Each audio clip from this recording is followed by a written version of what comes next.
What do I always say? What do I always say? What do I always say? What do I always say? What do I always say? What do I always say? What do I always say? What do I always say? What do I always say? What do I always say? What do I always say? What do I always say, dude? What do I always say? 30% of Americans will agree on anything. Say the line, chat. It's like a muscle. There's no shot. Don't tap the glass. We've been talking about women's rights for far too long. How about it's time for women's wrong? Meritocracy is a fucking lie. Blammo. Rule number 1, get nukes. Rule number 2, never give up the nukes. Rule number 3, if America or an imperial superpower tells you you have nukes, drop everything and find nukes. They want their biases to be confirmed. Kids are no content, okay? Let people be cringe. Show me the fucking pay stub. Just be fucking normal. Holy shit, dude. You go to the gym that much, you're gay. Every guy can be a 7. Absolute bananas mode. Yes, the reason why What Do I Always Say is probably the most said line in this channel is because I unfortunately have to repeat myself every single day. Being a Twitch streamer, especially a leftist political commentator living in the United States of America and consistently talking about issues that pertain to like American existence in contemporary society, means that I have to repeat myself sometimes numerous times over the same hour, over the same broadcast, and certainly over the course of a year or multiple years. Sakura Gore, thank you for the 25 get the subs. Decked out the wazoo. In our current capitalist economic system, the gains are privatized, but the losses are socialized. Society prospers when old men plant seeds for trees they will never sit in the shade of. The only phrenology I believe in is cop skull. I am your dad. I fucked your mom. That's precisely why you can look back at videos that I have cut from like 2016, 2017, even before that, and look at the exact same arguments that I am using back then and have it apply perfectly, unfortunately, perfectly into our current existence. If you're going to do an What's going on, everybody? accent of people who have like been historically colonized, you have to do it well. You have to do it well or else it's racist. I'm Hassan Piker, and this is the HasanAbi broadcast coming to you live from sunny California, Los Angeles, or at least I believe it's sunny California, Los Angeles. I'm live and alive, and I hope all the boys, girls, and MBs are having a fantastic one because today's a beautiful day. Today's a wonderful day. Today is Sunday. You need to fix your feet, dude. I know. Ladies and gentlemen, it is Sunday, December 14th, 2025, and it is 63 degrees and mostly sunny here in California, Los Angeles, but I said I don't really know whether it is actually sunny or not because I basically just rolled out of bed, put on the same clothes that I was wearing last night to the holiday party that I went to, and I got a lot of updates on my uncle. You low Kirk sound depressed. You okay, Unc? No, Unc is not okay. I'm gonna give you all of this. I'm gonna give you all of the updates right now because this is a part of the broadcast where I tell you about my personal news about what's going on. Yeah, I'm low Kirk really fucked up right now. Okay. Yeah. Anyway, we have the exact same size big toe gap. That's pretty crazy. You'll feel better low Kirkentially, hopefully, inshallah. Anyway, but yeah, so while you guys were kirking your shits off vociferously sexual style, I actually ended the broadcast last night, and I in spite of my serious injury that has rendered me incapable of walking, rendered me lame, I actually went to a friend's holiday party. And I'm really glad that I did. And no, I wasn't kirking my shit after Dispatch. I don't want you guys to say that because that's not the case. I ended Dispatch last night, episode 8, absolute banger. So, damn, you party with a broken ankle? Yeah, with the cane, with the CVS Health cane, Chad. I went to a highfalutin fancy schmancy. Well, it wasn't a highfalutin fancy schmancy, but it was like a very cool holiday party, and I had the CVS Health cane on here. My mom has used this, my dad has used this, and now I'm using it. And let me tell you, okay, I've never felt more Unc style than that very moment. There was another lady at the party that also had a cane on, and we went tip to tip with the canes. And but she was like, 50, 60 years old probably, which is around the same age range for Unc. Just know the rolled ankle was karma for blue balling us with a Dispatch Finale, Unc. Yeah, we touched tips. We touched cane tips. I was cane docking with old ladies at the party last night, but it was really good. Freaky Unk got his pimp cane. Yeah, Freaky Unk got it on. I'm really glad that I went out because it made me feel like a human again. Every single time I go out and like actually socialize, I remember that the real world is not what I see on the internet. The real world is not what I see on the internet, and there are a lot of interesting, vibrant individuals out there, and it's always good to socialize with friends, which is such an obvious thing to say. Like, it's just not, it shouldn't be a new fascinating thing, but because of how much I don't do that, for the most part, it always does feel fascinating. How late were you out? No, I wasn't out that late. I left the party and got back home by like 11 because the party ended early. It was like it was a new concept. It was a 6 to 10 style situation. But yeah, saw a bunch of people that met a bunch of new people and saw a bunch of people that I haven't seen in a long time. And it was a great time overall. How's the ankle? The ankle is fucked up. I took a photo of it. It's starting to get black and blue all over, purple, black, blue all over on both sides of the foot. And I would use the cankle as a party trick. Basically, anytime someone was like, "What's up with your cane?" I was like, "Yeah, I rolled my ankle this morning playing basketball," and then I would just like show them, and it's like Elephant Man down there, shit is fucked up. My rolled ankle is the size of a watermelon. But I'm glad I actually have been keeping it compressed and like even walked around. I mean, I literally walked around with this thing, right? I've been doing the double Advil, single Tylenol, double Tylenol, single Advil moment. Okay. I've just been swapping it out twice a day and it's been pretty good. And on top of that, when you walk, you need to stay off a big dog. No, man. No, I'm telling you. Walking on it or like moving it around is good. Walking on it and moving it around is good because when I don't do that, like this morning when there was no blood flow, because I obviously kept it, I was sleeping. When I woke up this morning, I literally couldn't move. I couldn't even take a piss.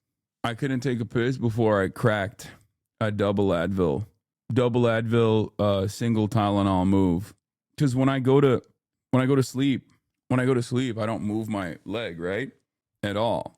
And when I don't move my leg at all, shit gets really busted.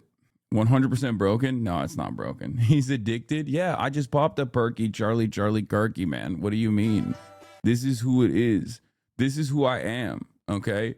I've been popping perkies like I'm Charlie Kirky, getting kirked up, kirking my shit off.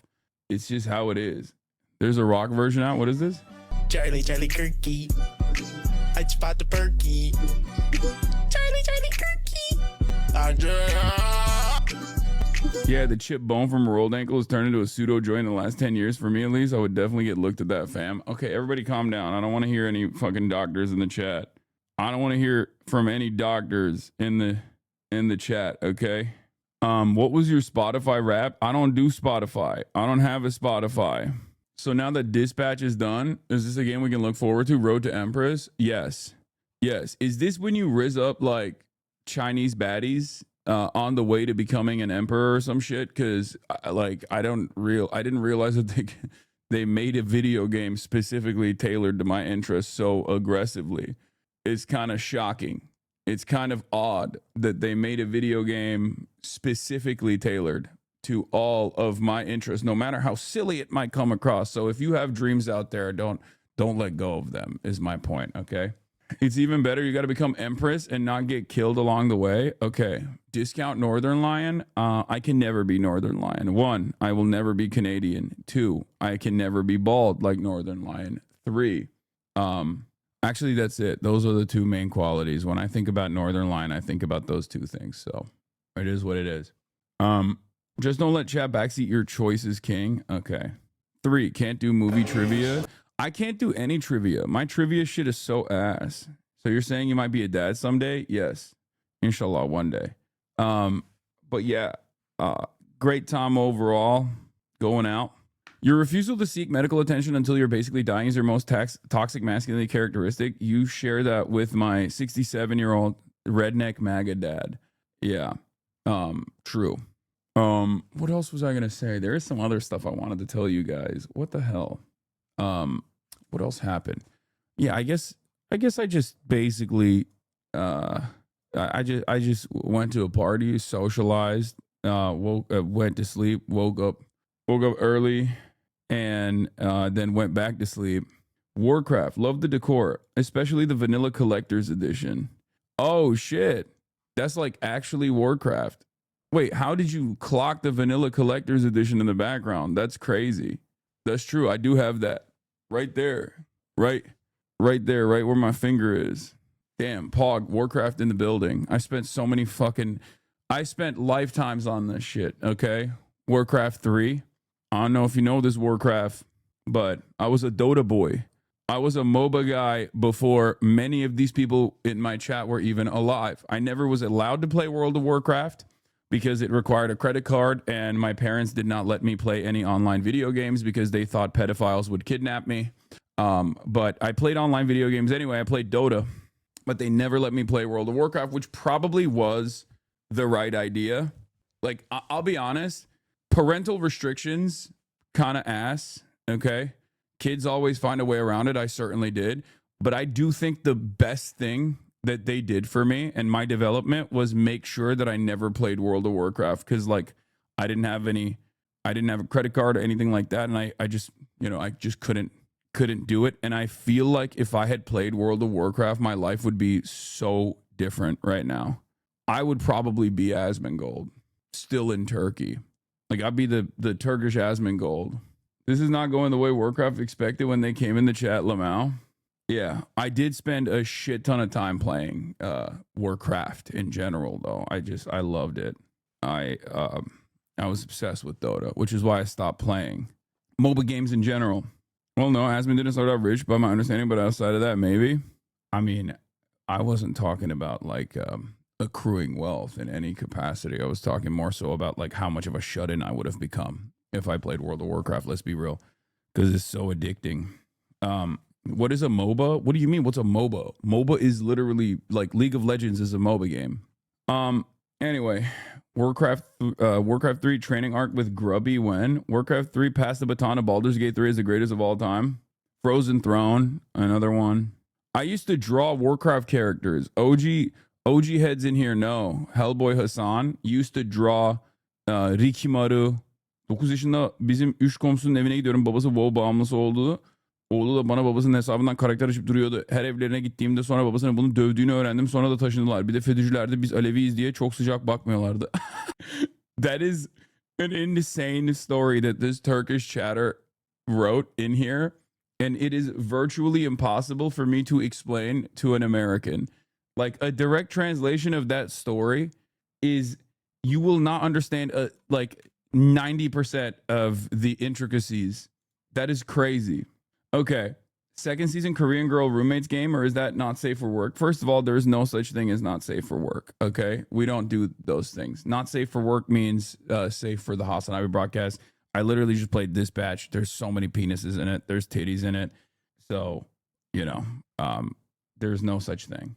If it's not safe for work, it's safe for the HasanAbi broadcast. Let's be real. That's number one. Number two, yeah, porn reacts. Finishing Batman went? No.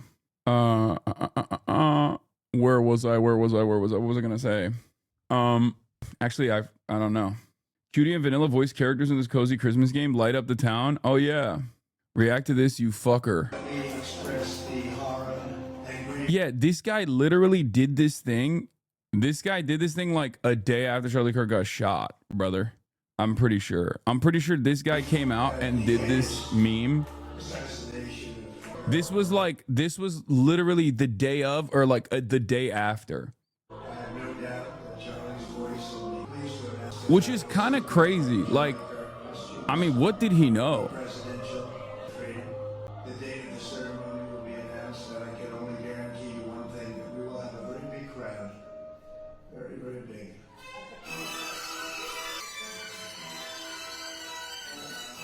Pop a perk for Charlie Kirk.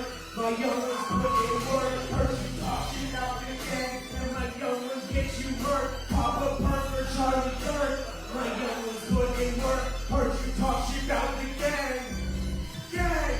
Gang violence. This is the type of shit that you show just your friends. Like, this is the type of shit that's like relegated to the group chat. You know what I mean? Because the timing of this was so wild. Like, I know like I remember he made this, he did this stand-up bit thing, I think straight up the day, like the night, I think the night that Charlie Kirk was assassinated, or like a week after or something, or not even a week after, a day after or something. Thank you for providing so much content for all the people that can't. The moment you realize how pathetic your existence is. Wait, what do you mean? Are you saying that there are people that realize their existence is pathetic so they can't make content? Is that what you're saying? I'm pretty sure you can make content when, even if you realize your existence is pathetic, chatter. The video caption is cooking you because Hasan refused to watch this to watch Instagram clips I'm re-uploading. Yeah, I mean, it's true. I don't watch Instagram clips. Gang violence. Yeah, I rep the gang. Yeah, I represent. Charlie Kirk was 31. Israel's oldest victim yet. Second Mama is the best. Better than the one. First you talk shit, then I'm second with my gun. Okay. What did he know, brother? I'm telling you, what did he know? Because as far as I remember, because I remember seeing it when this first came out. I'm not even kidding. I think this was the first, like, he was before Candace. Like, I think he literally was the first to market with the Charlie Kirk was murked by Israel thing. You know what I mean? Like, it was pretty wild. Bro, I swear this captures the stream and chatters this past couple of months.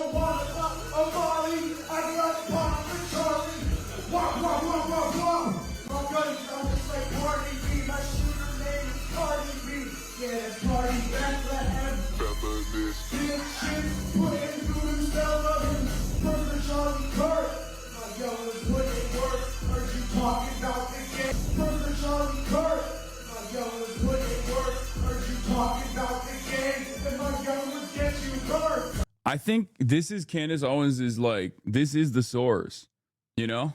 Like, you know how Candace Owens was to be like, Israel/Jews were bound to be implicated by conspiracy theories? I know, but like, I'll be honest, I didn't think it would be this poppin'. Like, I mean, by trade, I study shit like this, right? I look at conspiracy theorists. I look at racists all the time. I look at all this stuff. I never in a million years would have thought that Candace Owens would have been able to single-handedly change the entire direction. Don't underestimate the Goyim. I mean, they are, it is crazy that it took hold like this. It's crazy that it took hold this hard. You must not watch much Candace Owens, bro. Listen, Netanyahu came, I mean, yeah, I think it was literally the Netanyahu statement and also the Netanyahu tweet. Like, it didn't help. It did not help. It did not help where he was like, we did not kill Charlie Kirk. Come on now. We would never do that. Charlie Kirk loves Israel. He was a friend to Israel. Anyway, the whiplash from reverence to parody got me needing to pop a perk for Charlie Kirk. Not a single hand because the other people are stupid. Look at his wife, law. What? I mean, that is also another thing. Protesters outside of YR. No, I know. We're going to talk about the Young Republicans. Oh my God, dude. The Young Republican Party took place. You're getting cooked by old B-ball friends. What is this? Just woke up. Wanted to let y'all know that being tall as an adult is played out. Hashtag get, hashtag real. Fuck is y'all doing up there, Lamau? All my tall peoples be going to sleep early. Tired as shit from standing. Okay. I did cook him one time on the courts. So I can see the white in your beard, old man. I know. I'm old. I'm unk. I'm chopped. I'm washed. It's true. Dude, I need a cane, brother. What are you talking about? I need a cane to walk around. It's over for me. It's over for me for real. But also, watch the other TikTok, Unk. You got cooked. Why? Why is everybody cooking me? What the hell is this? POV, you're watching your friends slowly turn. Bro, do you want to get dim sum after this? Ni hao. Ichilama? Hey. Low key thought you got promoted to woke joke and training with the women's b-ball team kind of looked like number 7 if you squint, not a meme. I wish I could play like that, bro. What are you kidding me? Do you think I look like this guy? You can't see. This guy. Low key balling. I can't ball like that. Did you see Max play with WNBA OF player? What do you mean WNBA OF player? You got the comic book gray streak coming like a sexy superhero wisdom streaks. You do not. I'm sorry. That person is so lean. Okay, take a day off. That's crazy. That hat with that shirt is not it, Unc. That's what you think. What's happening in Turkey, bro? Sinkholes. Many sinkholes. 700 sinkholes have appeared in parts of Turkey with new ones showing up fueled by extreme drought. It's pretty crazy that it's like Konya, which is basically like the fucking Ohio of Turkey.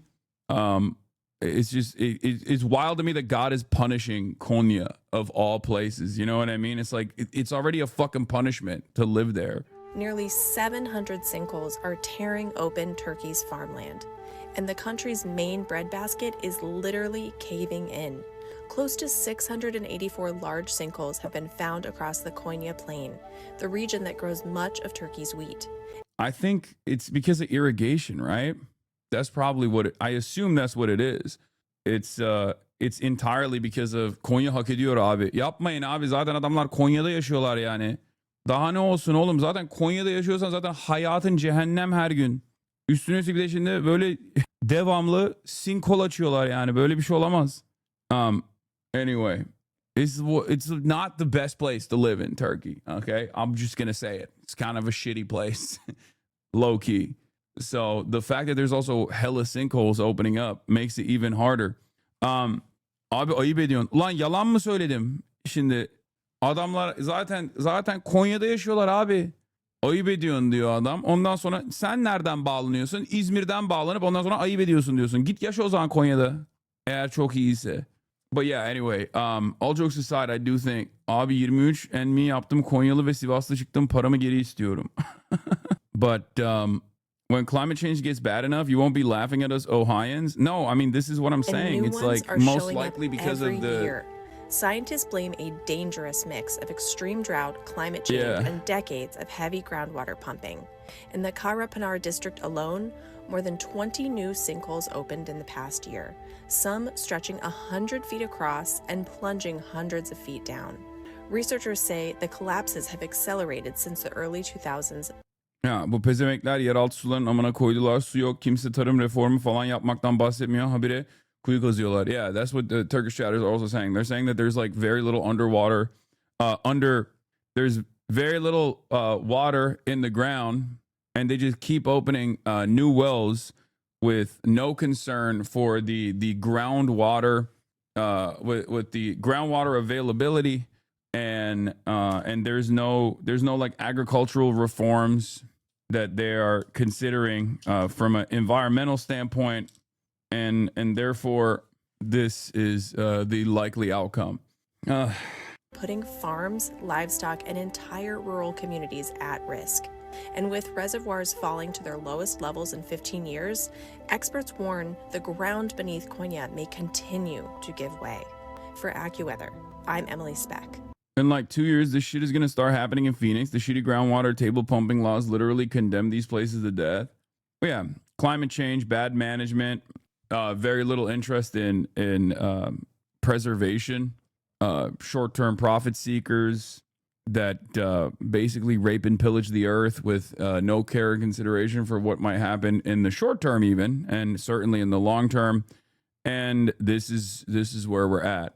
Indigenous land stewardship is the only way forward. I mean, we're talking about Turkey. You're not wrong, but what are we going to do? Get some Native Americans, ship them out to Turkey, make them do land stewardship? I mean, maybe. That could be cool, actually. Did you see the shooting in Australia? I did. Yeah, put the Greeks in charge. Land back. The land back movement would be putting what? The Greeks back in charge? Anyway. Chinese We Are Charlie Kirk drop, lads. Chatter. Not only do I know that this, not only is this not new, I already played it on the stream.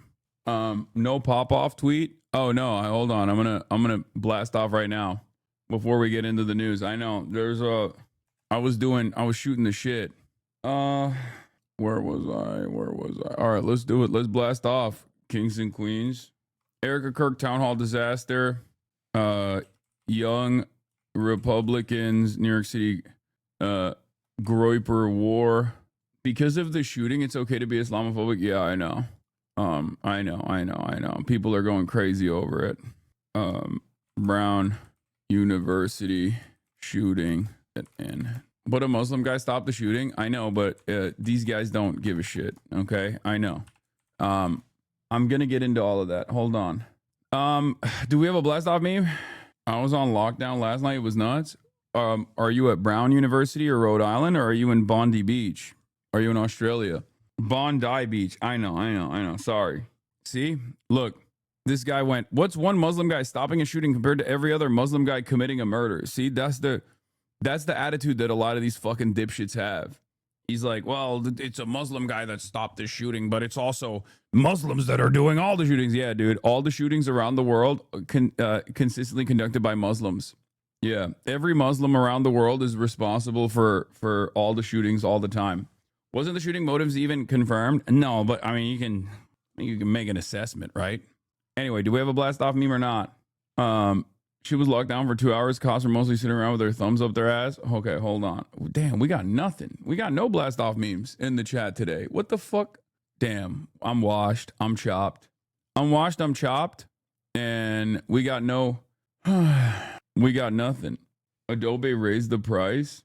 My friend in Australia sent me a video, but it's basically like the Charlie Kirk video, not safe for work.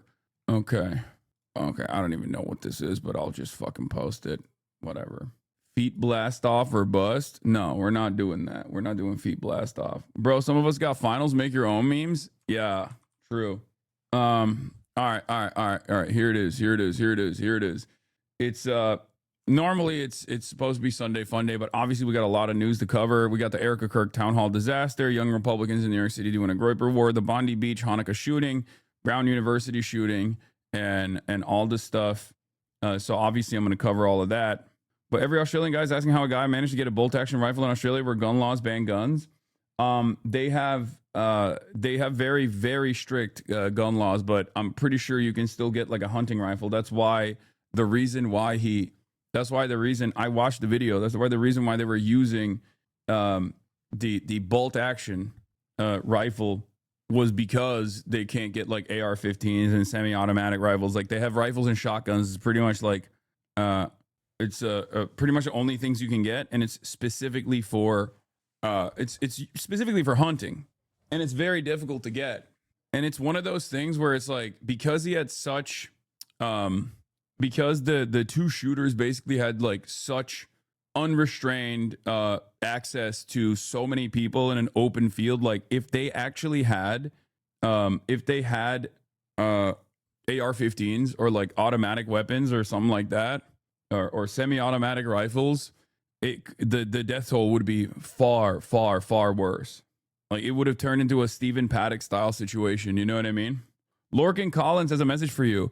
Hello from Dublin, Hassan. People keep coming up to me in the street and saying, I saw you on Hassan stream. I'm going to do a weekly stream for half an hour on Irish history. Oh, hell yeah. That's awesome. Great hearing from you. I really enjoyed the time we spent in Dublin, and I wish continued success for you, Lorcan.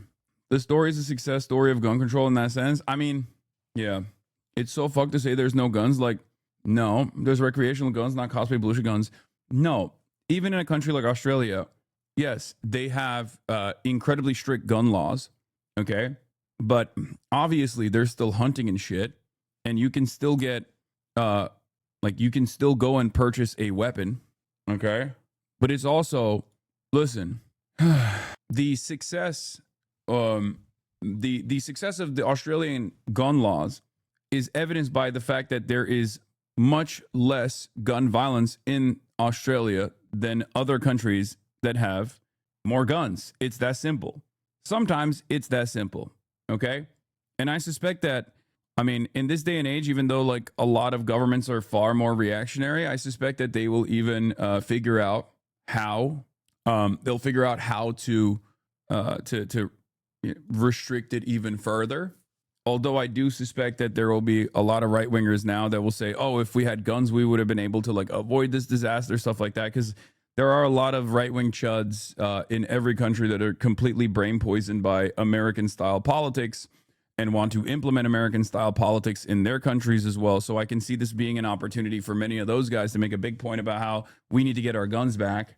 Otherwise, we won't be able to protect ourselves from these like bad guys with guns, shit like that. Even though the dude who literally apprehended the shooter, one of the shooters, unironically was unarmed. And that is usually the most likely scenario. Okay. Mass shootings, wherever they happen,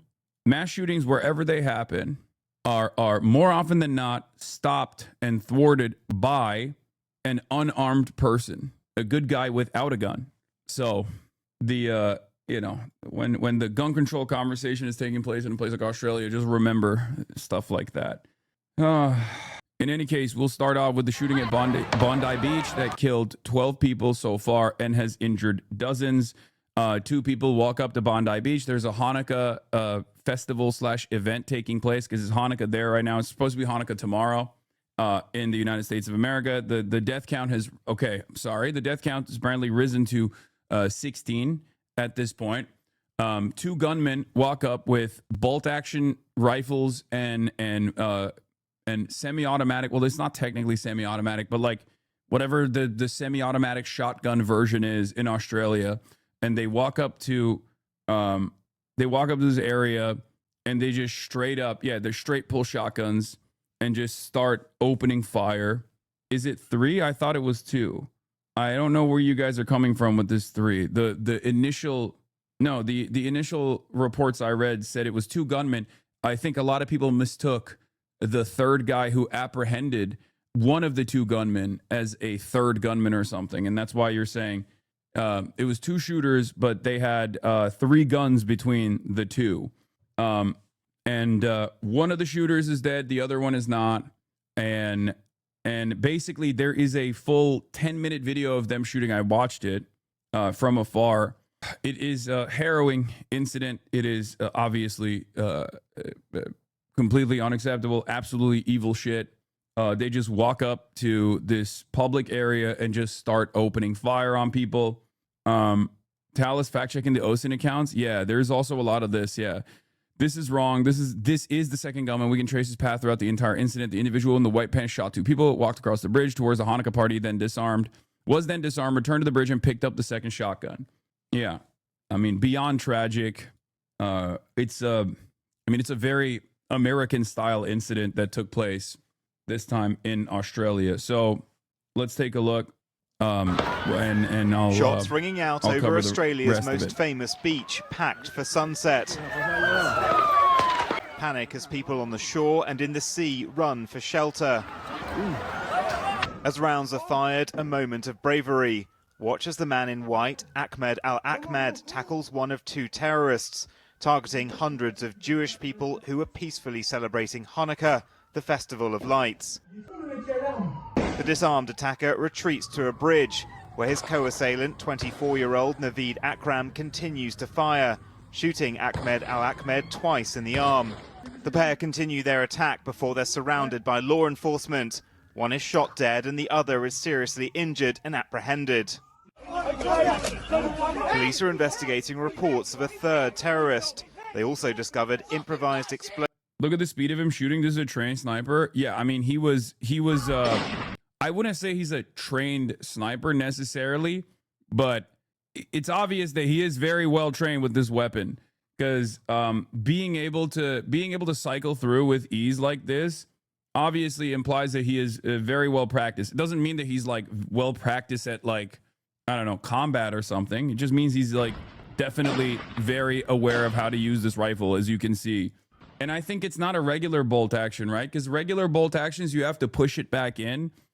This snaps back into place. I forget what the distinction is, and I'm sure the gun perverts in the chat will correct me on this, but that's, I believe, called a straight pull, where it's like it's almost like a bump stock for a, you know what a bump stock does for a AR-15 semi-automatic, where like it's not the same. I don't think, right? I don't know if the straight pull actually utilizes the kickback to basically push the bolt back into place, but it turns a bolt action rifle into a gun that you can shoot many bullets with much faster frequency.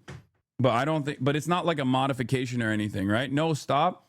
Bolt action just cycles a new bullet, not much resistance. No, but don't stop. No, this is not like a regular bolt action, isn't it? Because it rechambers instantly, as opposed to a bolt action where you have to like push it back into place. That's why I said I'm not a gun pervert, but I'm pretty sure, like you were doing so well before the bump stock. Okay, it's not like a bump stock. It's not like a bump stock at all, because a bump stock uses like the actual kickback to make it. Don't worry about the bump stock. Forget I said the bump stock. Okay, forget it. I think he's cycling it himself. It's a straight pull, but this is still considered a type of bolt action. It's a modified bolt. A standard bolt, you have to push up and then back and then forward and down straight. Yeah. I've shot standard bolt action rifles. It doesn't work like this. Like standard bolt action rifles, you have to push it back into place every single time. This one automatically snaps back into place, which, to be fair, I mean, even that is still very, very. I mean, that's you have to be very well practiced, right? So he was definitely trained. We will find out more about the background and details of the shooters, but yeah, this was. I mean, I don't even know what to say. It's just not. There's nothing to say. It's just a insane act of ultra violence that we are much more familiar with here in the United States of America. I guess as things are getting worse all over the planet, now Australians are experiencing it as well. Explosives in the attacker's car beneath the bridge. Before paramedics arrived, people rushed to help those injured. 11 did not survive. 29 others, including children, were taken to Sydney hospitals. It was absolute chaos. We didn't know what was happening, where the gunfire was coming from. Oh my God. That's Arsen Ostrovsky. What the fuck? He was there? Okay, this man, albeit a victim in this circumstance, is an absolute nut job. He posted a selfie on Insta during the shooting. He is the most dedicated to posting selfie man I've ever seen in my entire life. Just in, Arsen Ostrovsky, one of the Zionists who spent the past 2 years justifying Israel's war crimes and supporting Israel's actions, was injured in today's attack at Bondi Beach, Australia. He tried to justify Israel wiping out hospitals in Gaza following October 7. He literally always posts selfies. Like, he's the guy who will post a selfie with his kid, like talking about how, like, you know, bombs are falling on Israel. He loves posting selfies. He's Mr. Selfie. It was a Chabad event. Yes. Yes, it was for Hanukkah, and it was put together by the Chabad. Blood gushing in front of me. I saw people hit, saw people fall to the ground. My only concern was, where are my kids? Where are my kids? Where's my wife? Where's my family? I survived October 7th. I lived in Israel the last 13 years. We came here only 2 weeks ago to work with the Jewish community, to fight anti-Semitism, to fight this bloodthirsty, ravaging hatred. That's why you're here. That's why I'm here. Everyone was just running, and there were bullets, and there were so many of them, and we were really scared. Australian authorities have been conducting raids at several properties as part of their investigation. The country has strict gun laws, meaning this kind of attack is rare. When I ask for calm, that is really important. This is not a time for retribution. This is a time to allow the police to do their duty. Australia's Prime Minister described the attack as an act of evil. There is no place for this hate, violence and terrorism in our nation. Let me be clear, we will eradicate it. But Israeli Prime Minister Benjamin Netanyahu criticised the Australian. Come on, say something stupid. That's pretty cool, man. That's cool. You see a fucking insane act of violence, you know, children being shot at, and your first fucking thing, your first goal is to let me go check in with the HasanAbi broadcast so I can clip him saying something and post it. Lol snipped me. Incredible stuff, brother. You certainly are a good guy, okay? You are certainly a good guy. This is the good guy. This is what good guys do. Don't worry. If you don't say anything, it will find 1 to 2 messages from the chat. Yeah. This is good guy behavior, you know? Oh, 16 people died. Let me go see if I can get Hasan to say something so that I can clip it out of context and fucking cancel him. Government, citing a warning letter he wrote them after their recognition of Palestine. Your government did nothing to stop the spread of anti-Semitism in Australia. You did nothing. Also, once again, no matter what happens around the world, you can always count on Israel and defenders of Israel to instantly turn around and talk about shit that shit that's immediately in the interest of like Israel's foreign policy, Israel's domestic policies. Like the bodies haven't even been collected yet. And Benjamin Netanyahu will go on television and be like, this is why you can't give these Arabs a state, immediately. I saw the Israeli foreign minister deliver the first statement after the shooting, and it blew my fucking mind. Like, not even condolences for the victims. They don't even care about like Israeli Jews that live in Australia that happen to be in the vicinity of this event, where they just immediately turned us into like no like condolences to the victims whatsoever, just straight up attack. Yeah. Curb the cancer cells that were growing inside your country. One of those killed was a British-born Rabbi Eli Schlanger, a 41-year-old father of 5. His colleague, Rabbi Levi Wolf, who rushed to the scene, was defiant. As a Jewish people, our light will not be dimmed, and the holiday of Hanukkah will remind us and the world that a little bit of light dispels a lot of darkness, and what we need to do is add in our light. The darkness of anti-Semitism. Yeah, the rabbi that got killed was West Bank.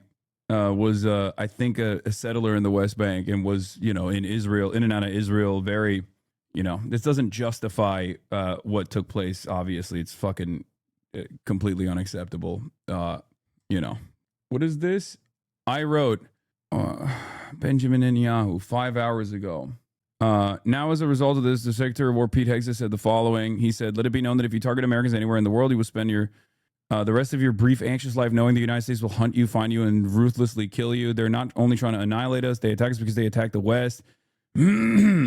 That's what Israel expects. Oh my God. He's literally fucking... Oh. I wrote, your call for a Palestinian state pours fuel on the anti-Semitic fire. It rewards Hamas terrorists. It emboldens those who menace Australian Jews and encourages the Jew hatred now stalking your streets.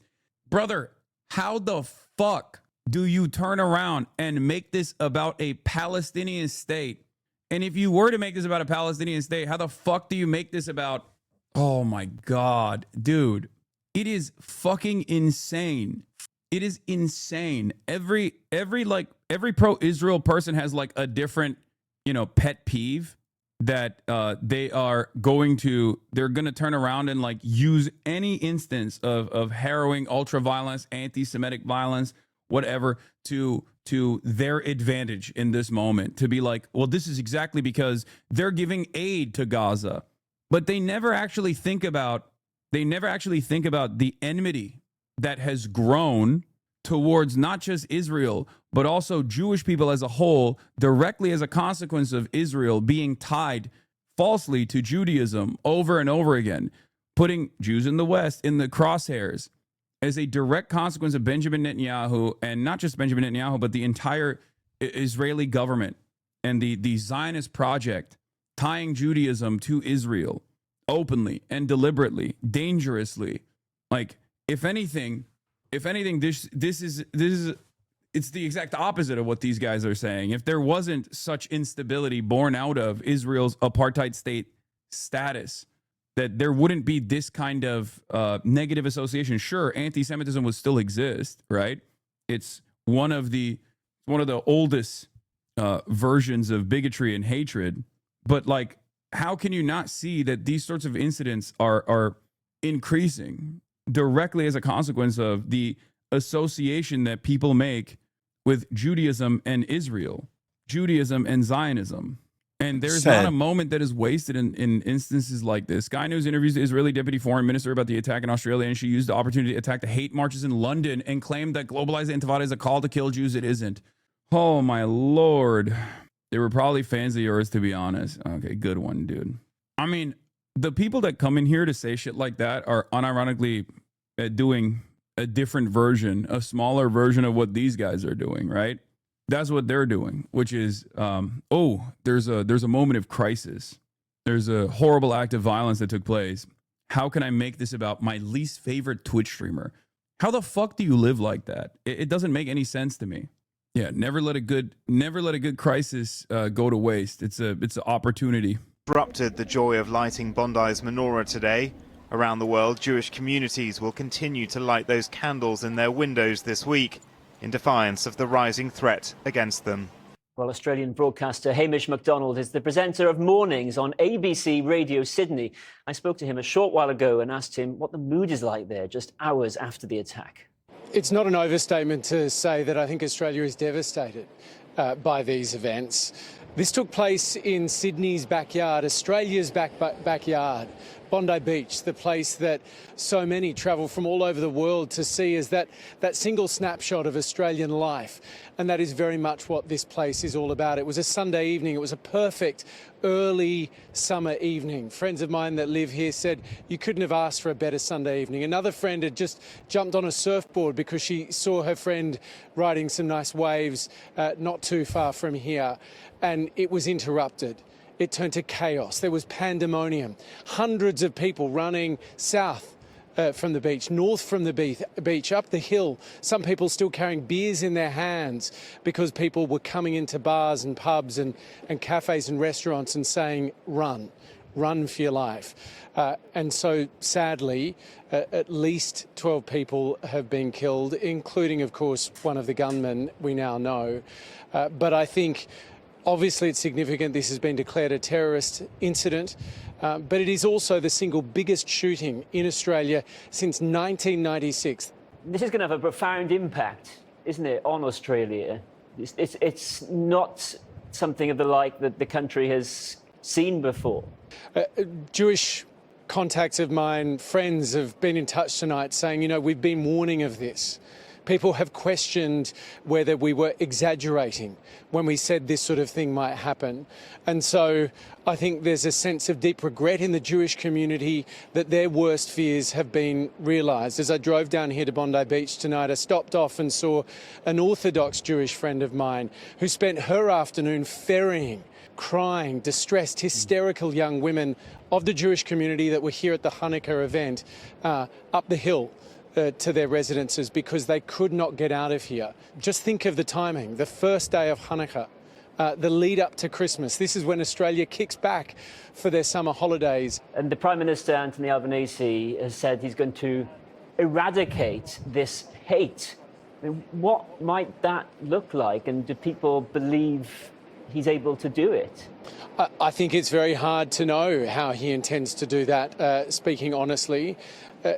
Sydney particularly is a city that has felt these divisions that you've felt there in the UK, that have been felt all over the world, particularly in this 2-year period since the October 7 attacks. The friction points that have emerged that probably existed all along, but that have boiled up in this period of more acute conflict, have been very present here in Australia and have been shocking to many. But as well as that barbaric violence, we also saw extraordinary heroism today, didn't we? Yes, I mean that video of the man tackling from behind one of the gunmen, wrestling the gun from him. Honestly, everyone I've spoken to that lives around here points to that video and that man. My Orthodox Jewish friend that I spoke to on the way down said, you know, it was those sorts of Australians, ordinary Australians, who stood up in the face of that violence. Hamish MacDonald, thanks so much for joining us tonight. Thank you. Him, the gentleman who... Yeah, he got shot twice, for the record. An Arab man of Arab background was in the vicinity, and knowing full well that there were 2 shooters, his name, I believe, is Ahmed is it Ahmed El Ahmed? He ran up to one of the shooters and disarmed him. Who raced into the scene to disarm one of the gunmen. We're just learning some details about him because he has been shot. Now, we are confident in saying that that is him. One of his relatives has just spoken to one of our reporters. We've got an interview coming in. We understand that this gentleman's name is Ahmed Al Ahmed. He's a 43-year-old married father of two. And he raced in to help. We understand apparently owns a fruit shop in Sutherland. No experience with guns. He was just walking past. We are told that he has 2 bullets in his arm, but they think he's going to be okay. And in the next hour, let's have a listen to the hero's relatives talking about his acts this evening at Bondi Beach. Still, he's in the hospital, and we don't know exactly what's going inside. But they said the doctor, he's very okay. And next 2 hours, they let us to go in and see Ahmed, because he's still inside and he do the operation. But we hope he will be fine. He's a hero, 100% he's a hero, because what we see on the social media, he's 100% hero. To his shoulder? Yeah, he have 2 shots, one in his arm here and one in his hand. And have you been able to talk to him today? No, because I come when I see what's happening, and I come. Yeah, so one of the first things that took place that I saw, at least, like some of the first viral posts were about how like this guy was actually not Arab or whatever, and then the people, when they found out that he was Arab, immediately turned around and said, well, it was still Muslims that were responsible for the shooting, so don't give credit to the Muslim guy for stopping it. I wish more Muslims were like that guy or whatever the fuck. It was just the most insane shit. It's like very clearly racialized. In the racialized. first wave, there were attended 14 people who were deceased at the scene. Through the course of the evening, another 2 people succumbed to their conditions at New South Wales hospitals, and a total of 42 people attended New South Wales facilities. It is not uncommon in these major incidents for members of the community, sometimes often with not even an hour before this, Drew was ranting about how all Middle Eastern people need to be removed and are terrible. All of a sudden, they're also heroes. What a fucking loser. This is what it means to be Australian. I do want to make the point that there is a significant amount of support available from the New South Wales health system. I could commend to the community that there are great resources available on the New South Wales Health website if you need mental health support, and some reference material if you also need that. Just in conclusion, I do want to make the point. There were some amazing lessons learned from the Bondi Westfield Shopping Centre. Last night, I'm told, the command structures were seamless, the joint agency approach, the ability for paramedics with the support of police to work in these hot zones, I'm absolutely convinced contributed to the saving of lives that otherwise would have been lost. Finally, just one message for the first responders at these scenes. You are an inspiration to us all. The way you put yourself in harm's way, your courage and resilience, we all thank you. Commissioner Langan, can you elaborate? You said yesterday that one of the gunmen was known to police. Was that gunman known to police for extremist views, and were any terror symbols displayed at the attack yesterday? I prefer not to comment at the moment. We're still very early in the investigation. We'll be happy to provide further information that it goes along. I want to give our investigators the opportunity to investigate thoroughly without speculation. We did hear last night a lot of information was coming forward. I want to make sure yeah, that's who knows accurate. how many lives he saved with that apprehension, by the way. That's all part of the investigation, as I just said before. I'd rather not comment on that right at the moment. Obviously, we will look at the motives behind this attack, and I think that's really important as part of the investigation. Our investigation will be thorough, and we will be happy to provide further information. Was there any watch list or intelligence agency? Sorry, can I just have one? Sorry. Was there any indication that the shooters were known to any service? It was a for the people asking like, why are they saying this was an anti-Semitic act or something like that? It was. We don't know the full motives of the suspects yet, but they did very clearly target a Hanukkah event that was being put together by the Chabad, and it's very obvious that it was a Hanukkah festival that they were shooting. So you know, it's not. That is the reason why people are saying that it's anti-Semitic. It most likely is.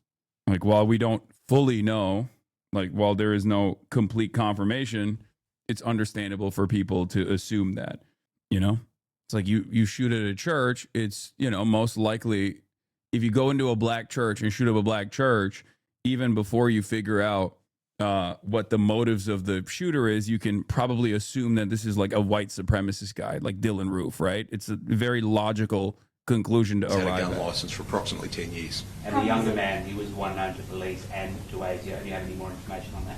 No, I don't. And I think I said last night it was very limited knowledge. Can you elaborate on why? No, I can't. Not this morning. That's all part of the investigation. Can you confirm the identities of the gunmen and whether they were staying at an Airbnb in Campsie?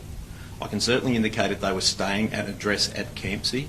Their residential address is in Bonnyrigg. They were staying at an address in Campsie.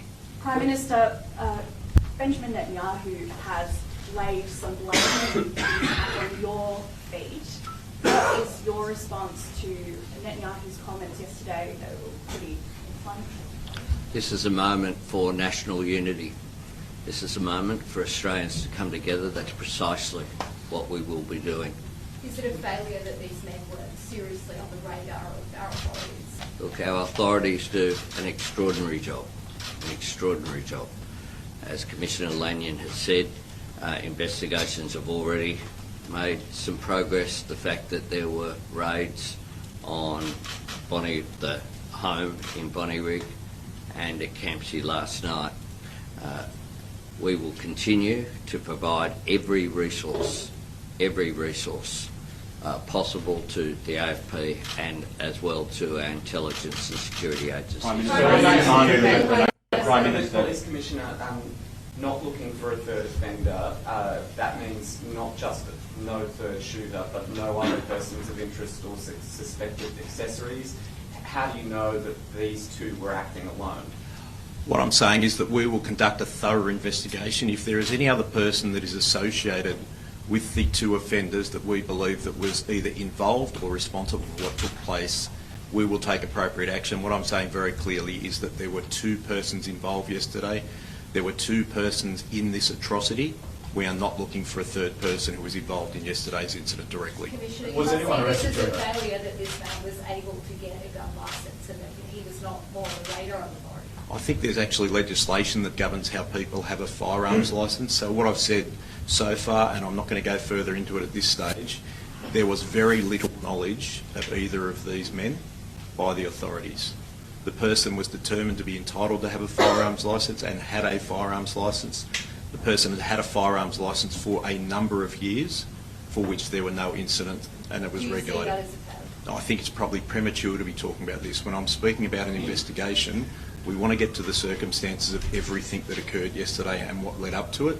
We are determined to make sure that investigation is thorough. Why was there so little knowledge of these individuals, particularly the 24-year-old who you didn't know about? I mean, this was a planned attack. Doesn't appear to have been something that spontaneously happened. I think that's really part of the investigation. We want to understand the motive behind these two people. There are many people in the community for which the police have very little knowledge about, and quite rightly so. We want to understand whether these people were further involved in any offences, but we have no history to say that's the case. Sorry, can I just... we will be speaking to the families. We have spoken to the families. What was the purpose of the firearms licence? Sorry, what was the purpose of the firearms licence? What was his reason for having firearms? I don't have that information this morning. What I've said is that he did hold a firearms licence and did have 6 registered firearms. Premier, clearly it's early in the investigation, but obviously a terrorist has been able to hold a firearms licence. If changes need to be made to our gun laws in New South Wales, will you make changes? The short answer is yes. We're looking at that right now. Obviously, we're in the early stages of this investigation. New South Wales Police need to provide all the details of this inquiry to the government, but I made it clear last night that we will take every step we possibly can to keep our community safe, and we'll be looking at law reform along How does one that acquire route. guns in Australia? How does their gun law work? This is an intolerable situation. This is an attempt to break apart. Gun laws in Australia are very tight. There are a lot of limitations to what kind of guns you can actually acquire, and the process of getting a gun is also fairly difficult. I think in Australia, I'm going to look it up a little bit. But I think in Australia you need like a psych profile before you can even get a gun. You need to have a reason. It's for hunting usually. It's not easy to purchase firearms or ammunition in Australia. Here, this is from Police NSW from the government of Australia. A person must not possess or use a firearm, prohibited firearm or pistol unless the person is authorized to do so by a license or permit. All firearms used by licensed permit holders and NSW must be registered except for firearms that are exempt from registration requirements. Firearms which are exempt from registration requirements include imitation firearms as defined by 4D. Anyway, you need to have a license or permit to possess a firearm which takes ammunition, or they are authorized to possess the ammunition by permit. I do think that the gun laws in Australia absolutely played a role in this, in the death count being lower than what it could have been. This could have been like a Stephen Paddock style situation. You know what I mean? If they had like semi-automatic rifles, AR-15s, it would have been. Oh no, Kaya! No, Kaya! Get out of there! You're gonna make this crazy. You need a license with pretty significant background checks. Once you have a license, your selection is pretty limited. Need to keep them in a ground bolted safe, which the cops will randomly come around to check to make sure the guns are kept in there. Yeah. They had one major mass shooting that took place in Australia in the 90s, and then they implemented some very, very significant gun laws. And since then, they haven't really had any serious, like, there's no, not the same as like the United States of America. This is 1996 Port Arthur massacre. We did a buyback system, but that didn't stop people from keeping them, unfortunately. Yes. Gun laws in Australia are some of the strictest in the world. The shooting tonight in Bondi shows very clearly that no matter the case, if bad people want to obtain a gun, that they will. Oh God, libertarian nationalists, Australia first, classic. The fact that these scumbags can only get their hands on a shotgun and a single shot rifle clearly saved dozens of lives. Anyone who doesn't see that is a fool, like this guy. Yeah.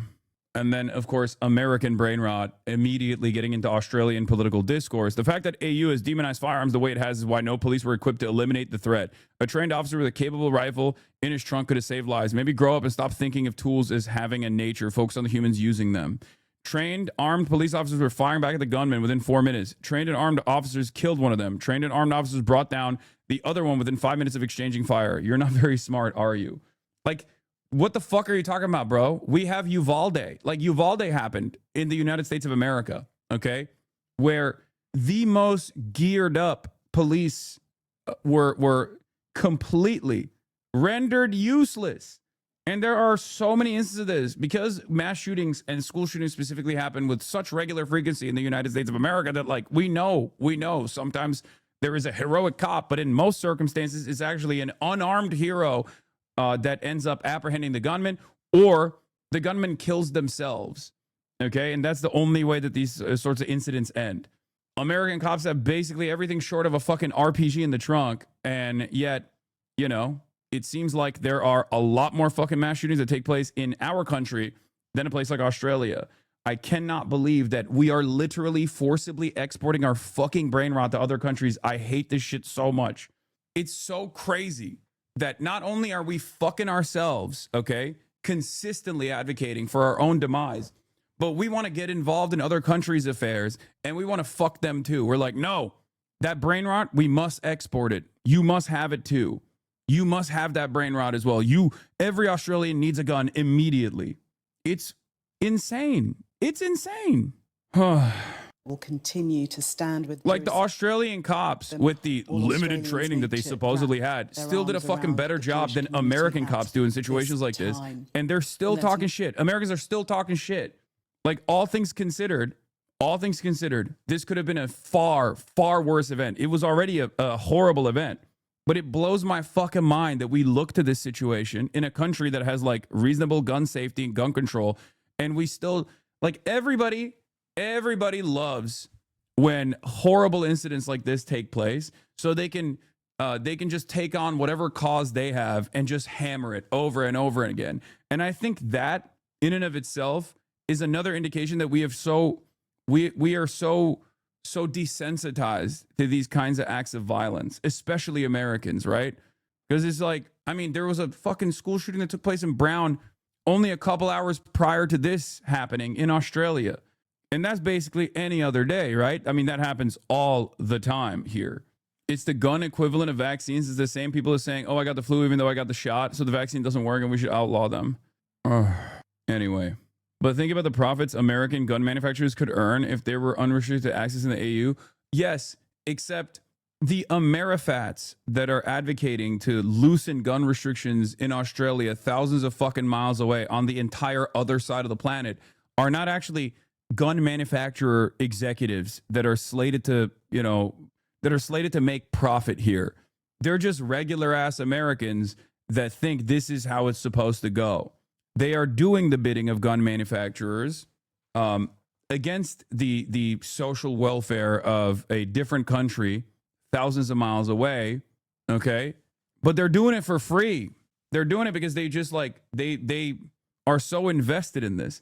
So that's another narrative that's like very frustrating to see, obviously. But of course, the thing that everyone, the number one thing that everyone is taking away from this is, of course, Muslims are horrible. They're all violent. Fuck them. We have to kick them all out of the countries that they're in. Imagine getting a Muslim to report on an Islamic terror attack where Muslims mass murdered innocent people. Well done, Channel 9. What the fuck? Read the fucking room. Unbelievable. Wow, dude.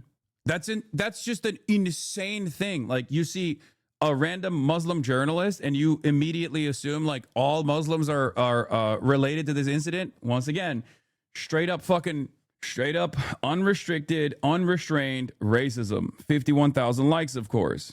Yeah.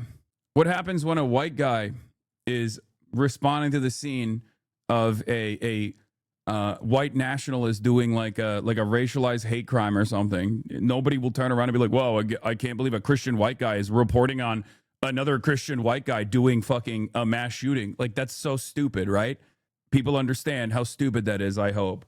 Benjamin Netanyahu sought to blame the shooting in Sydney, at least in part, on Australia's decision to recognize a Palestinian state earlier this year. A horrible massacre in Australia, and already Netanyahu is cynically manipulating it to blame Palestinians and Australia itself.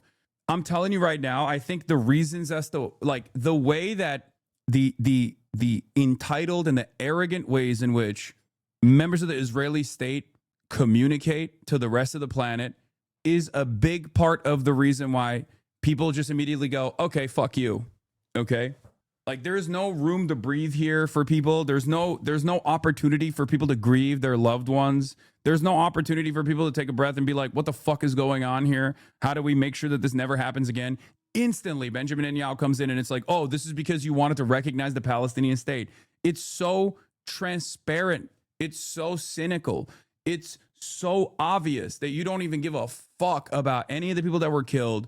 You only care about one thing and one thing only, which is consistently yelling at all of these Western states that offer damn near unconditional loyalty and full-blown military and economic support to the apartheid state of Israel.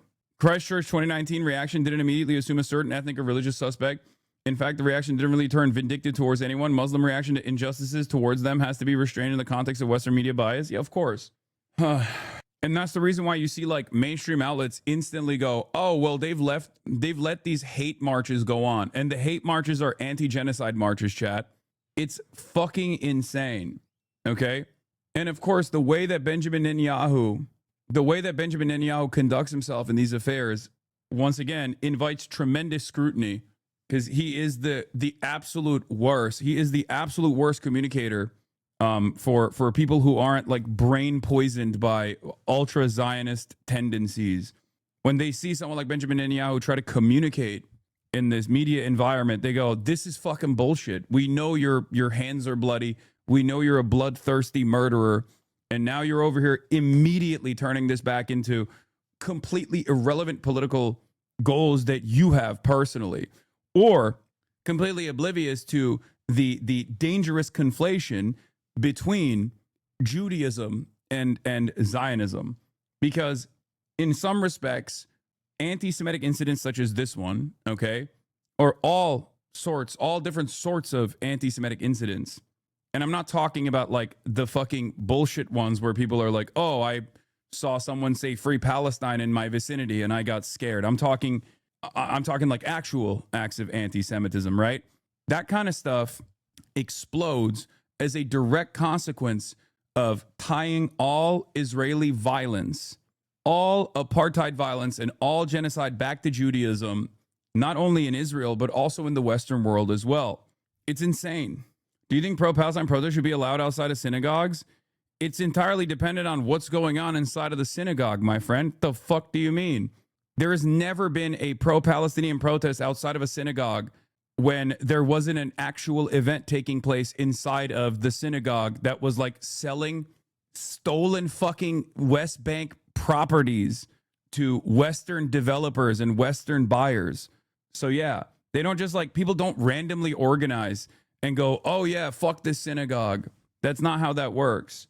That's the lie that people try to present in the media, because the truth is obviously much more difficult to justify, because the truth in that situation is, why are they selling? Why are they doing land sales that are illegal? Okay, off of stolen property, stolen land off of the Palestinians in the West Bank, which is occupied Israeli territory. Why the fuck is that happening? Why are they doing that in a place of worship?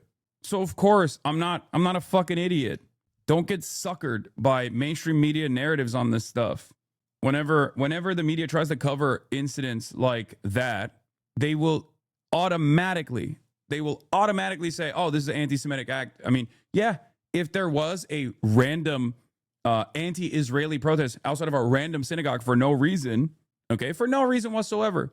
Let's say there's plenty of anti-Zionist Jews that congregate there as well, and they're just randomly doing a pro-Palestinian pro-Palestinian protest outside of that synagogue, then yeah, it's a little suspicious, right? But that's not the case. That's not how this works. That's never how this works.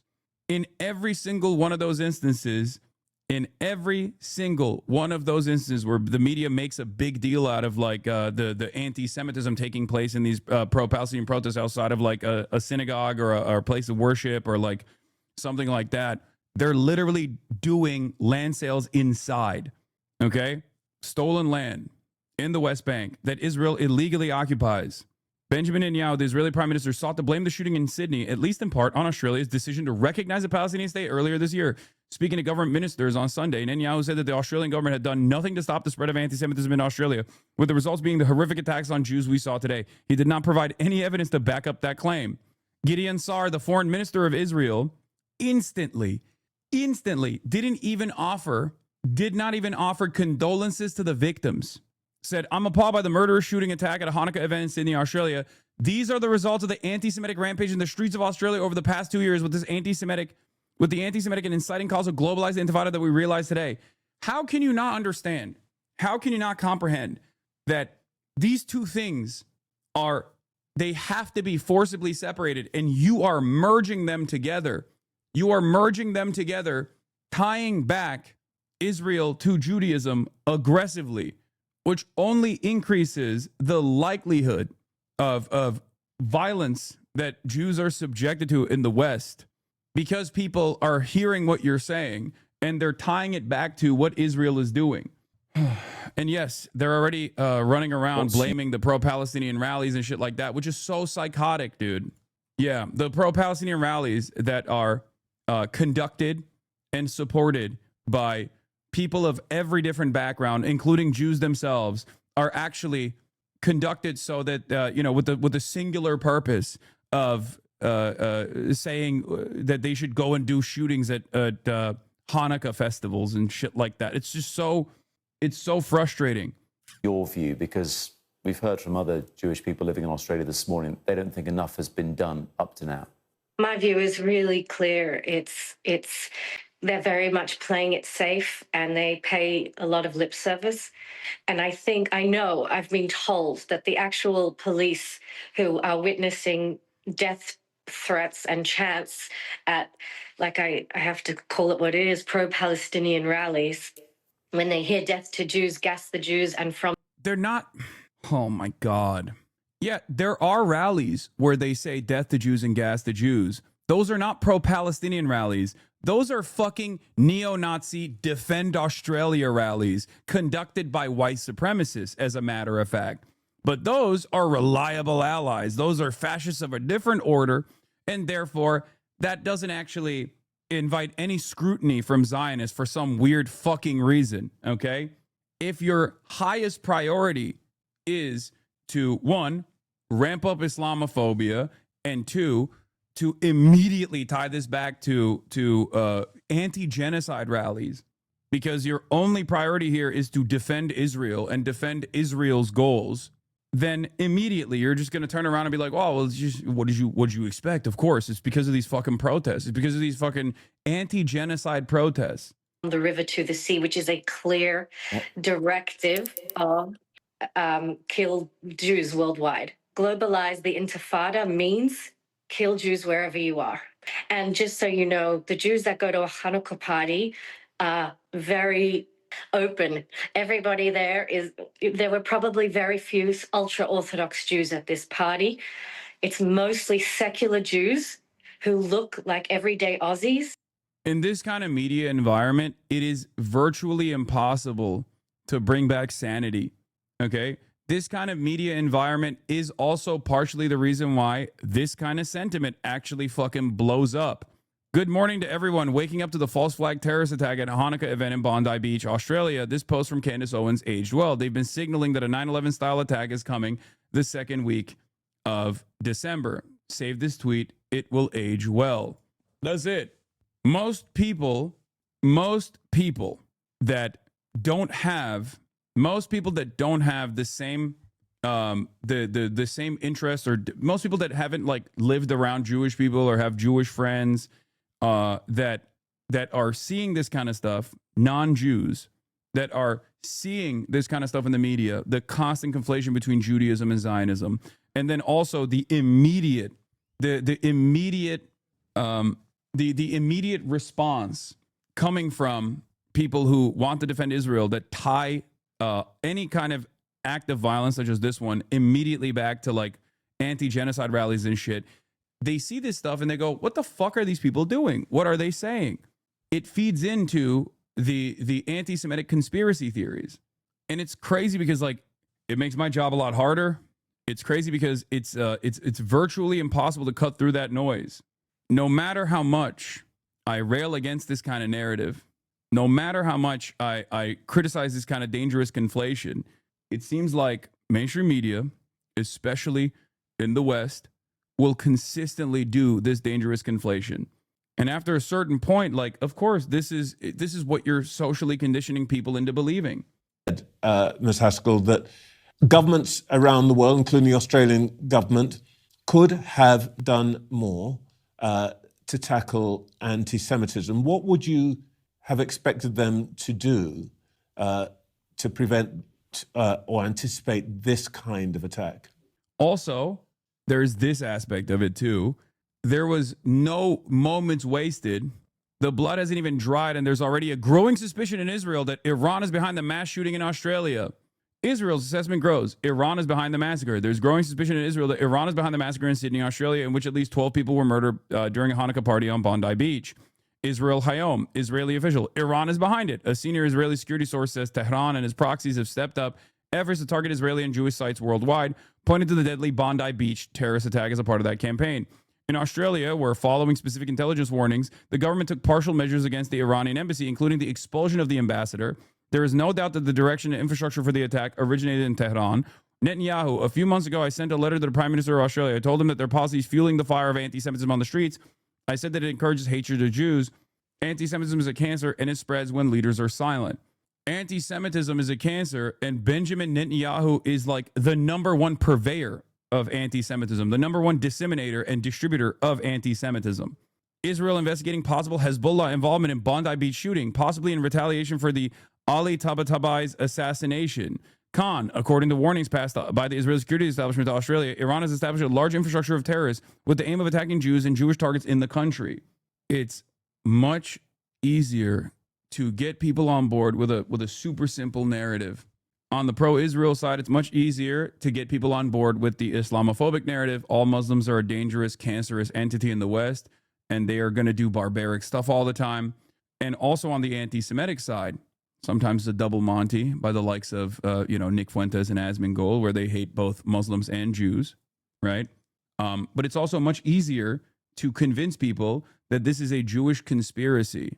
A senior U.S. official told Fox News that if Australia attack was ordered by Iran, the U.S. fully recognizes Israel's right to strike Iran in response. Like, obviously, Iran did not order the attack in Australia, but I'm also having trouble understanding why Israel would have a right to attack. How is Israel involved here, lol? It's fucking insane. This is what happens when you got one speed. Bomb Iran, you know? Well, I guess we got to bomb Iran again. It'll work this time. Yeah, and they already are like talking about how Iran is 2 weeks away from nukes again. Well, fight racism, fight violence against Jewish community, fight racism in workplaces. We're trying, lady. It does feel like to me there's less and less people invested in doing that, though. As strong as possible. Look, when you see those hate march in the streets, whether it's London or Sydney, and in the Sydney Opera House. Like, this is what I mean. Oh, we got to fight anti-Semitism. We got to fight racism. And then you instantly go, and the way to do that is by stopping anti-genocide rallies. Okay, well, you just made like 10,000 new racists with that statement. Okay, because people already don't like Israel for good reason, for understandable reason. The hatred and enmity and anger and animosity that people feel in their hearts towards Israel is not only warranted because Israel is doing a genocide, and it's also an apartheid state that is engaging in ethnic cleansing, mass displacement, untold amounts of violence, and is an unaccountable entity, okay, and gets unlimited and unconditional support from the West. But then on top of that, where people have this kind of resentment towards Israel for this reason, especially because Israel seemingly always finds its way into meddling with the domestic affairs of the Western world that is offering this kind of unconditional support in spite of the animosity towards Israel.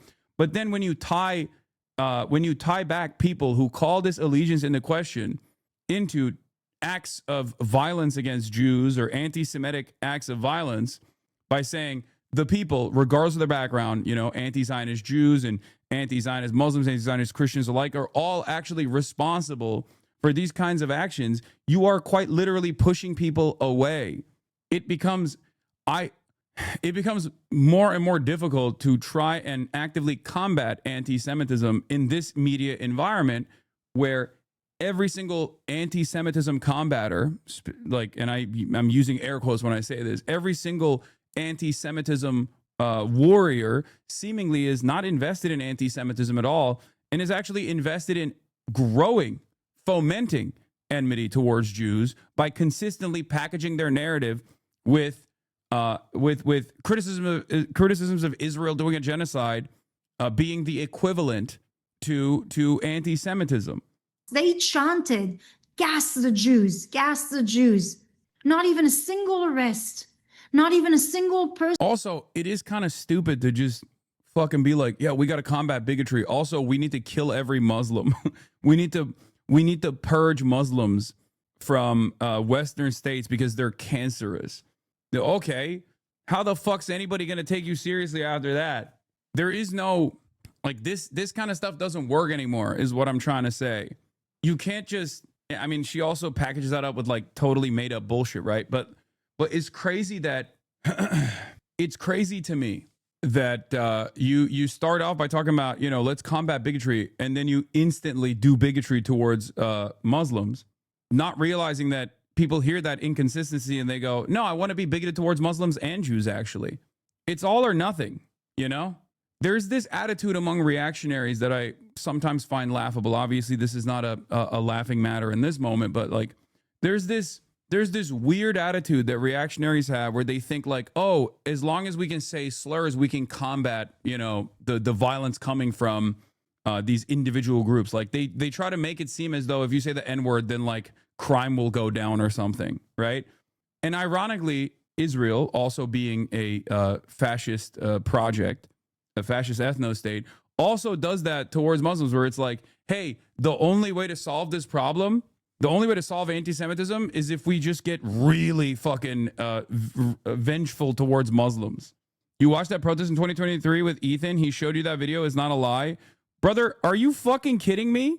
Not only was that protest not only was that the captions of the protest were debunked, like the audio in the protest was called into question later down the line, but one protest from 2023 after 2 years of genocide, do you feel like this is a valid argument? Are you fucking insane? Yes, dude, there are going to be white nationalist opportunists that try to fucking weave their way into the anti-Zionist project. Okay? Yeah, here. The NSW, New South Wales Police, actually investigated.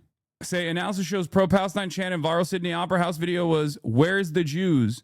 Independent expert says with overwhelming certainty that the phrase was not "gas the Jews," as was widely reported around the world.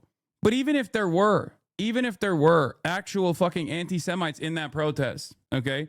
Even if there were actual anti-Semites in that protest, you're talking about one protest from 2023 and turning a blind eye to the atrocities that took place for 2 fucking years with unlimited support from Western governments. Like, what an insane thing what an insane fucking thing to hold on to. It's ridiculous. Anyway, like, regardless of whether or not there were actual straight up anti-Semites in that protest, okay? Regardless of whether there were actual anti-Semites in that protest, think about what you are matching against one another, okay? 2 years of live streamed Holocaust of children, women, and the elderly in broad daylight with unlimited support versus one protest at the Sydney Opera House. Fucking insane. Oh, I guess you can't criticize Israel's unlimited genocide. Person who had to answer for that, but they tried to cover that. When you hear them chanting to globalize the Intifada, what? Yeah, there's a reason why she immediately jumps to globalize the Intifada. Bro, you don't know that you talking about? I'm living in Israel. What do you think that mean? Globalizing the Intifada mean exactly that. To go on massacres, shooting people in the streets, to violently attack them. This is what it means. And if you let that continue and run in your street, waving flags of terrorists, pictures of people who murdered innocent. Yeah, I have a very different read on this because I see what pro-Israel people are doing as exactly what she's saying. And unfortunately for her, and unfortunately for many people that want to continue the Zionist project of genocide, death, displacement, and destruction, many people also now see it in the same way as well. Yeah, waving the Israeli flag, wearing IDF gear, wearing IDF dog tags, consistently talking about "Am Israel Chai, Am Israel Chai." Actually, we got to fucking kill all the children. Every child in Gaza is actually not innocent because they're potentially a terrorist that we've eradicated. Also, at the same time, they were human shields. But even if they weren't human shields, and even if there wasn't actually a Hamas officer in the immediate vicinity, which, by the way, that still doesn't fucking justify this kind of death and destruction, they were still terrorists in training. So therefore, it was actually valid. All of this stuff is why people actually fucking hate Israel. Okay? All of this stuff paired up with a constant need, a constant interest in meddling in the domestic affairs of these countries that are already offering unlimited loyalty and support to the state of Israel as it continues its genocidal settler colonial project is precisely the reason why people fucking hate Israel now. Children. In spite of the mainstream trying to control this narrative and trying to contextualize every single act of violence against Palestinians. You know, if you don't fight it, in your silence, you actually support that. You justify that. And to globalize the Intifada means exactly that. A terrorist attack on a beach in Australia where Australian civilians are being murdered and killed. This is what it means. So when you hear that, start acting, enforcing, persecuting, punishing. Yeah. When you hear someone participate in an anti-genocide protest, put them in jail. Well, this is already happening. We know what this looks like with Palestine Action. People who are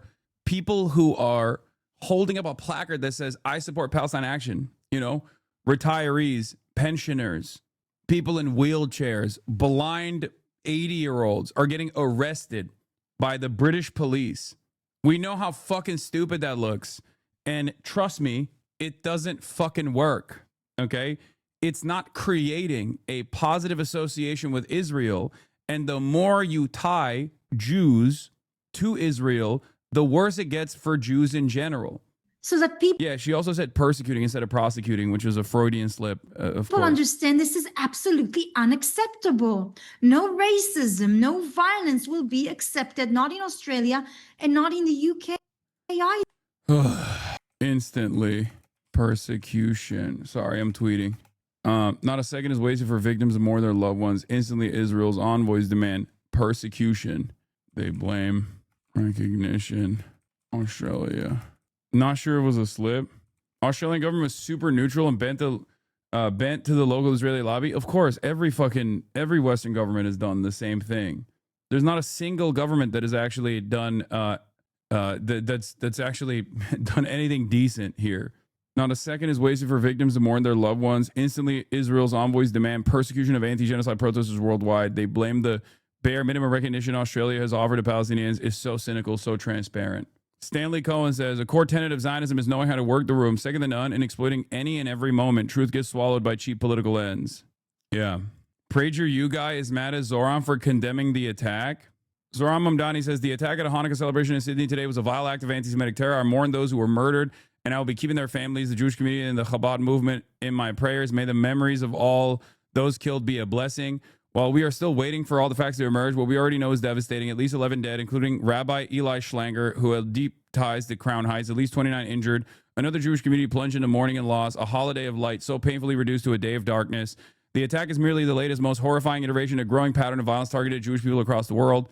Too many no longer feel safe to be themselves, to express their faith publicly, to worship in their synagogues without armed security stationed outside. What happened at Bondi is what many Jewish people fear will happen in their communities too.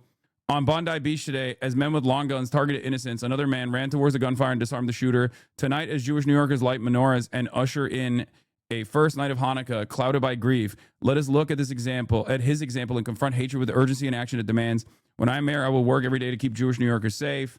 On our streets, our subways, at shul, in every moment of every day. Let this be a purpose shared by every New Yorker, and let us banish this horrific violence to the past. Before people also turn around and say this is like Jewish exceptionalism or something, please suck my fucking dick, okay? It's objectively true that you know these guys attacked a Hanukkah event. The intention was very clearly to target Jewish people, okay? It is not Jewish exceptionalism or some shit to call that out, okay? And then of course Shabbos Kestenbaum, the PragerU correspondent, responds, keep my people's name out of your Islamist mouth, you scum. You praise the convicted Holy Land 5 terrorists, campaign with the guy who said America deserved 9/11, repeatedly denigrate our NYPD, and don't believe Israel has a right to exist as a Jewish state. Go fuck yourself. Didn't you support him? What? Yes, I did, and I do. Azan caught a stray. I mean, yeah, I live permanently in the minds of these fucking losers. Let's be real.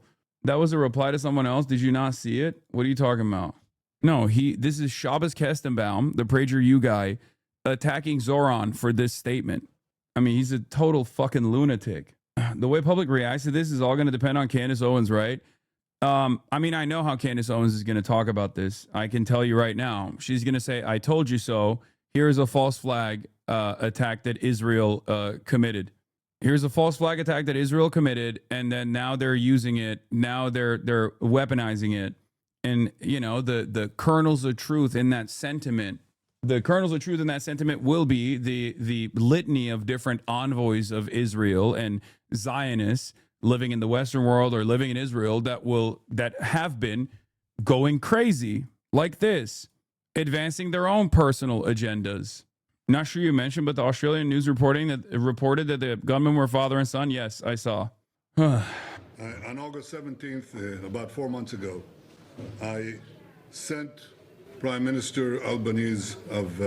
Dude. The first English statement that Benjamin Netanyahu makes in the aftermath of the shooting, the first words that comes out of his mouth, pay close attention to it. It's about Australia's bare minimum recognition of Palestinian statehood. I'm not even going to get into like how that conditional statehood recognition was already bullshit, and it was just a way to like It was just a way to like stop the protest from taking place. But it shows you what his goals are. Australia, a letter in which I gave him warning that the Australian government's policy was promoting and encouraging anti-Semitism. Once again, this is a plea. I hope if there are, I mean, I don't think there are any liberal Zionists or Zionists in this community that remain. But if there are, like, if you have immediate family relatives, especially the Jewish HasanAbi heads, like, I hope you can cut through and explain to them and show them that Benjamin Netanyahu's commentary around this reads as unimaginably insincere to people who are not as invested in the ethnic cleansing project of Israel as they might be. Okay? That's it. Like, all of this stuff absolutely feeds in to the anti-Semitic mania. And it almost feels like he's doing it deliberately. You know what I mean? He's just like, he's really fucking increasing the tension to the best of his ability because he doesn't give a shit about anything other than advancing the genocidal project of Israel, the Greater Israel Project. In Australia, I wrote, your call for a Palestinian state pours fuel on the anti-Semitic fire. It rewards Hamas terrorism. It emboldens those who... Like, dude, this is your number one? This is your number one concern? Really? Like, think about that. His number one concern, dude. It's fucking crazy. It's so transparent. It's so calculated. It's so fucked up. He doesn't even give a shit about the people that died. He's just like, yeah, of course. What did you expect? What did you fucking expect? Of course, if you let people say that they don't like that I get to do genocide, then obviously this kind of stuff's going to happen. Ironically enough, the danger and instability, albeit limited for Israelis, as opposed to, especially in comparison to any other neighboring country or any other peoples that unfortunately have to live under Israeli occupation, is marginal. But that danger, even that marginal danger that Israelis face in Israel, or the danger that Jews face in the Western world, would diminish if Israel didn't fucking exist in the ways that it does. If Israel was not a fucking apartheid state with a Jewish supremacist ethno-state goal that is exterminationist, that is constantly destabilizing and constantly bombing every fucking neighboring country, then none of this shit would happen. Certainly there would still be anti-Semitism. It's one of the oldest bigotries, okay? But it would not be this explosive. And everything that Benjamin Netanyahu says and does, everything that Zionists say and do in the Western media, feed into this dangerous conflation of Jews and Zionism, Judaism and Zionism, feeding into anti-Semitic conspiracies. Menace Australian Jews and encourages the Jew hatred now stalking your streets. Like, one of the craziest aspects of this, unironically, is like, I've said this before, if Israel also did not find itself so predisposed with meddling in the domestic affairs of Western countries, even then I don't think there would be this much enmity towards Israel. Okay? That's the other thing. It's the arrogance, it's the entitlement, it's the attitude, it's the demands for censorship. Because remember, 2 years ago, things were different. Okay? The attitude was different. Most people didn't know about Israel or didn't care about Israel. They just saw it like as a, country out there that we are aligned with, like a Western style country that we're aligned with. That's like, fighting Muslims and stuff like that. They're in a bad neighborhood, right? Like, that was the attitude. That was a prevailing narrative. That was a prevailing attitude. But now it's the popular sentiment. It is the popular sentiment. It's fuck Israel o'clock. So when you're demanding persecution, when you're demanding prosecution, when you're demanding censorship of the popular sentiment, the people that don't have that same kind of Zionist brainwashing or investment in the Greater Israel Project, in the development of this ethno-state, in the continuation of this occupation, when they hear you say this, they go, well, one, you're a fucking monster. You're a war criminal. Fuck you. And 2, now you want me to shut the fuck up, and you want me here in America, or you want me in Australia, you want me in London to not be able to say that you're a fucking monster. You want me to be prosecuted, to be persecuted, to be jailed for calling you a monster? Well, suck my fucking dick. That is the attitude. I routinely bring this up, but Zionists operate like it's 2003 in the way that they propagandize, in the way that they speak about these affairs, in the way that they talk about Israel. It's not 2003 anymore. In 2025, the popular sentiment is anti-Israel. You cannot brute force your way back to you cannot forcibly, you cannot by brute force, by demands of censorship, change the popular sentiment back in the direction of pro-Israel. That much is clear. If anything, it feeds into the anti-Semitic conspiracies of like Jews have control over the Western governments, Zog, Zionist occupied government. Like that's what it feeds into. And for some fucking reason, these guys refuse to reckon with that. It's crazy. You can buy CBS. It's not going to change. Okay. If anything, people are just going to say, see, we knew it. We told you, we knew it. You're going to buy TikTok. And all that leads to is people going, see, we knew it. We told you. Anti-Semitism is a cancer. It spreads when leaders stay silent. It retreats when leaders act. I call upon you to replace weakness with action, appeasement with resolve. Instead, Prime Minister, you replaced weakness with weakness and appeasement with more appeasement. Your government did nothing to stop the spread of anti-Semitism in Australia. You did nothing to curb the cancer cells that were growing inside your country. You took no action. You let the disease spread. And the result is the horrific attacks on Jews we saw today. We saw an action of a brave man, turns out a Muslim brave man, and I salute him, that stopped one of these terrorists from killing innocent Jews. But it requires the action of your government, which you're not taking. And you have to, because history will not forgive hesitation and weakness. It will honor action and strength. That's what Israel expects of each of your governments in the West and elsewhere, because the disease spreads and it will consume you as well. But we are worrying right now about our people, our safety, and we do not remain silent. We fight those who try to annihilate us. They're not only trying to annihilate us, they attack us because they're... Yeah, tying it back to like a global international Muslim conspiracy. All Muslims are trying to annihilate you guys, all of you.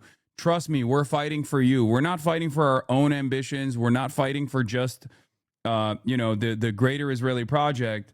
We're fighting for everybody because all of these Muslims around the world are a danger, right?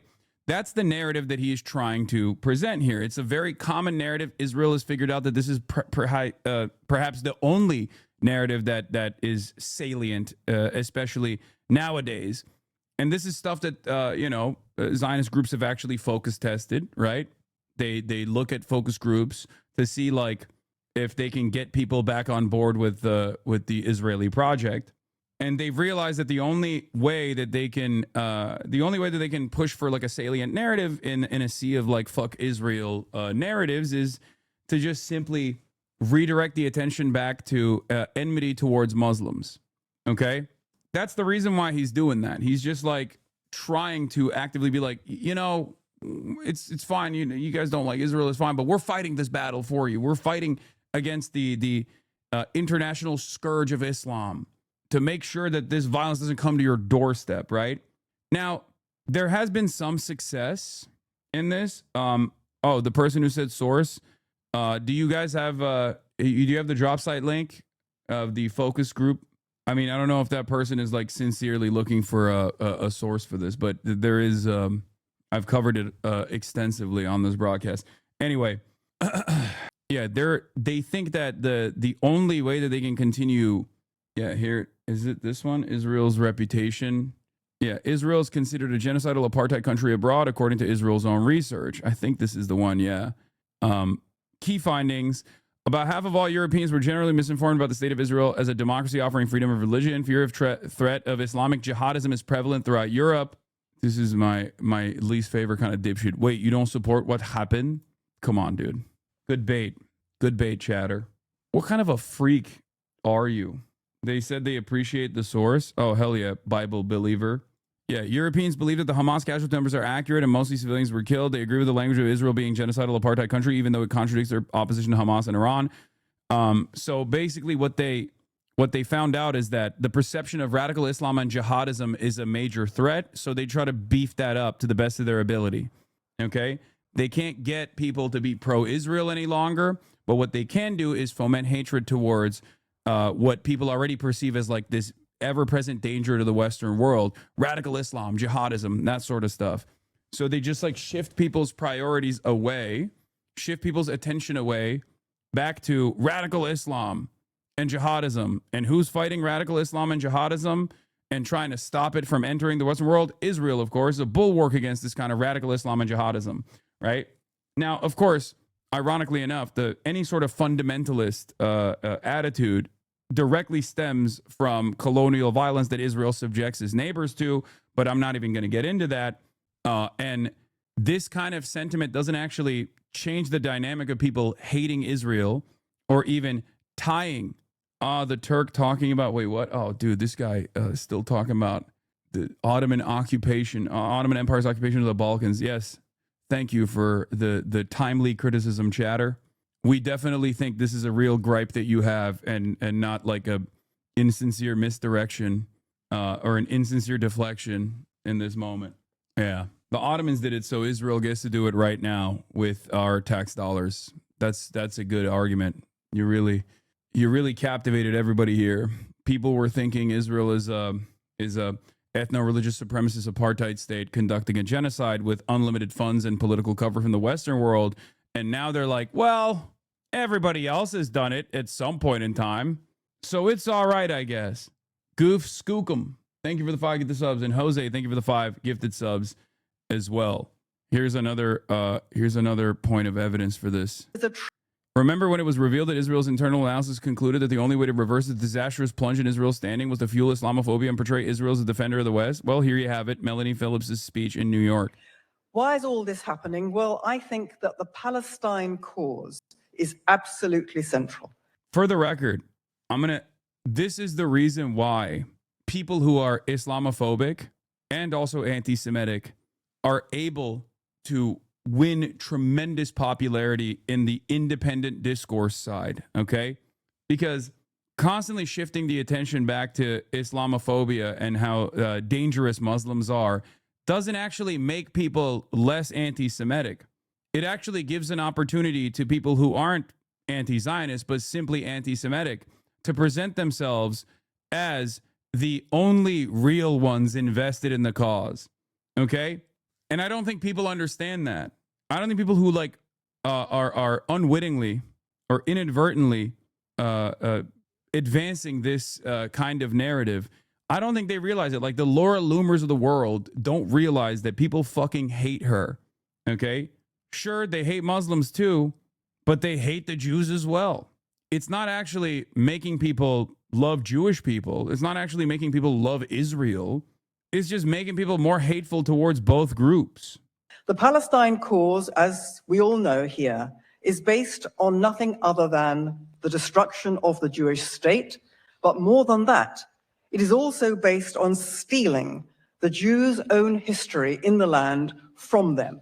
But the Palestine cause has become the cause of causes in the West, which of course is in the business of destroying its own core values, which come from Judaism. No coincidence. In my view, the Palestine cause is a form of holy war, Islamic holy war, and it is a Trojan horse for the Islamization of the West. By adopting the language and the moral inversion of the Palestine cause, the West has bought into the agenda for its own destruction at the hands of Islam. This is a death wish by the West. Yeah. Let's stop caring about human rights and let's stop caring or let's focus on the bigotry that Jews are experiencing. Also, all Muslims are actually racist decapitators and barbarians at the gates, and we must purge them. Okay, Grandma, I don't think this is a fucking coherent or convincing narrative for people. I think people that hear this and go, yeah, she's cooking, are also the exact same type of people who have this kind of enmity and hatred towards Jews as well. You can't be in favor of human rights for one group while simultaneously defending the death and destruction of an entirely separate group. You can't do that. That's why people who are both anti-Semitic and anti-Islam, Islamophobic, win in this media landscape. That's the reason why they are the ones who are able to cut away. They take advantage of all the narratives that are in mainstream discourse. That's why I always say Nick Fuentes and Jake Tapper have the same exact attitude, even if they have a fundamental disagreement, when they both say all Jews care about is Zionism and Israel. They both say it. One says it's a good thing and must be defended. The other says it's a bad thing and must be destroyed. And at a time when people actually have a negative association with Israel, of course the person who says this is a bad thing and must be destroyed is the one that's going to win in the long run. Just like when you run around and say, oh, bigotry, and it's dangerous that you're allowing bigotry to run amok against Jews, but then you turn around and say, and we have to literally purge all Muslims because they're dangerous. They're doing Islamic jihad, both in Israel and also they're doing Islamic jihad in the Western world. The only people that, you know, the only people that benefit from this kind of narrative is the people who hate both of these groups. That's why there is there's so much like the prevailing narrative on the issue of Israel now, especially in America, is like, just bomb all of them. Who gives a shit? Okay. Ex-rhetoric and corrupted save. Thank you for the 5 get the subs. And if you have a death wish, you cannot fight a death cult, which is what the West is facing in the forces of Islam. It cannot fight it because it no longer knows what it is. The West no longer has the will to defend itself because it no longer knows what that means. And insofar as it ever knew what it means, it has tried to destroy it by telling itself that the West is to be hated. This has created a vacuum into which has marched the Islamists to conquer the West because the West is paralyzed. So yeah, a furious Israeli in Bondi to an ABC reporter. You gave $25 million to Gaza. You have to stand with Israel because we have the same values as in Australia. We value life. Those people value death. Brother, you cannot say you value life while talking about defending Israel, okay? We can kill the Jews. That's the Jews. Our government did nothing. Before Israel did anything. For 3 weeks, Israel didn't do anything. And here, there were marches and celebrations that Jews and Israelis, because not only Jews, all the Israelis were Bedouins killed, Arabs killed, foreign workers killed, German people were killed, like Argentina, everywhere they were killed. And what did Australia do? Our government, Albanese and Penny Wong, gave $25 million to Gaza. Why? To make Hamas stronger and to show people locally that it's okay to kill people? That's why we have it here. We're just celebrating. Kids were celebrating. Kids were celebrating. Kids were getting some food. There were a lot of activities like face painting, bubbles, rock climbing. So kids being kids. There were a lot of kids, different age, from under 1 year old to like 15, 16. A lot of kids. There's the shooting stuff happening. Not only kids, adult, elderly people came here to see. It's a kids' party. CHANUKKAH is primarily for kids. This person who went there, he knew what he was doing. Like, that's crazy that you're first, like you are literally standing and in the backdrop, there are victims who were shot getting medical attention. And your first thought in your mind is Albanese gave $25 million to Gaza. And that's why this happened. It's psychotic. It's fucking psychotic. This is absolute lunacy, man. You are so brain poisoned. Yeah, we have to kill more Palestinian children because this happened. And you're living in Australia and you're saying this. Like, I don't understand. Like, do people not realize, like, when people go out and say shit like this, do they not realize that this reads as, like, completely insane to the average person? Like, they see this and go, what the fuck are you talking about? So, like, children that were ruthlessly slaughtered by the Israeli state in Gaza, they deserved it because like, and no one should say anything about that, or no one should actually try to aid with breadcrumbs, basically. Aid that is not even let into the fucking strip by the same country that's also doing the genocide. Like if everyone, what's the argument here, right? Like if everyone was silent about Israel's violence in the Western world, would there be no animosity whatsoever? Like if there was no room for protest, would people not see the death? Is that what it is? Would people not feel a certain type of way? It is actually this kind of sentiment that falsely ties back Israel to Jews living in Australia, to Jews living in the United States of America. It's exactly this kind of dangerous association. For this person, it's legit. Like, I mean, he's saying he's Jewish. He was at the Hanukkah event, and he very clearly does care about Israel. Seemingly cares more about Israel than he does about the violence that took place here, because he's just in the immediate aftermath of this violent incident. His first thought in his mind is Albanese gave $25 million to Gaza. That's psychotic. What he fails to consider, of course, is that this actually takes away from anyone looking at this and thinking like, oh, wow, there was a serious victimization that took place here. There was a serious traumatic incident that took place here. No, they read this from afar, and if they have no investment in like the Israeli project whatsoever, they go, okay, well, I guess all Jews do care about is Israel. Look at this shit. Have they found the names and motivations of the shooters yet? Yes. Not the motivations yet, but I mean, it's obvious that they, shot up a Hanukkah event. So. And can you talk to me about like the moments of the shooting? So when did you realize? Like, explain. When I realized, when I saw a dead person. When other people start seeing a dead person, when everybody realized. I mean, this is just a guy, right? Has anyone else at the event expressed this sentiment? And if not, why highlight a single deranged statement? Okay, that's actually a great question. So this is just one guy, right? Except every single member of the Israeli government, the entirety of the Israeli media, and all of the foreign ambassadors that went on television have basically expressed identical sentiment to this person. See, like it's so similar to one another that it almost looks coordinated when it's not.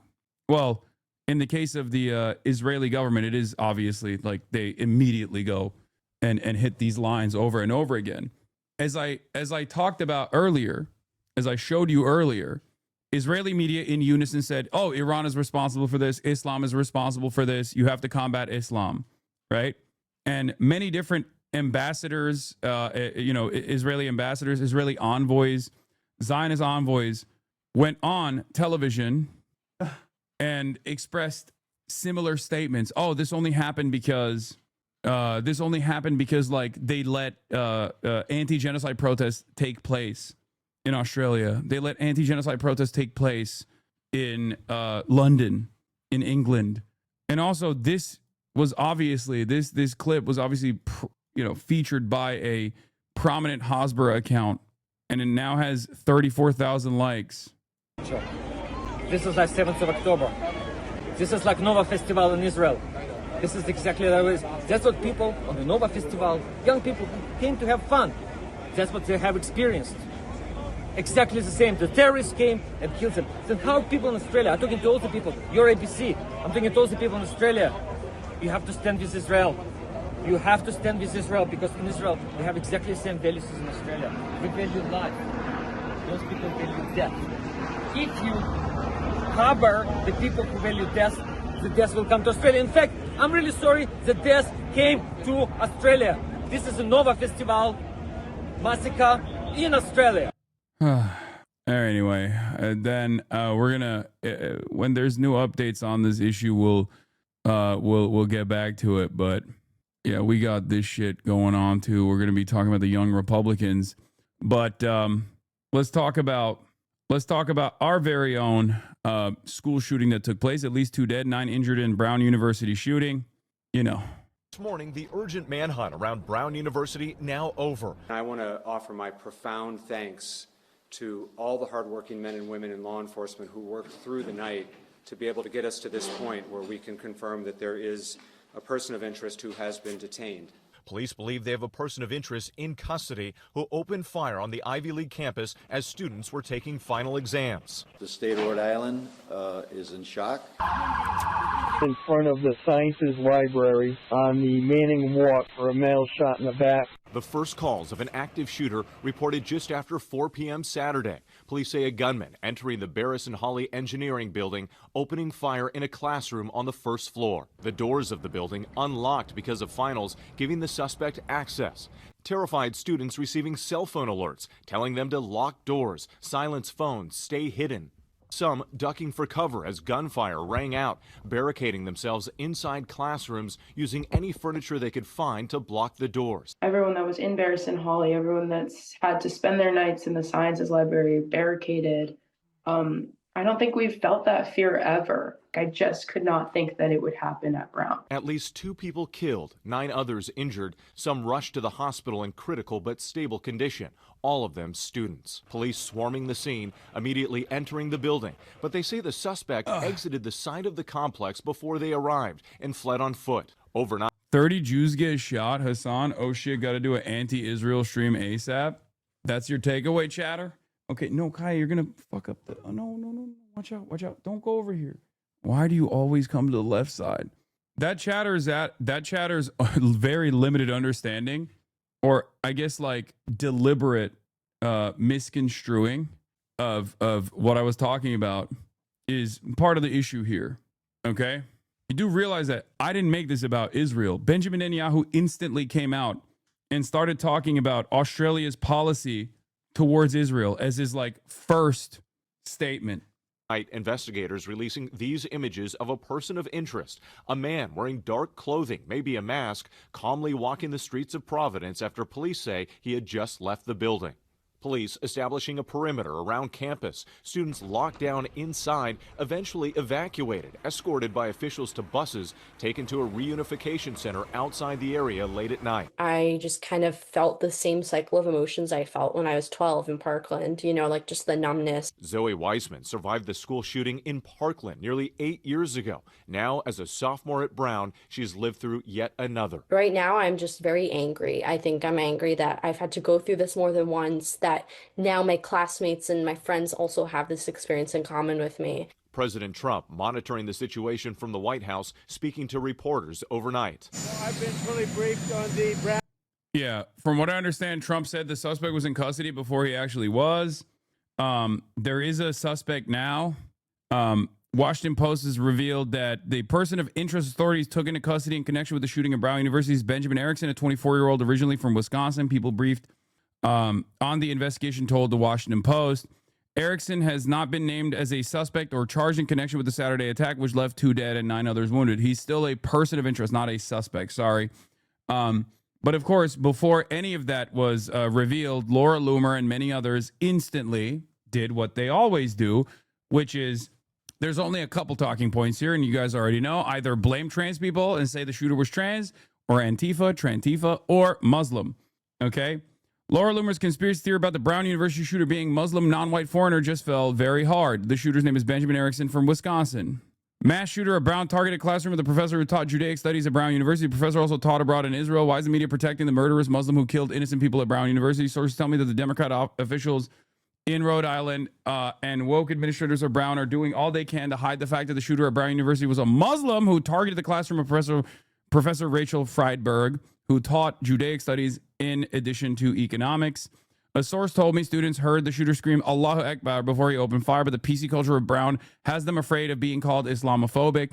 Source tells me police and FBI agents on the ground have also been instructed by Democrat officials on the ground in Rhode Island to not say the words Muslim or Islamic terror. How much more of the Islamic invasion are patriots going to take before they just can't take it anymore? How much longer before they make the choice to save the West from this jihadist invasion? We are really playing with fire. Patriots in the West are being pushed to the limit. This is all before Laura Loomer knew anything about the background of the shooter, by the way. Why is the FBI not telling us the name of the shooter from Brown University? Why does it feel like Obama runs the FBI? Same sanitized language, same refusal to speak the truth, same problem with jihadi cockroaches infesting our country because so many officials can't say no to Arab money. We haven't done the ERIKA KIRK Town Hall yet. I'll do it later. We're talking about multiple shootings that have taken place. Well, it turns out the person of interest in the shooting at Brown University is Benjamin Erickson, a 24-year-old originally from Wisconsin. According to people briefed on the investigation, they spoke on the condition of anonymity because they were not authorized to publicly discuss the probe. Authorities have not named Erickson as a suspect or charged him in connection with the Saturday attack, which left 2 dead and 9 others wounded. Officials have repeatedly referred to the person in custody as only as a person of interest, a term investigators use to refer to someone whom they wish to question and believe has relevant information. Now, we don't know anything yet, okay? We don't have enough evidence yet, okay? I'm not going to sit here and immediately go, oh, well, it's a white guy, so he definitely did it, okay? I'm not, because I'm not fucking Laura Loomer. Laura Loomer didn't have any information whatsoever, for the record, not even this level of information, a person of interest named in the process, before she instantly said, oh, this is Islamic terror once again. Islamic jihadist terror. These cockroaches are infesting the Western world.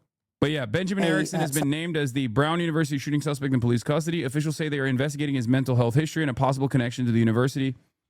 So far, that is all we know. Have a man in custody, and he has now been identified as Benjamin Erickson.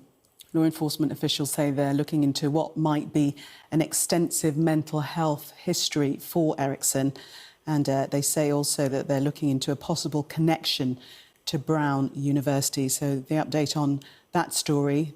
Does the U.S. not have laws against incitement of violence / hate speech? That's what Laura Loomer was doing? No. Fuck no. And even if we did, do you think they would utilize that against someone doing Islamophobic narratives? Someone who is close to the administration? You can do that every day if you're conservative regardless, and especially towards Muslims. It's encouraged. Suspect has been named as Benjamin Erickson, and he is in police custody. Brown University situation, what a terrible thing it is. And all we can do right now is pray for the victims and for those that were very badly hurt, it looks like. And we'll inform you later as to what's happening, but it's a shame. It's a shame. Just pray. More than 400 law enforcement officers, including the FBI, ATF, state and local police, assisting with the investigation as they search for a motive. Authorities so far not sharing any details about the alleged weapon. It's all hands on deck. We're picking up on any leads, any tips that come our way, and that's what the department has done for years. And so when some incidents... I just feel like if you replace Muslim with Jew in that statement, there would absolutely be repercussions and likely an arrest. No, the fucking FBI will knock on your door for far less. No. I mean, maybe in the past, but not anymore. I mean, look at Nick Fuentes, Candace Owens, like, no.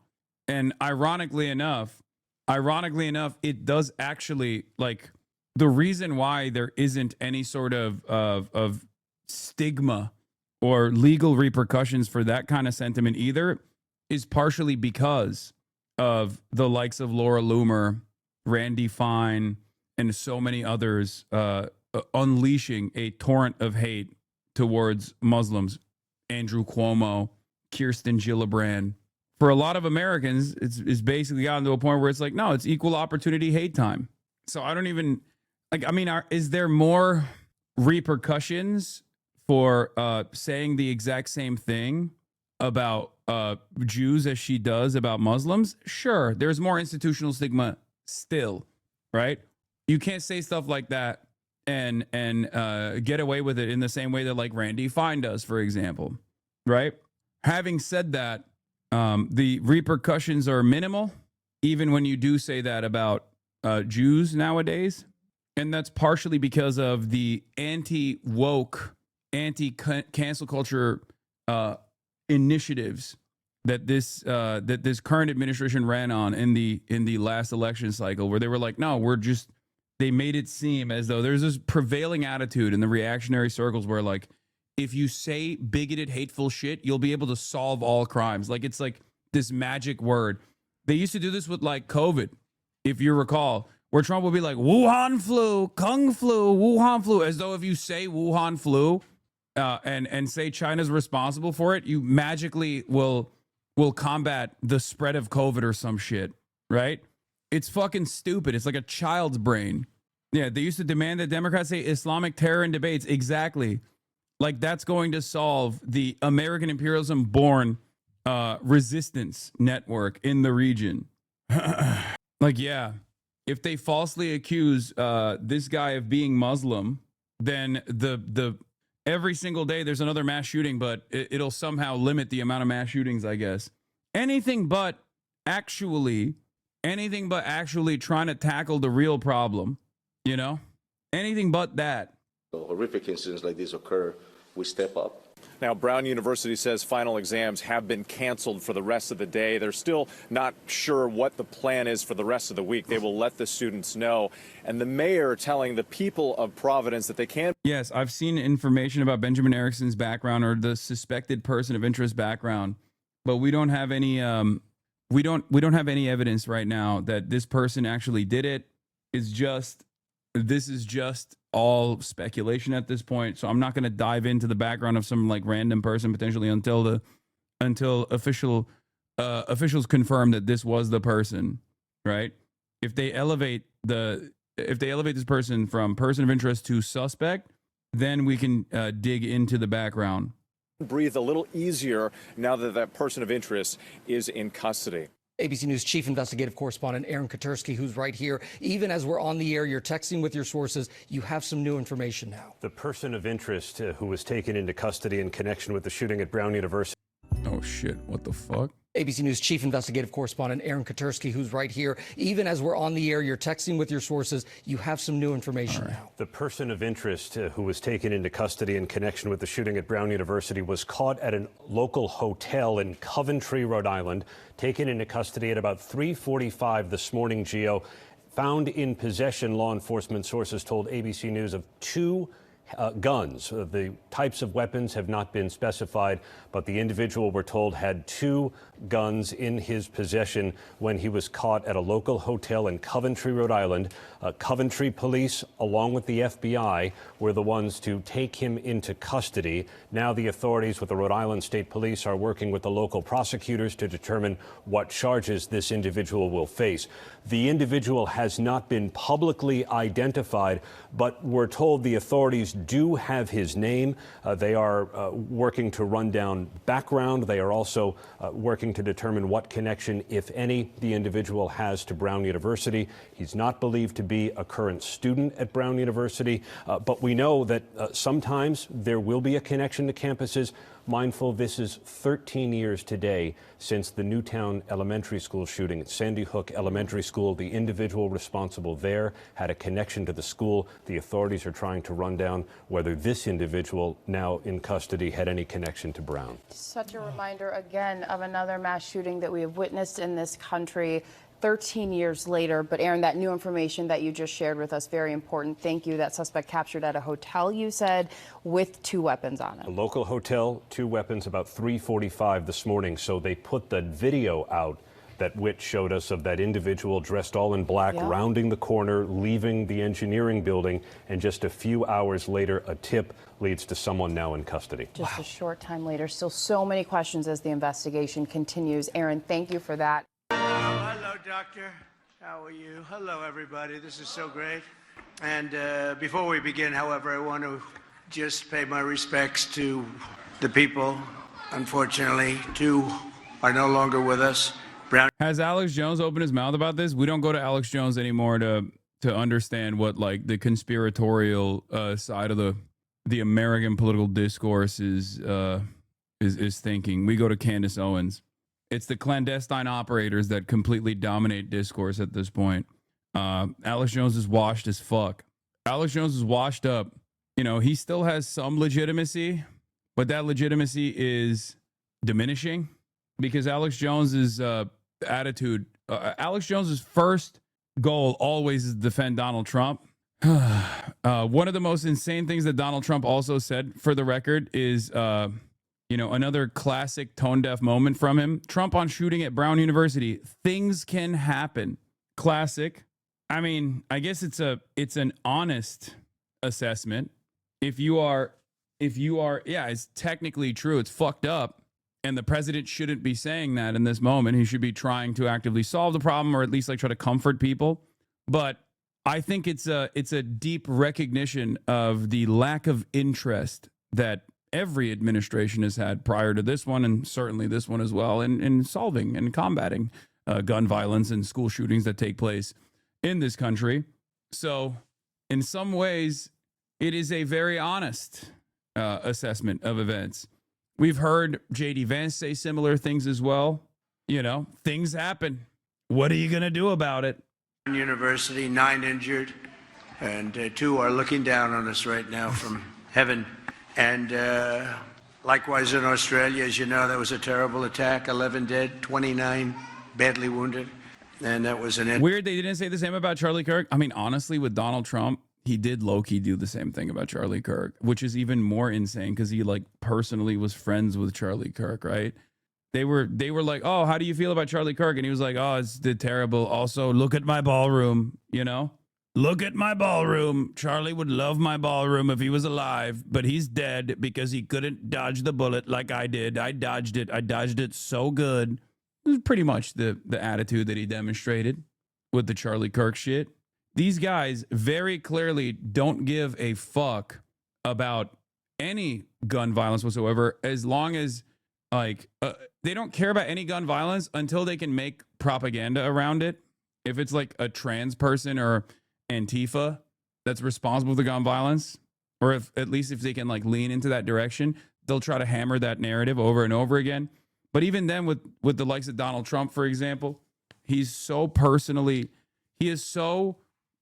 invested in his own narcissistic desires that he can't even fake it for the appropriate amount of time to put together a convincing narrative. Says the propagandist, responds random gray name chatter. True.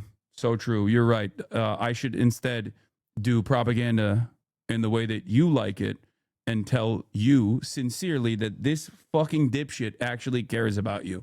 Will that make you feel better if I just lied to you? If I just lied to you and told you that Donald Trump actually does sincerely give a shit about you? If I said he's based, he's the real uniter, Daddy Trump loves us, Daddy Trump loves you first and foremost. Would that make you feel better? For a brief moment, I just basically sang you a lullaby so you can cope, instead of recognizing potentially the devastating reality that the American government has never cared about you at all. Anti-Semitic attack, obviously. Yeah. Oh yeah. Let me package that up once again. First time reading Bungalater, first time reading the Hasan chat, and they really are just as scummy as their cult leader. Okay. Well, let's not ban this guy. I want to hear what this guy has to say. Okay. Once again, what's the alternative, chatter? Do you want me to tell you that the grocery prices are going to go down now that like a sufficient number of undocumented migrants have been deported? A sufficient number of migrants have been harassed? Is that what you want to hear? Donald Trump truly cares about combating gun violence in the United States of America? Is that what you want to hear? What do you want to hear? Let's do commentary in a not cult-like fashion. What is your assessment of the situation?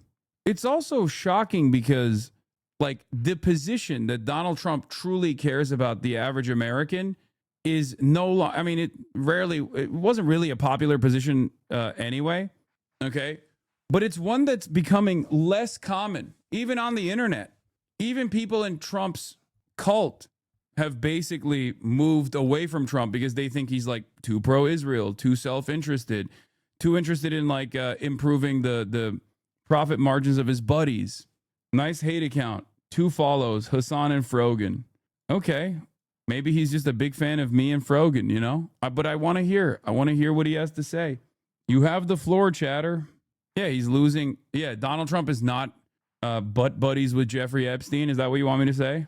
And I just want to pay my respects to everybody. I must say in Syria also, we had an attack in Syria, and we had 3 great... I'm not a fan of Trump, so I could care less. Wait, so why did you say that then? Because we were just talking about how Trump lies to his cult that is shrinking in size every single day. What's up with the fucking radical centrism, dude? It doesn't make any sense. People will come in here and be like, nah, dude, I'm just a fucking radical centrist, baby. You don't understand. I'm above it all. Well, clearly you're not. You're taking a position against what I'm saying here. So what do you want to hear? Where is the scummy commentary coming from? Or do you have no opinions of your own and you just simply regurgitate whatever some fucking dumb fuck YouTuber said, and that's what you're responding to here? That's what you're trying to repeat here. I believe you're an adult. I want to believe you're an adult capable of rational thought. So stick around. And perhaps instead of seething and having tremendous resentment for someone who you've been negatively primed against, maybe you can understand what I'm talking about here. Maybe you'll find that there is a lot of agreement with the things that I'm saying here. Something that you should entertain regardless. You know, it's good to entertain a diversity of opinion. You feel me? It's a good start that you're not a fan of Trump. It's a good start. So there is room for agreement here. Patriots terminated by bad people and not the Syrian government. It was ISIS. Syrian government fought by our side. The new president fought by our side. But I just want to pay my respects to the families. We also had 3 injured, but 2 of them are already out of the hospital and 1's I've seen enough of your slop to know I won't learn anything here, especially from a self-proclaimed propagandist. Don't you think this is very close-minded? You've taken the initiative to come in here, okay? You've taken the initiative to come in here. Stick around. Maybe the quote-unquote slop that you watched was baseless accusations clipped in a way to make you feel a certain type of way about a person that you would otherwise agree with. That's why I said, I'm not a fan of Trump. Neither am I, right? You said you're not a fan of Trump. Neither am I. I think there is room for growth here. You've already decided that this is interesting enough that you clicked on the broadcast. I think you can absolutely learn something here, even if you don't agree with me. And I don't think you should agree with every single thing that I say, regardless. I'm not a fan of scummy people in general. Okay. Once again, this is a reinforcement cycle in your brain to justify why you don't want to listen to what I have to say. But I think if I stop responding to you, maybe you'll accidentally arrive at your own conclusions here rather than the conclusions that you think you have. Okay? That's it. To be okay, but we lost 3, so it was a rough day.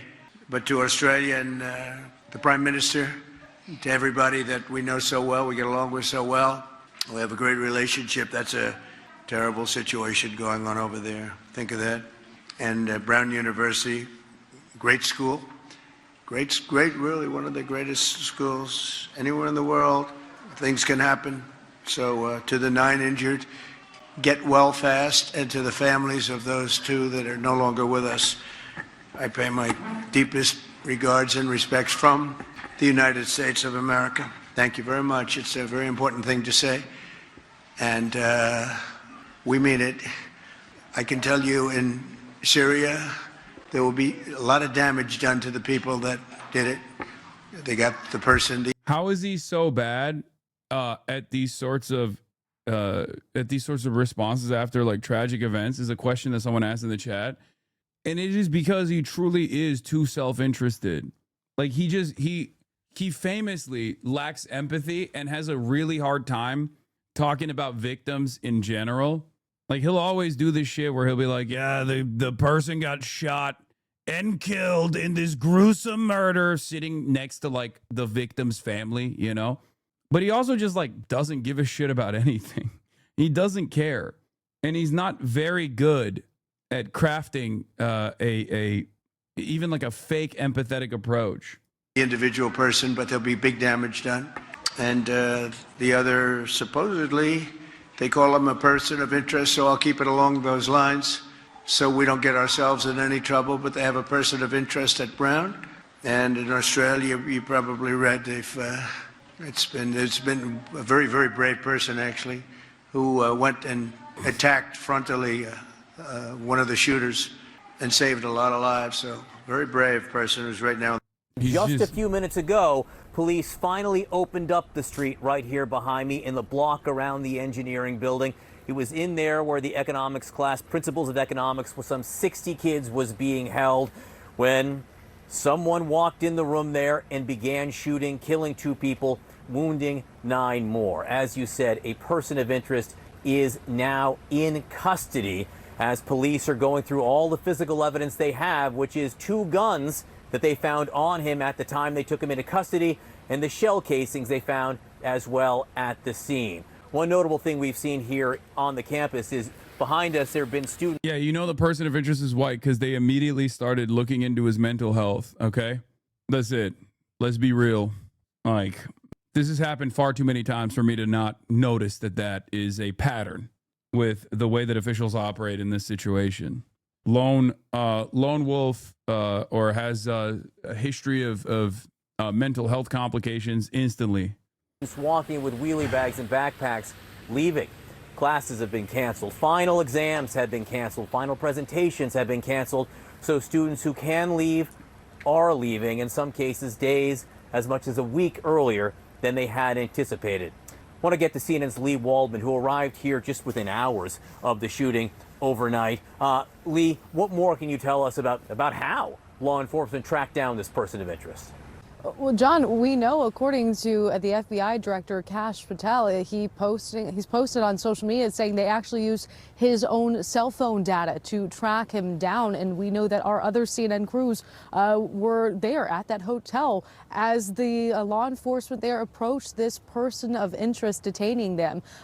So all of these law enforcement entities are working together overnight, throughout the day today, really piecing this together. And that's why they've been fairly tight-lipped at this point, not sharing much information about who that they have detained, how they were able to piece together from that 10-second video clip just showing the back of this person of interest to having someone who's actually been detained now. Where we are here, John, is at Lippert Park.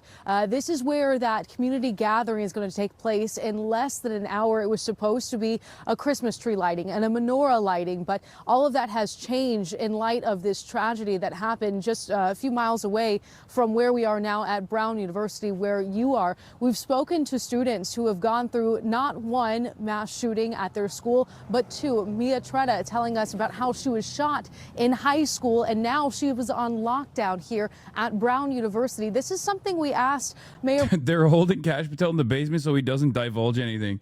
Yeah. I have it on good authority that they took away all the jackets, all the child smalls so that he can't appear on camera. Netanyahu hasn't tweeted that it wasn't Israel yet? No. Brett Smiley about during a press conference earlier, asking him how he wraps his mind around and the message he has for leadership across the country, knowing that young people who are in college have gone through 2 different active shooter situations. Take a listen to what he had to say in response. One of the students that showed tremendous courage literally said to me, you know, that active shooter drill they made me do in high school actually helped me in the moment, which at the same time provided me hope and was so sad. We shouldn't have to do active shooter drills, but it helped. And the reason it helped and the reason we do these drills is because it's so damn frequent. You hear him saying it there. It just keeps happening. John, I've lost track of how many of these I've covered at this point. I'm sure it's the same for you. It breaks your heart every time we drop into one of these communities here. But like he mentioned, those active shooter drills, they're working. The student who told him that was a student who is hospitalized right now dealing with gunshots. As a European, I can't even begin to comprehend how that sentence is normal in the U.S. I mean, when you run out of all options, you know, triage is the only thing you can do, right? It's just doesn't seem like anyone in remote proximity to power is invested in fixing this issue. Shot wound injuries. Yeah, thoughts and prayers, maximum freedom to learn how to run away from bullets. 8 students were shot. Another student hurt by shrapnel and took themselves to the hospital immediately afterwards. It just shows you how far-reaching these tragedies are, touching every member of this community. Absolutely, no question about that. And Lee, just so our audience knows, you were talking about where this person of interest was taken into custody in Coventry, Rhode Island. We showed some pictures of that hotel. That's about 25-30 minutes away from where I'm standing at Brown University. So this person of interest, if he was the shooter, went from the building right behind me walked down the street in that video you're looking at right there, and then ended up at that hotel where he was taken into custody very early in the morning, a little after 3 o'clock in the morning. And one of the questions that we will be asking and maybe getting answers to is why he went from here to there, how he got from here to there, what did he intend to do after he got there? Was he trying to get away? Did he ever think he would get away? Again, we haven't heard from authorities. Genuine question, but do people in America have to pay for healthcare in situations like this, when they're in mass shootings? I actually don't know. I guess there's like some kind of insurance, right? But I don't know. Authorities now for several hours, unclear whether or not they will brief again. Most of the new information we are getting coming from CNN's own reporting team, which I'm sure there's got to be like some kind of government pool of funds or something, right? Do we have to ask? You have to pay? That's fucking insane, dude. You get shot at school. And then you can, I mean, you have the freedom. You have the freedom to open up a GoFundMe account, I think, right? Obviously, it's not going to generate the same funds as you would if you said the N-word to like a black person or something on camera and got fired from your job. But, you know, maybe you can scrounge up some dollars. But that's freedom at the end of the day, you know? Yeah, that's not even a joke, for the record. What I'm saying is not a joke. There have been numerous people... there have been numerous instances where people basically getting fired or you know, getting quote unquote, I guess, soft canceled for calling a black child at the playground the N-word, for example. And then they've fundraised like hundreds of thousands of dollars. Who pays for medical bills after mass shootings? Costs for gun-related injuries fall on the taxpayers and the employers. See? When Ashton Gamblin remembers the night she was shot 9 times, she can picture herself lying in the ambulance and worrying about whether she could afford it. That's how the American medical system is, she told ABC News. I just got shot and I'm concerned about how I'm going to pay for the ambulance ride. Gamblin worked at the front door of Club Q, a gay nightclub in Colorado Springs, where an attack last November left 5 dead and dozens injured. Bullets pierced Gamblin's arms and chest. After returning home, Gamblin received a letter telling her that the healthcare cost totaled $300,000 and her private insurance wouldn't cover it. Greatest country on the planet, baby. Listen, freedom ain't so free, you know what I mean? Sometimes it costs $300,000 and your private insurance won't cover. And it unleashed my imagination. Wonderful? And then... The fuck is this? Gamblin is one of the hundreds of injured in mass shootings each year. As of May, the nation has played host to 184 mass shootings this year, which left 248 dead and 744 injured, according to the Gun Violence Archive. The human toll, but also the financial toll that results in these types of injuries is massive, says Patrick Carter, professor of emergency medicine at University of Michigan and co-director of the Institute for Firearm Injury Prevention, told ABC News. Treatment for the first year after a gun attack raised medical spending for survivors by an average of $30,000, a fourfold increase from the costs incurred by a given individual over a typical year. Accounting for roughly 85,000 gun violence survivors each year, the added cost of the initial treatment totaled $2.5 billion. These are the costs that society has to incur. 96% of the added healthcare costs fell to public insurance programs such as Medicare and Medicaid and other insurance programs such as workplace compensation, as well as private insurance coverage offered by an employer, noting that the remaining 4% came out of the pocket from victims who lacked insurance or opted to cover the health care themselves.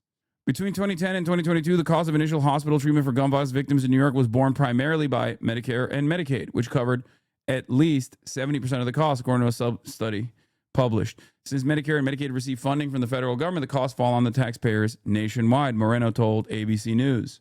Ugh. You can apply for victims of crime compensation funds, but there's a low cap and it's a reimbursement program. In Ohio, it's run through the state attorney general office. Yeah, claim denied. Pre-existing condition. You were shot before you got to the hospital. Sorry, nothing we can do about it. Even though you're paying $800 a month on your insurance premiums, we are going to try and farm as much revenue out of you as possible. And therefore, we're just not going to pay for your claim here. Have you thought about not being shot while at work? This is the freedom that we're talking about with American healthcare. Has developed new information about the weapons and the investigation itself. Lee Waldman, great reporting. Thank you for all the work that you've been doing here. Again, as we stand here, Wolf, we see people out on the streets more than when we got here on the morning. They are opening up, people trying to get back in the building. They haven't been able to get back in the building yet where the shooting took place. And a lot of students, the students who ran out, simply left everything behind. Wolf? Yeah, it is so awful, so terrible, heartbreaking indeed. All right, John Berman, I will stay in very close touch with you. Thank you very, very much. I want to bring in CNN Chief Law Enforcement and Intelligence Analyst John Miller right now. Also joining us, the former Boston Police Commissioner Ed Davis. John, I'll start with you. What's the latest you're hearing from your sources on what the operation to detain this so-called person of interest uncovered? Well, they went to the hotel, as has been described by witnesses. They banged on the door and told them to open up. This is around 3:45, 3:50 in the morning. A team from the FBI Safe Streets Task Force out of Boston, U.S. Marshals, Coventry Police on the scene. And when they entered the room, they encountered this individual who they had identified and were looking to speak to, and asked him where he had been earlier that evening, that day. And we are told by sources that he allegedly told them, I've been here at the hotel the whole time. I haven't really gone anywhere. They took him into custody. Along with that, they recovered 2 weapons. One, a 9mm Glock semi-automatic pistol with a single stack magazine and a laser pointer. Why is that important? Witnesses told police that this gun had some odd device attached to it, with a laser beam coming out of it. So that is an indicator that they were looking for. The other gun, a revolver. They have shell casings at the scene. They're going to compare to these weapons. The revolver would retain the shell casings. The semi-automatic pistol would eject them. They're going to have to measure both guns against ballistics recovered at the scene to see if they can tie those guns to the scene, to the victims, and then the individual who had them in that hotel room, as well as a number of other tests. So they have interviewed this subject. We do not know how forthcoming he has or hasn't been since he's been in custody, but where does it go from here? Do we hear that he's going to be charged in a shooting? Do we hear, for instance, if he is a resident of Wisconsin, which we've been told, that he's going to be charged with possession of the 2 weapons in Rhode Island as a non-state resident? All of that still up in the air now, Wolf. What do we know? What are we hearing about, and we're not getting a lot of information, but what are we hearing about this individual's background and or motivations? Well, that's a very fluid question at this point. We have been told in public statements from the school as of the time when they said earlier today that there was a person of interest, that person was not a student at the school. We've gotten pretty strong indications from law enforcement sources that if he is not a student now, he was a student. And that may be something there, Wolf. If he was a student and he's not now, what occurred to make him not a student now? Is that part of the motivation? That's where we don't have a lot of illumination. Bro, if it's a white kid, it's mental health, but obviously we will not take any initiative to solve any of the problems. If it's like a brown person, if it's a white person, then mental health gets slammed. Okay, they say, oh, there's a mental health problem. If it's a brown person, insert whatever, if it's a person of like minority background, insert whatever background they're from, vilify the entirety of said subgroup, and then also still refuse to solve any of the problems. It's great. Ultimately, nothing gets solved. That's it. It's just, will this actually move the needle and further hatred in the country, or will it not? Into the inside of this. And we've been carefully tracking his background. It appears that he is former U.S. military and comes out of Wisconsin. But so far, the picture we have of him is really more of a sketch than a richer one. And motive, still something we're waiting to hear more about. Yeah, we're trying to figure out why someone would drive all the way from Wisconsin to Rhode Island to allegedly commit this crime. All right, stand by. Ed Davis, the former Boston Police Commissioner, is with us.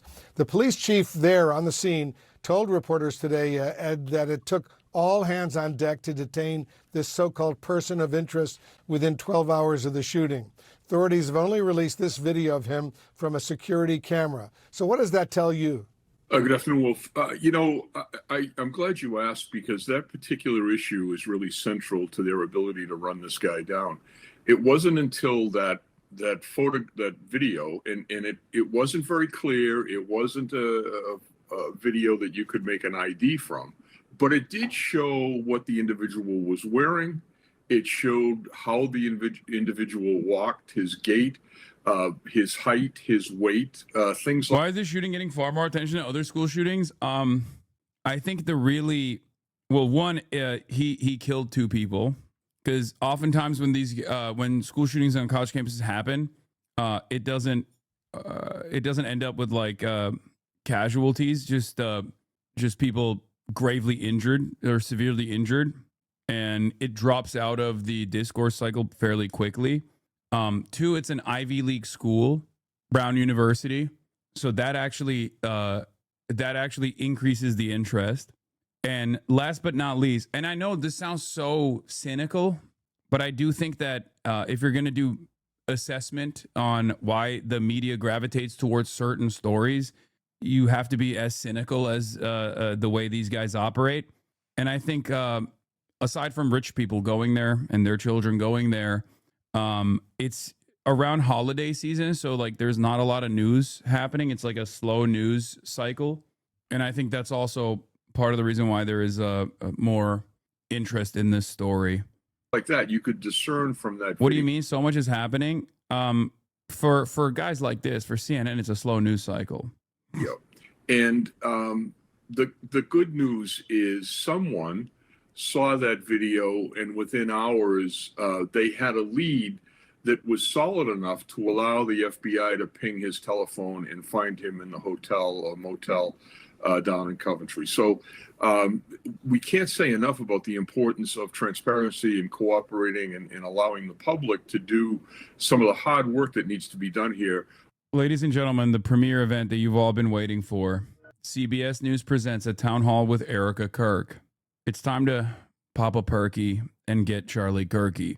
As you guys know, Israel's most loyal and yet most incompetent soldier, Barry Weiss, became the editor-in-chief of CBS News not that long ago, after CBS News was purchased by the Ellisons, with the express purpose of making CBS News more pro-Israel and more pro-right-wing. Now, the amount of success that Barry Weiss will have in this new role will most likely be limited because she is uniquely uncharismatic and does not have an eye for talent and is not really good at the thing that she is destined to do here, right? But make no mistake, I don't think her success is measured with new eyeballs or audience retention. And instead, it's measured by how much pro-Israel propaganda she will do and how much pro-right-wing propaganda she will do. But in an effort to garner attention around CBS News, Barry Weiss wanted to do a town hall with the widow of Charlie Kirk, ERIKA KIRK. And from what I understand, from what the brief clips that we saw promoting this event, it was a spectacular disaster.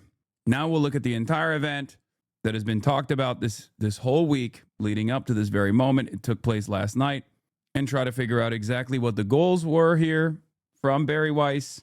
But of course, the preliminary questions were leaked in order to fill the town hall with people as sympathetic to, Barry Weiss's worldview as possible. And once again, as I said already, big advertisers appear to be wary of CBS News' Barry Weiss town hall format. It's just not, it's not good. It's not good content. It's silly. It's shitty. It's transparent propaganda peddling with a very specific direction. And she's already fucking flopping. But that's basically Barry Weiss's entire career. You know what I mean? That's her career. This whole time she's just failed upward because her entire purpose on this planet is to brown-nose billionaires. She plays to an audience of very few but very powerful individuals. And it's been truly tremendously beneficial for her and her only. How's the ankle injury? I'm still limping. All right, let's continue. Breaking news out of Utah Valley University. There's an emergency response there, flooded by law enforcement. The conservative activist Charlie Kirk has died after being shot during an event. The latest horrible example of what appears to be a rising tide of political violence. In the past year, we've seen assassinations and assassination attempts against a Republican presidential candidate, Democratic legislators, and a conservative activist. One moment, Charlie was doing what he loved. That's a different question. Arguing and debating on campus. Fighting for the gospel. You're thinking way too simple about this. You got to go deeper. In front of a big crowd, and then he blinked. He blinked and saw his savior in paradise. Even as he had all of these. Yeah, this was also so desperate, bro. Barry Weiss of CBS News on the same day 2 students were shot and killed at Brown University. Fucking insane, dude. Like, they were so aggressively pumping this. They were like, please watch this town hall. Please watch this town hall. 59,000 views in 17 hours. Oh my Lord. People's commentary surrounding this town hall will garner millions and millions of views, mostly shitting on the town hall, shitting on Barry Weiss, shitting on ERIKA KIRK even. Who knew that when CBS hired Barry Weiss, they were not only getting someone unqualified to run a network, but also an amazing on-air talent to be the face of their network, since she seems so determined to be on air more than anyone else. It's awesome. It's awesome. Why are we about to watch the shit that no one has watched? Oh no, this will drive discourse. This will drive discourse. And like I said, millions and millions of people will talk about this. It just won't be pro-CBS, pro-Barry Weiss, pro-Israel, or pro-ERIKA KIRK. That's why we're watching it. His positions, many of them seen as controversial on different issues. He had a huge galaxy of support on America's right. When you stop the conversation, when you stop the dialogue, this is what happens. When we lose the ability and the willingness to communicate, we get violence. If you were to do this like maybe a week after Charlie Kirk was shot, this would have driven some interest and some positive feelings, I guess. Okay. But 3 months after, when everyone is on the Kirkification tip, when everyone is suspicious of ERIKA KIRK in general and has seen a lot of ERIKA KIRK and don't like it, it's just not. I mean, it's not going to bang at all. CBS News presents A Town Hall with ERIKA KIRK. Good evening. I'm Barry Weiss, editor-in-chief of CBS News, and I want to thank you so much for joining us tonight. Let me tell you why we're here. If you're watching this or you're sitting here in this room with me, you know what I know, which is that we live in a very divided country, a country where many people feel that they can't speak across the political divide. Sometimes they feel they can't even speak across their own kitchen table. And one of the goals of the new CBS News is to change that. And this town hall is just the beginning. This is going to be the first of many conversations and debates on CBS News about the things that matter most, which are often the hardest to talk about. Yeah, things that matter most. ERIKA KIRK's personal feelings. We're here to talk about things that matter most to Americans, okay? Not the price of groceries or anything lame like that. Things that matter most to most Americans, which is ERIKA KIRK, ERIKA KIRK's feelings, Donald Trump's feelings maybe, and how the left is actually dividing the country. I can make one promise to you, and it's this. You will not agree with everything you hear tonight or in any of these other broadcasts. And that is exactly the point. Because the premise of a democracy is that we persuade each other with words and not violence, and that the only way to get to the truth is by talking to one another. And that brings me right to tonight's guests, ERIKA KIRK. 3 months ago, ERIKA KIRK... I'd be more concerned if she was better at eyeball retention, you know?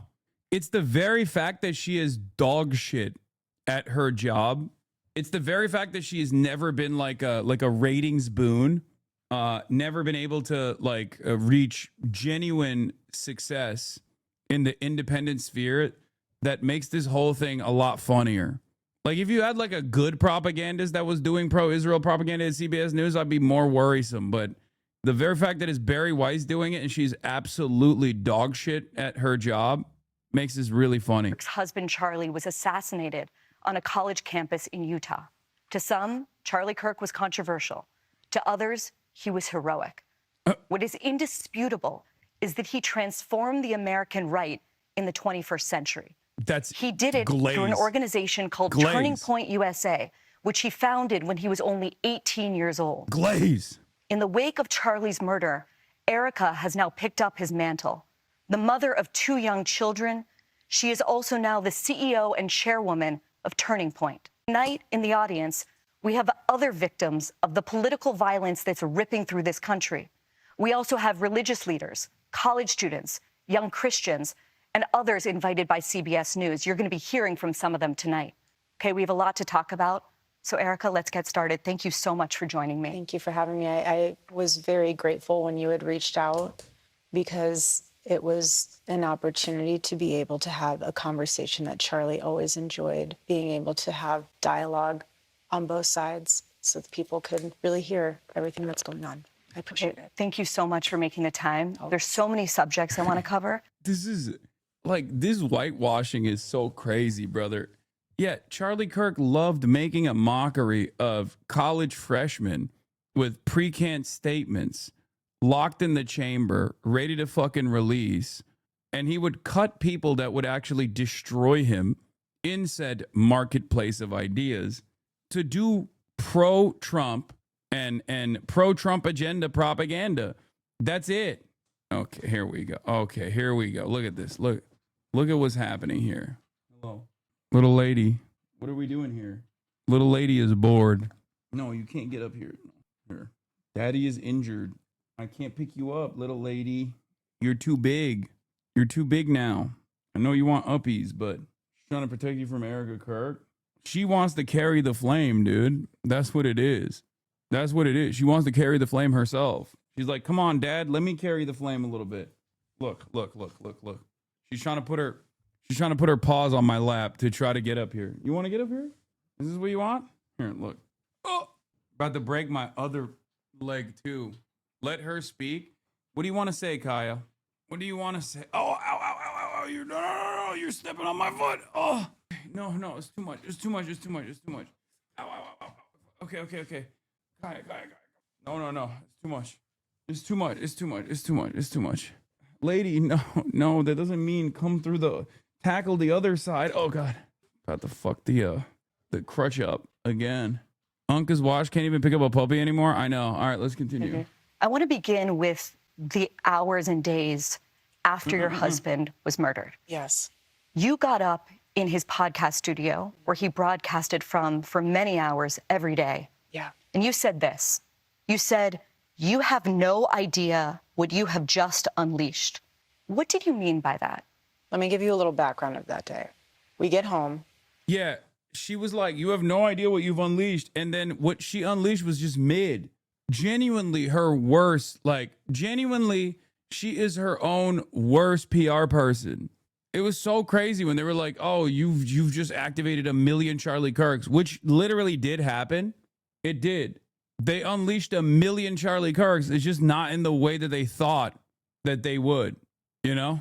Kirkification has been so prominent a fixture of modern internet now. The team goes to dinner. I'm laying in my daughter's bed, and I can't sleep. It took me months to even walk into my bedroom. Yeah, I saw I'm this. laying in my daughter's bed. I can't sleep. I grab my phone, and I start typing out it. 335 likes. We are Charlie Chirp. How can Barry Weiss claim to be impartial and then do this shit glazing the hell out of Kirk? The thing is, if Barry Weiss wasn't such a rapacious dick rider of right-wing politics in general, maybe she could just activate some bleeding heart liberals. But because she's both pro-Trump and pro-Charlie Kirk and pro-Israel, she's all of the things that most liberals have a distaste for. Everybody understands that she is just using CBS News like a fucking fleshlight as a vehicle for unlimited right-wing propaganda, and everybody hates it. It's actually negatively polarizing liberals towards whatever the fuck she's trying to do. Yeah, they want to also purchase CNN too now. The Ellisons want to purchase CNN too.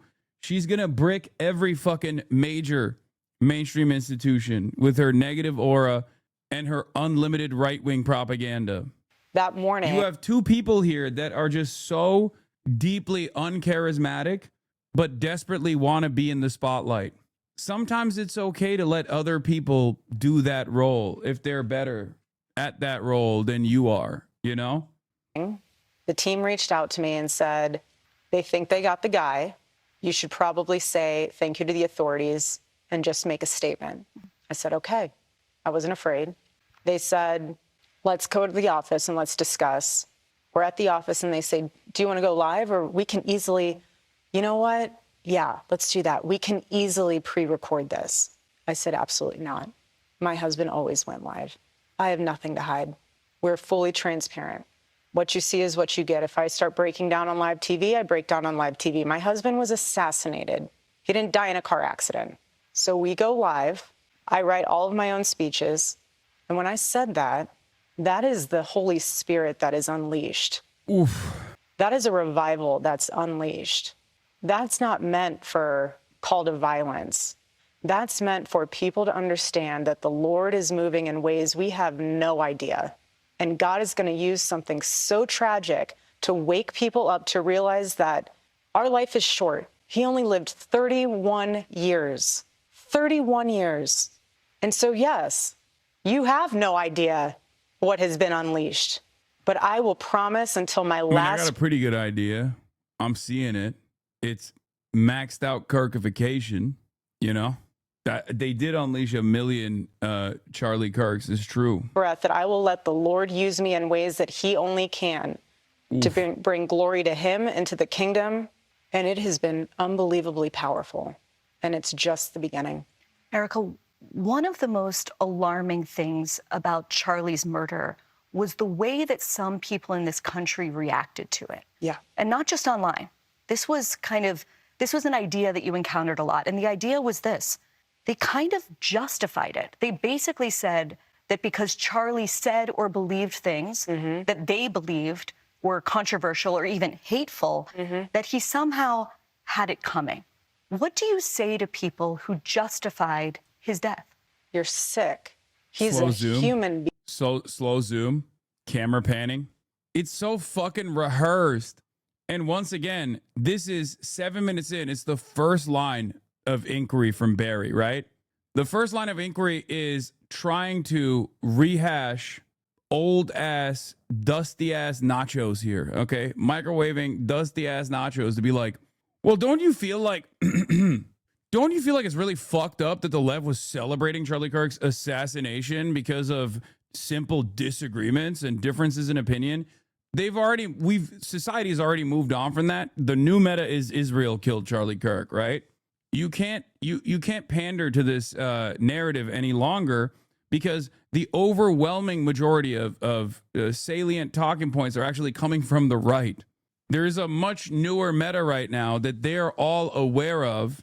And part of the reason why this narrative didn't work, even though the administration tried as aggressively as they could to, one, prop up Charlie as a martyr for truth and for speech. And there were plenty of fucking liberals in mainstream outlets that also played along with this. Ezra Klein comes to mind. Charlie Kirk was doing politics the right way, you know? That all fell apart because of the questions that people had and the interest that people had towards this very high-profile assassination, and the heavy-handed nature of Trantifa narratives kind of falling apart when they found out that it was a good old boy that actually was responsible for the assassination. They went from, this is a trans person that definitely did this, clearly a transgender activist, only to cut away at that overwhelming narrative when they found out that it was a Mormon from a good family, white, right? So now there was no messaging discipline. People just some people were mad that they weren't hitting the Trantifa line as hard. And then Candace Owens came out of nowhere and was like, this is Israel. Israel did this. And then Benjamin Netanyahu came out of nowhere and was like, Israel did not do this. Many people are saying Israel did this. I had to take time out of my, baby starvation and baby annihilation machine command to deliver this 3-minute video about how Israel could not have done this. Please don't say Israel did this. Guys, please don't say Israel killed Charlie Kirk. My t-shirt that I'm wearing that clearly says Israel did not kill Charlie Kirk is inviting a lot of questions that is answered by the t-shirt itself. What's going on? You're sick. He's a human being. You think he deserved that? Tell that to my 3-year-old daughter. It's crazy. I don't think anyone should do that to a 3-year-old child. You want to watch in high res the video of my husband being murdered and laugh and say he deserves it? There's something very sick in your soul, and I pray that God saves you. I pray, because that is what is so wrong. The internet in this world has dehumanized us. My husband did something. Once again, alting, but too early, and alting in the wrong moment. But also, like, the internet has dehumanized people is a crazy statement to make in defense of people making fun of your assassinated husband, when Charlie Kirk personally played a formative role in dehumanizing so many fucking people, whether it be Muslims and Islam being a sword to the neck of Western civilization, or transgender people with regular frequency talking about how crazy they are, how we must take away their medication, talking about women in general, saying that they have no place in the workforce and must stay in a more traditional setting, a more traditional format. Like, he was, by design, a right-wing propagandist and a stooge for Trump. And therefore, he was actively working to dehumanize Haitian people, leaning into the whole Haitians are eating cats and dogs conspiracy theories that were incredibly racist, leaning into the notion that every brown person should be a suspected migrant that is here to do crimes, to do violence. Every victim of police violence that is black actually deserved said police violence, saying that school shootings are unfortunately a byproduct of the freedoms that we have in terms of gun ownership, and that's a sacrifice he's willing to make. Well, he died in a fucking school shooting. It's going to be quite difficult for people who have experienced one of the different ways in which Charlie Kirk has dehumanized people with his commentary to offer sympathy in that moment. His last words were talking about school shootings or mass shootings in the country.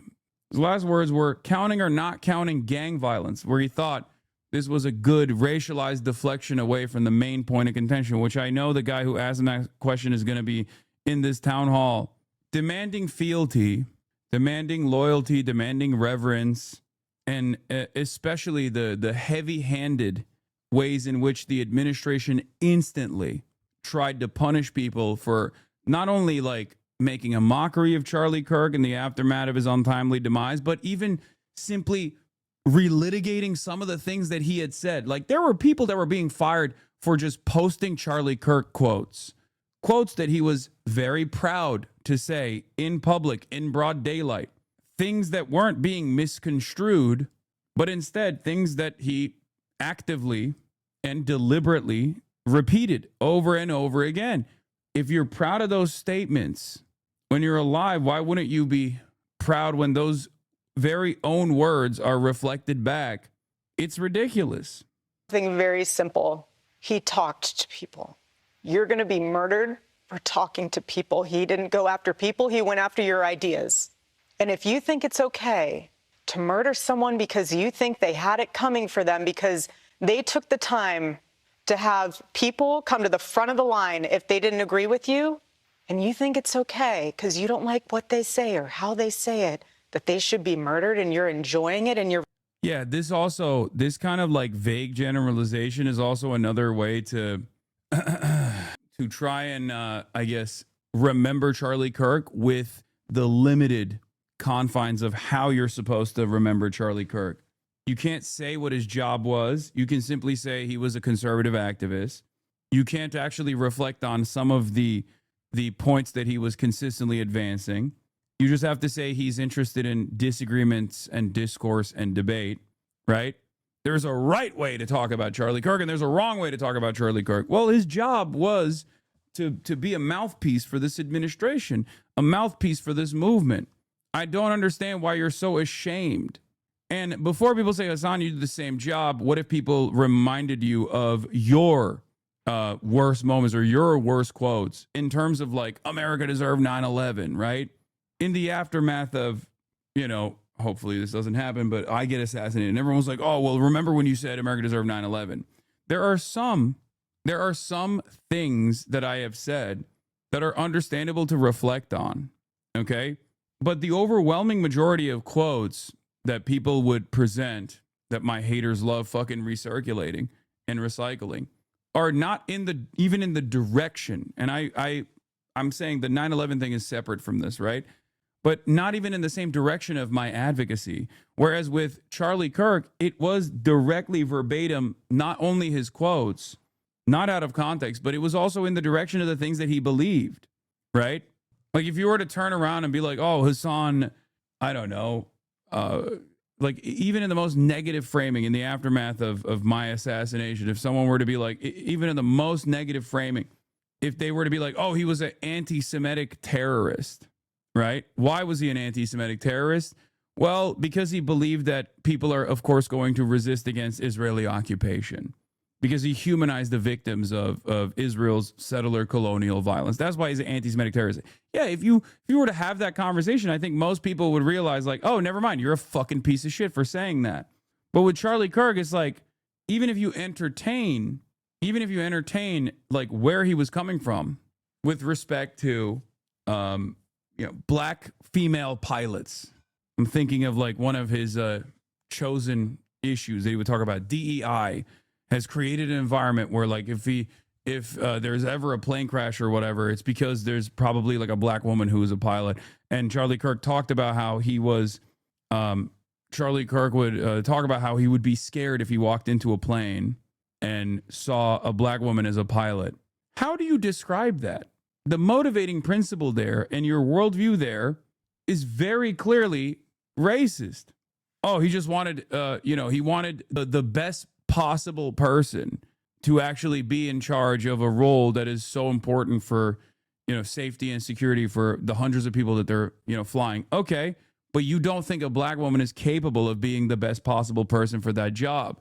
It's that very same question that is at the heart of our disagreement with Charlie Kirk. It's that very same problem. The automatic assumption that a black woman is incapable of being the most qualified person is the issue here. That's what I mean when I say these aren't bastardizations of Charlie Kirk's worldview.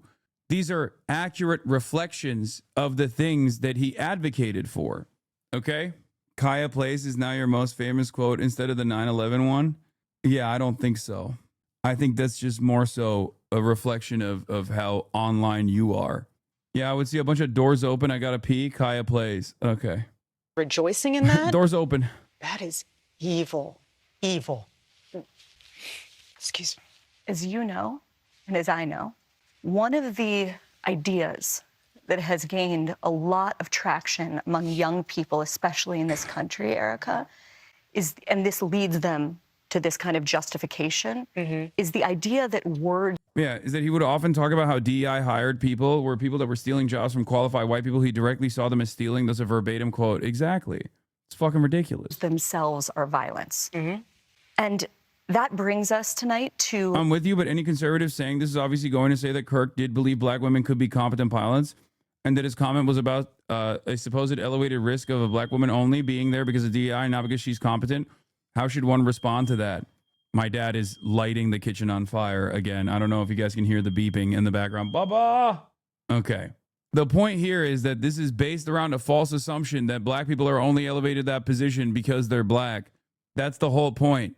It's the false assertion that it's a misunderstanding and a false assertion that black people are only elevated to that position because they're black. That's not true. Also, look at her eyes. Oh my God. Anyway, so Barry here asks like lightly the rhetoric, the dehumanizing rhetoric here.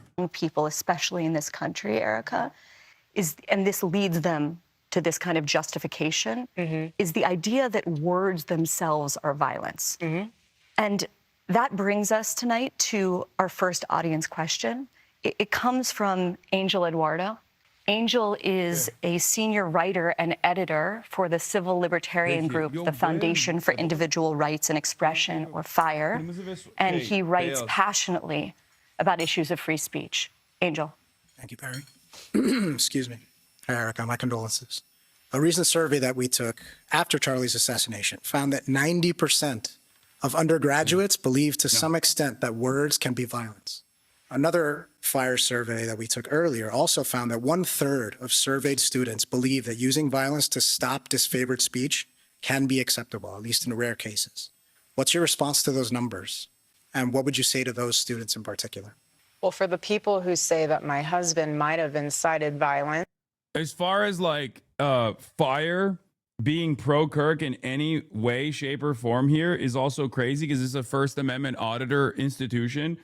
And Charlie Kirk quite literally had a teacher, like had a hit list for college professors that the Turning Point USA organization thought were dangerous, were teaching dangerous things.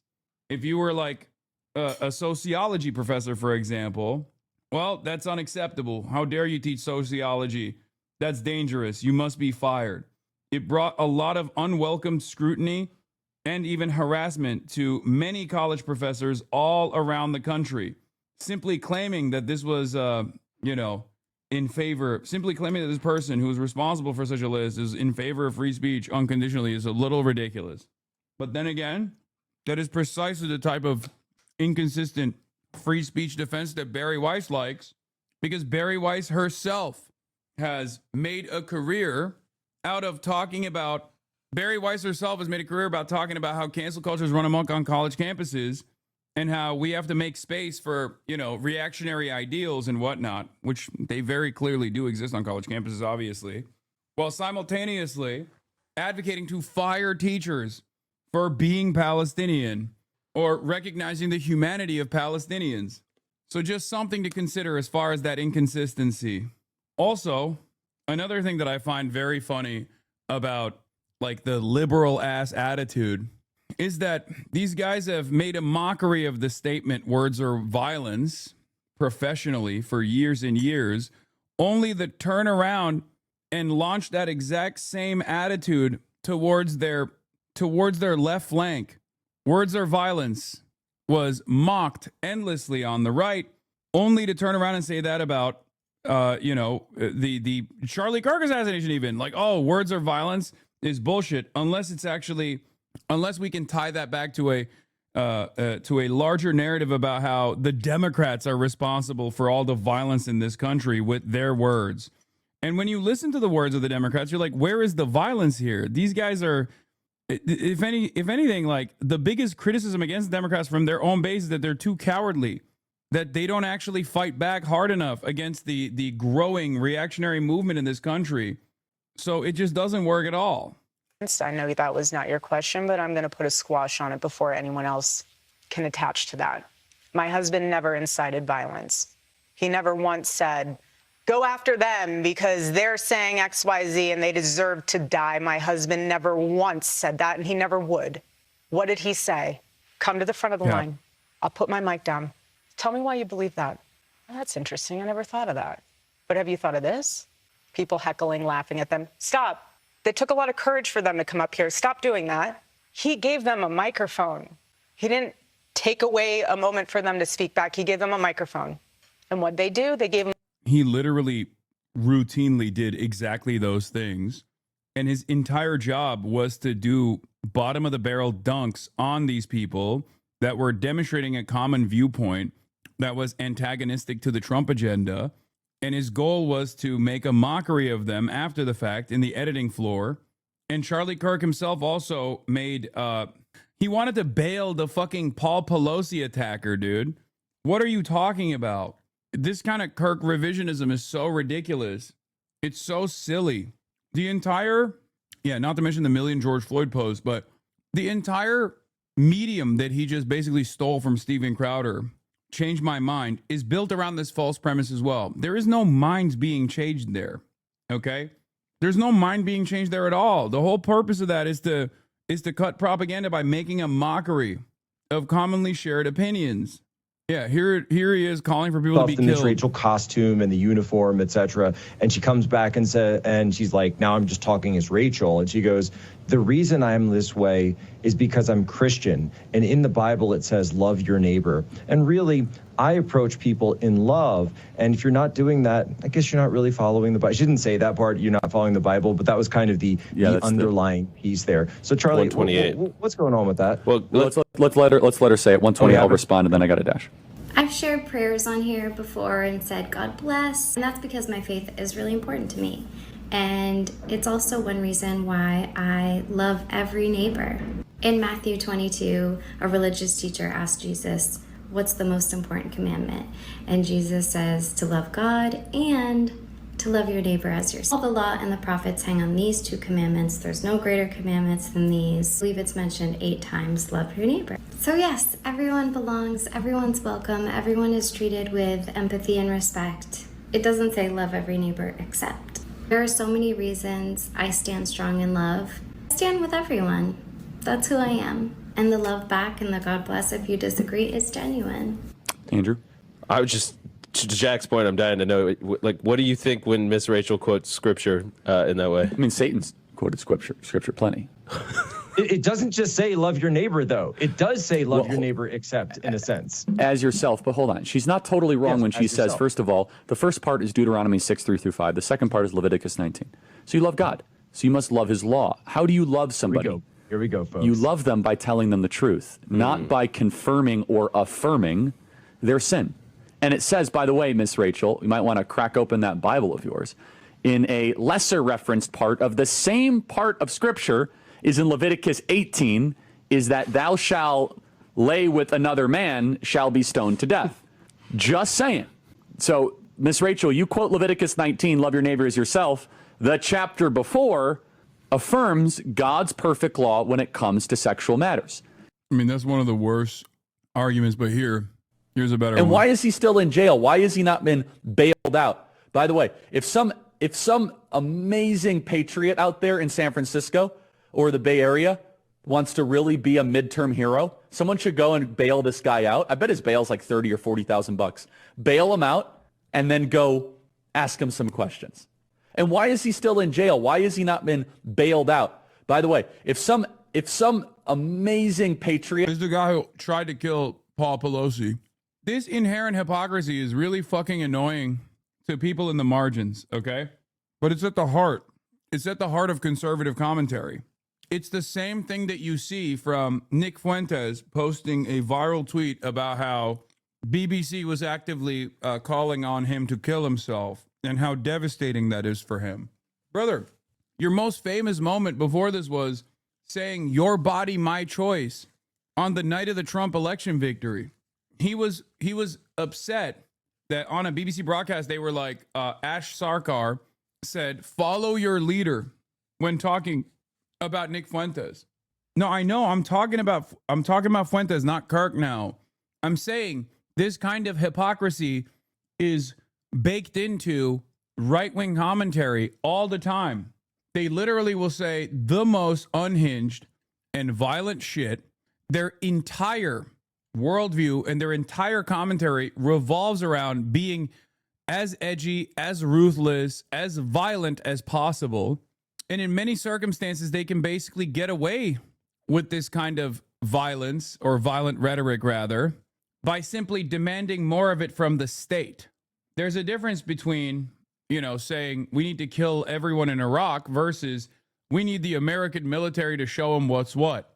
They're both saying the same things, but one is able to hide under the banner of legality as long as it's the state that's dishing out said violence. There's a difference between saying we got to take matters into our own hands with black people who are super violent and we have to give that violence back to them versus saying police brutality is a necessary byproduct of dealing with like high crime neighborhoods. Okay? And if you're a right winger, you can always do the second thing. You don't even need to do the first thing, right? And some still take it beyond that measure. Charlie Kirk, in many instances, has taken it beyond that. And Nick Fuentes takes it beyond the permissible bigotry all the time. Because Nick Fuentes' primary goal, I think, is to expand the permission structure of anti-Semitism and racism and all of these different forms of bigotries. But the hypocrisy is still there. And I think a lot of people get annoyed with it. I think a lot of people get fucking annoyed with it. One example that's all over the timeline right now is Asmongold talking or responding to this statement from Vadim.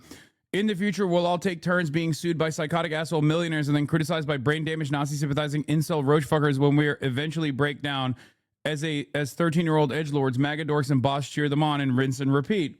To which he replied with, shouldn't have been talking shit and making things up about people. People like you have no problem participating in reputation destruction, manipulation, and large-scale gaslighting, so long as it serves your ideological goals. That's why they cheer and you deserve it. This is a weak person trying to present themselves as a strong person, okay? But the hypocrisy, of course, is that Asmongold has actively engaged in reputation destruction over and over again. The reason why I brought up Nick Fuentes and now I'm bringing up Asmongold while we're talking about Charlie Kirk is because it's a common through line on the political right. They do it all the fucking time. And it's one of the most annoying things that I see with regular frequency. And Nyara responded to that, said, you want to talk about reputation destruction? You're a piece of shit who spreads transphobia, normalizes far-right propaganda, and you deserve to not just be called out, but face real-world consequences for the hate you're spreading. You're not some hero of free speech. You suck. Okay? To which Bo Blacks responded with, if Hassan Piker or iDubbbz was caught being this openly and blatantly hypocritical, there would be a video uploaded about it by 20 different big YouTubers within 12 hours of it happening, but that won't happen here because it's Asmongold doing it. The bias towards him is nuts right now. The entire slop-tuber commentariat on the internet is all over his nuts in the same exact way that mainstream media is oftentimes all over the nuts of right-wing commentary people. They just refuse to recognize the inherent hypocrisy in this kind of statement. They refuse to fucking call into question that these guys are like very clearly fucking lying. I don't know anything about Bo Blacks, by the way. I have no idea. There's a bunch of people saying like Bo Blacks, extremely rare, Bo Blacks W. I don't know. But regardless, Bo Blacks was a slop tuber in your hater orbit. Oh, nice. But this is part of the reason why the overarching prevailing narrative in both mainstream discourse and also discourse on the internet, on the independent sphere, is so fucking slammed in the right. These guys refuse to cover this shit. And most people that are too busy with their 9-to-5s that get all of their notes from like, you know, random slop tubers to at least be in the know are completely oblivious to this stuff. Do you understand? That's how you inadvertently design a media landscape where it is always people who are on the left that are under tremendous amounts of fucking scrutiny, oftentimes not even like legitimate scrutiny, being called hypocrites for things that they don't even believe, for example, or being called out for political positions that they don't even hold, because there's an endless need to bastardize and vilify the political left on the internet, same as in mainstream media as well. And no one calls into question. Yeah, the 3/5 Twitter post Asman made would have absolutely been breaking news on all platforms if you did something remotely similar, is 100% correct. And that's exactly why this very same guy and his community that has vilified me as an anti-Semitic terrorist for the last 2 years for contextualizing and analyzing why people resist militarily against Israel's occupation and violence, damn near a century of violence, colonial violence, are the very same people who very openly say Nick Fuentes is fucking based. The very same people that collaborated with the ADL, the very same people that actively collaborated with the ADL to deplatform people like myself, then fucking turn around and openly say Nick Fuentes is based as shit, or wanting to collab with Nick Fuentes, laughing along with his praise of Hitler. Not a peep from Dan Stalkman or Ethan, the supposed fighters against anti-Semitism. Not a peep from the slop tubers. Yeah, this is it. Why is this allowed on television, BBC News? This type of violent rhetoric is totally unacceptable, especially in this political climate. This person should be fired and banned immediately. Enough is enough. You're Nick Fuentes, man. I can't believe it. I cannot believe that 80,000 people liked this tweet. guy who's fucking famous for saying Hitler's based on Piers Morgan and got a lot of prominence after Trump's victory for saying your body, my choice about women, potentially having more of their autonomy removed, like celebrating rape culture, all this shit, is now crying foul about violent rhetoric. But that's where we're at. If you have this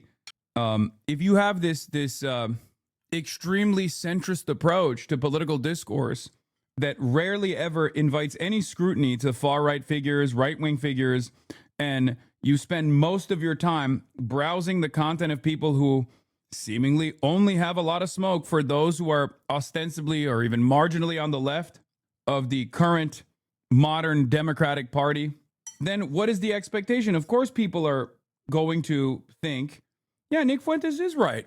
Why is it? It is rather hypocritical that, this guy who has done nothing wrong is getting called out like this. Oh, I guess they just say everyone's a Nazi. And I guess they're saying that Nick Fuentes is a Nazi so they can justify harming him. Because that's the prevailing narrative on the right. The reason why I'm saying this is because I don't think every single slop tuber is straightforwardly a Hitler-loving, anti-Semitic neo-Nazi. I don't think so. I think they just lean into this stuff because they see that it gets them clicks. I think they're opportunists for the most part. And the reason why I bring this up every now and then is because I hope they see the dangers of the media landscape that they are cultivating. Some are, by the way. Some are definitely invested in this stuff ideologically. But I think the grifters don't realize that they are also creating a breeding ground for this kind of sentiment by routinely hyper-focusing on cultivated drama and manufactured outrage against those who are on their left. Most of these grifters don't realize that this toxic media environment that they've cultivated will inevitably harm them too, unless they become neo-Nazis. And I believe some will, but not many others will. Asman said earlier that this community is ground zero for creating anti-Semitism. See, that's what I mean. These guys don't have any genuine, if you don't have any real worldview other than being a fucking troll, that's how it works. One day you say Nick Fuentes is base for saying he loves Adolf Hitler. And then the next day you say, I'm ground zero for creating anti-Semitism. There's no consistency, but there's only one consistency. It's fuck the left. Okay. There's no ideological consistency there. No matter a policy is important. There's no policy that's actually important here. There's no ideological conviction. There's no moral backbone here. It's just fuck the left. And you do that with whichever direction you have at your disposal. Sometimes that means, collaborating with the ADL. And in many other instances, it's actually shitting on the ADL when the ADL releases a report about Steam having too much anti-Semitism or something. But like I've said, I wish that the otherwise self-described liberal slop tubers, TikTokers, and the like would recognize that they are contributing to this media environment. A bullet in the neck, totally different. But you have secular revolutionaries that want to come out and say, you can't say that, and I'm going to stop you from saying it. Why? You don't have a conversation. Something as simple as a conversation. And this is what is so fascinating to me. Secular revolutionaries. My husband knew that something as simple as having a conversation could change the world. You can't be talking about me because I was actually going to have a conversation with Charlie. That is an ancient thing. Come and sit down and have coffee with me. Why do you believe what you believe? 80s and 90s, they were doing this in Congress, then going to have a Subway afterwards. Why don't we do that anymore? Instead, it's violence. Usually one-sided. I'm not going to go there. Wait, what? You did go there. But you know what's so interesting about my husband's book? The last book he will ever write. It could have been about politics. It could have been about football. It could have been about anything. He was multidimensional. It literally says, stop in the name of God. Stop.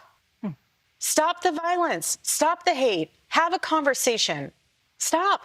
And what he knew in that book was not just so much stop that, take a minute to get off of your phone and realize that we are all human, operating on this broken planet, all sinful, no one's perfect, and we're not getting out of here alive. But what he knew in that book was the balancing factor of communication. You cannot communicate with someone if you're not at peace with yourself. So he went on campus talking to a kid. They're screaming at him, screaming. Does he scream back? Not once. He sits there. And you know what he's thinking? It's in that book. Maybe you need to take a few hours. Get off your phone. Go for a walk in nature. Go sit and have a coffee. Go and tell your mother you love her. Go do something that is beautiful and healing instead of trying to tear something down that you did not build. And buy the book. Well, there was one famous moment where Charlie lost his mind. Remember? Against, in a debate with your boy, where Cenk was heckling him from the crowd, and he lost his dang mind. I live like a capitalist every day, Cenk. People thought he was saying a slur. He was just trying to say my uncle's name. So people did effectively get a rise out of him from time to time. It just happened to be that people that got a rise out of him more often than not were not college freshmen, even though they did that as well. That's where this is from? Yes. I live like a capitalist every single day, Cenk. I live like a capitalist every single day, Cenk. Yeah. That's my thought on that.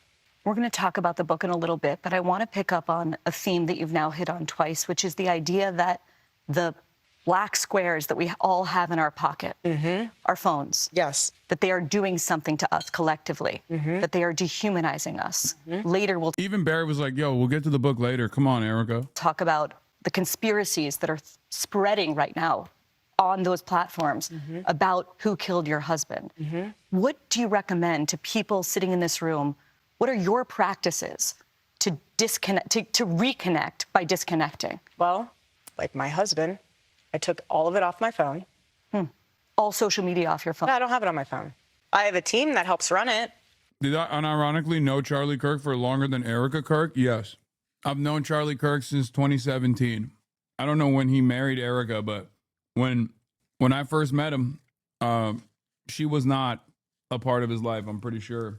I really, everyone has an opinion about me. I could care less. You know what I care about? I care about what my daughter says about me and her running up into my arms and loving on me. That's what I care about. One of the things that has happened over the 3 months since Charlie was murdered is that people have gone through the thousands, maybe tens of thousands of hours of words he produced. He said more in 31 years than most people will say in a lifetime. Yes. And I want to read a few that have captured the most attention, especially on the political left, okay? Yeah. Some gun deaths were, quote, unfortunately worth it to preserve the Second Amendment, he said. Ooh.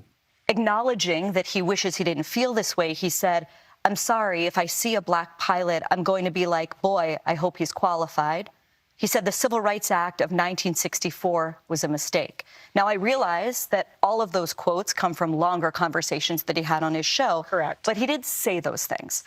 And Charlie is being memorialized by many people as a person who promoted. I'm going to be honest. If Barry Weiss had any understanding of how to drive clicks, she would be daggering Erika Kirk the entire time. I just realized if she was just like trying to debate Erika Kirk aggressively, overnight she would become a sensation. Because I know she like agrees with Charlie and doesn't want to fucking present Charlie Kirk as like a bad person. But even then, like the brief mention of some of Charlie Kirk's highlights is enough for her to feel pissed off. Civil discourse as a person who said, come to the front of the line, let's have a civil conversation. How do you square that with the statements I just read? I would love for everyone to be able to watch the full and entire clip of what he said.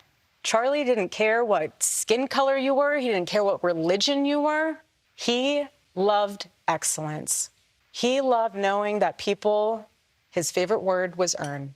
He loved knowing that people worked hard to earn what they got. He worked so hard to build Turning Point USA. The first statement you meant about guns and shooting, I have no idea the context of that, and I have no idea that whole, there's a lot more there than just that one little sentence. My husband is not to be deteriorated to 2 sentences. Oh, yeah, that one is, I can't even defend it because, you know, he did go out to gun violence, so directly at a school shooting.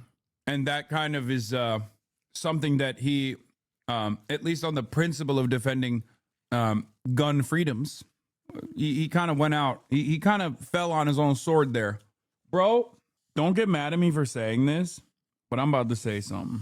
Now, I know I haven't been the biggest supporter of the Charlie Kirk was killed by Israel narratives. You know this already. As a matter of fact, I've been very critical of these narratives. Okay? But ERIKA Kirk's acting is so Gal Gadot quoted. Like, so Gal Gadot quoted that I can't help but feel like she's also an agent for Israel. What the fuck? This entire thing is Kal-El no over and over again. She's hitting the Kal-El no lines every single time. She's like, it's just wild, man. Maybe it's pure happenstance, pure coincidence that her and Gal Gadot's acting coach are the same Israeli acting coach or something. I don't know what it is, but it's wild. You've somehow managed to make your fake Gal Gadot have more emotion and energy than anything Gal Gadot has ever done on film. Yeah, it's hard. It's hard to be that bad. Kal-El, no. This exclusive sit down with Barry Weiss and ERIKA KIRK. I saw online some jokes of like, oh, wow, this is breaking news. You got this interview with the notoriously reclusive ERIKA KIRK.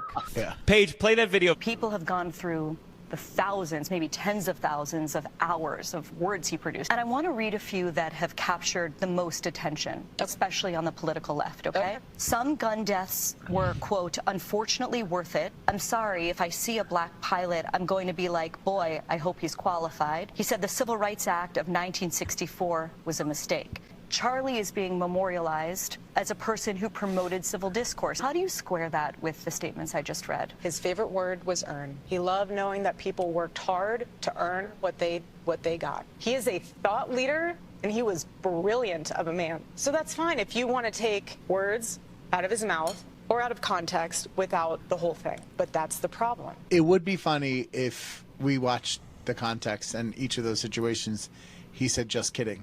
Wait, what if every single time it was a sandwich?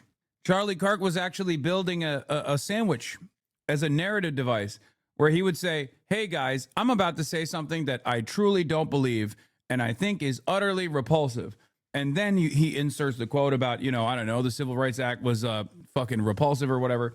And then, end quote, that's right, I really hate people who believe things like this. What if they cut him out of context like that every single time? Yeah, I bet you feel stupid. At the end of it. At the end of it, he goes, not. It is so crazy to say his favorite word was earn. Well, good, because he's in one now. Oh, Gianmarco. Wow, that's fucked up. That's the defense that anyone on the internet uses 24/7. No, because it is real. The reason why people use that as a defense is because it is real, okay? And I'm sure Charlie Kirk has been taken out of context. I'm sure I've taken Charlie Kirk out of context and on certain occasions as well. Not only is taking someone out of context a very viable method and one that people apply all the time to both myself and everybody else, okay? The problem is, or at least like I've given up on trying to get people to actually seek out a deeper meaning from the statements that people are putting out there. But what I'm at the very least hoping for is that even if it's devoid of context or embellished or negatively featured, it's still directionally in line with my worldview, right? What I mean by that is I've given up on people being like, well, you said America deserved 9/11. It's because, yeah, I did, right? I've given up on people trying to understand what I was saying, right? I've given up on people trying to understand that I was talking about blowback, for example, right? But what I despise is when people actually clip something that I'm saying and completely bastardize my perspective. That's what I hate, okay? I hate that. When I talk about, like, one of the most famous incidents that is regularly, often repeated on the internet, is Hasan promoted, like, rich college girls getting raped or something, right? This is ridiculous. I've never done such a thing, okay? This was when I was reacting to a pro-rape university by the name of Liberty University. And I said, if these people want to specifically go to a college where there is no protections for sexual assault, it's probably better that they're cordoned off in that college campus rather than be out in the general population. And it's so crazy that they still, to this day, yeah, I said, put all the monsters together, cordon them off. If they are personally choosing to go to a college campus who is billing itself as a college campus where there will be no protections against those who are victims of sexual assault, and you're choosing to personally go there, then yeah, the utilitarian perspective is that it's better that they are there and cordoned off from general population. And people endlessly were like, oh, you want rich, rich women to be raped. It's like, that's fucking insane. I never said that. That is not even in line with my worldview, right? Or another example I can think of with like clipped out of context that's like annoying is the 9 to 5 thing, right? When I said that as someone who worked in a real job, as a regular job, like streaming is soul crushing in a very different way, in a way that I didn't experience in my 9 to 5 job, right? That my social battery is depleted by the time I'm done with the daily broadcast, and I can't have like, it's a socially draining thing. And people, it wasn't Liberty University. I think it was, Patrick Henry College, I think. Yeah. Anyway, not the double down. See, people do this all the time. No, of course it's not a fucking double down. First of all, obviously, I'm in a profoundly privileged position, which I actively talked about back then all the time. But secondly, I'm an active defender of labor rights and labor unions. At no point did it actually call into scrutiny or call into question that it was like the Keemstars of the world and the right-wing shitheads of the world that were like dunking on what they thought I was saying, okay? Dunking on what they thought I was saying when there was like, wait a minute, is Keemstar even pro-labor at all? Is he pro-working class at all? No. It's that style of pretending to... It's that style of like pretending that I believe the exact opposite thing that I am saying that is very frustrating. Okay? That's the kind of thing that's like deliberately chopped out of context when they flip the narrative in the exact opposite position. That's what's fucking annoying. Okay? That's what's fucking annoying. Not when someone says, oh, Hasan said America deserved 9/11. Okay? As long as if it's directionally in line with what I was saying, and directionally in line with my worldview, even if it's out of context, even if you can like further examine the statement, what I said before, what I said after, that's fine. If you don't want to fucking do that, if you don't want to do your diligence, that's fine. You're busy. But I fucking despise when people do this shit about things that I don't believe, right?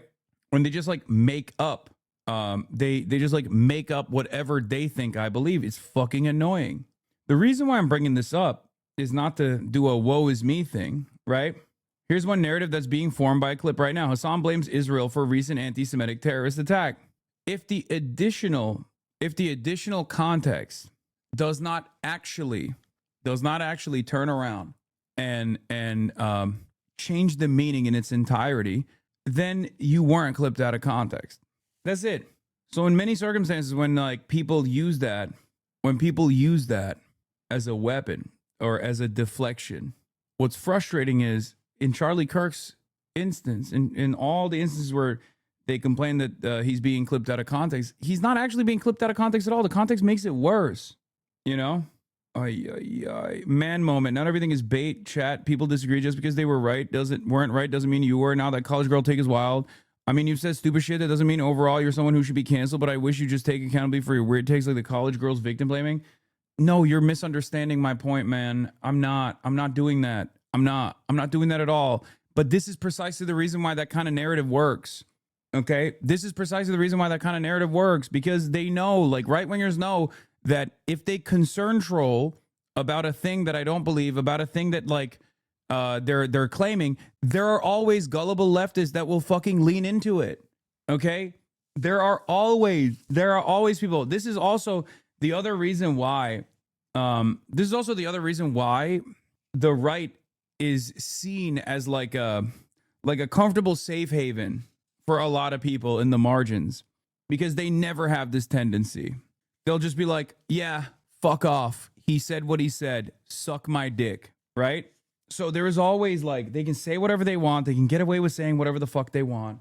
And to the average person that doesn't care about this sort of thing, that doesn't care about politics at all, they see this like relative comfort that comes, the relative freedoms that come with this laissez-faire attitude that the political right has as opposed to the political left. Do you see what I mean? He's not. He is a thought leader, and he was brilliant of a man. So that's fine if you want to take words out of his mouth or out of context without the whole thing in perspective. But that's the problem. Does it bother you that people are picking out those statements and Yeah, Charlie Kirk wanted public executions. That's another thing, right? drawing an entire picture of who he was? Again, that's the problem. You're not having a conversation. You're having a 15-second clip on the internet to define your thought of who someone is instead of taking the time to educate yourself on truly who that person is, what they thought, because why? They challenged you. People think Alex Jones out of context too. You got to watch his entire video history first before you judge. I mean, let's be real. This does happen. This does happen. There are people who professionally sit in the chats of other people or professionally are media watchers, media watchdogs that are actively looking for things that they can clip, like clippable moments. You know, for Nick Fuentes' audience, his clippable moments are moments that have a lot of impact that can reach out to as broad of an audience as possible. For someone like myself, I have a lot of fucking haters who will sit in this chat, as I'm sure, considering that I talked about the Bondi, Bondi Hanukkah festival being shot at in an anti-Semitic instance of violence, right? Like there were a ton of people that were literally waiting to seize on the opportunity, to see if there's anything that they could potentially weaponize. They're probably still in here. Yeah, Kirkable moments, exactly. So there is a reality around this sort of thing that you can't always understand. It's happening right now. They posted it. See, exactly. They post it, they boost it, and they go crazy over it. And and then there's like a cycle of discourse that revolves around it. I'm sure they posted something, right? The problem is that doesn't mean that everything is out of fucking context. Okay? Especially if it's in line with what you actually are defending, especially if it is in line with what you actually believe. To think a little different?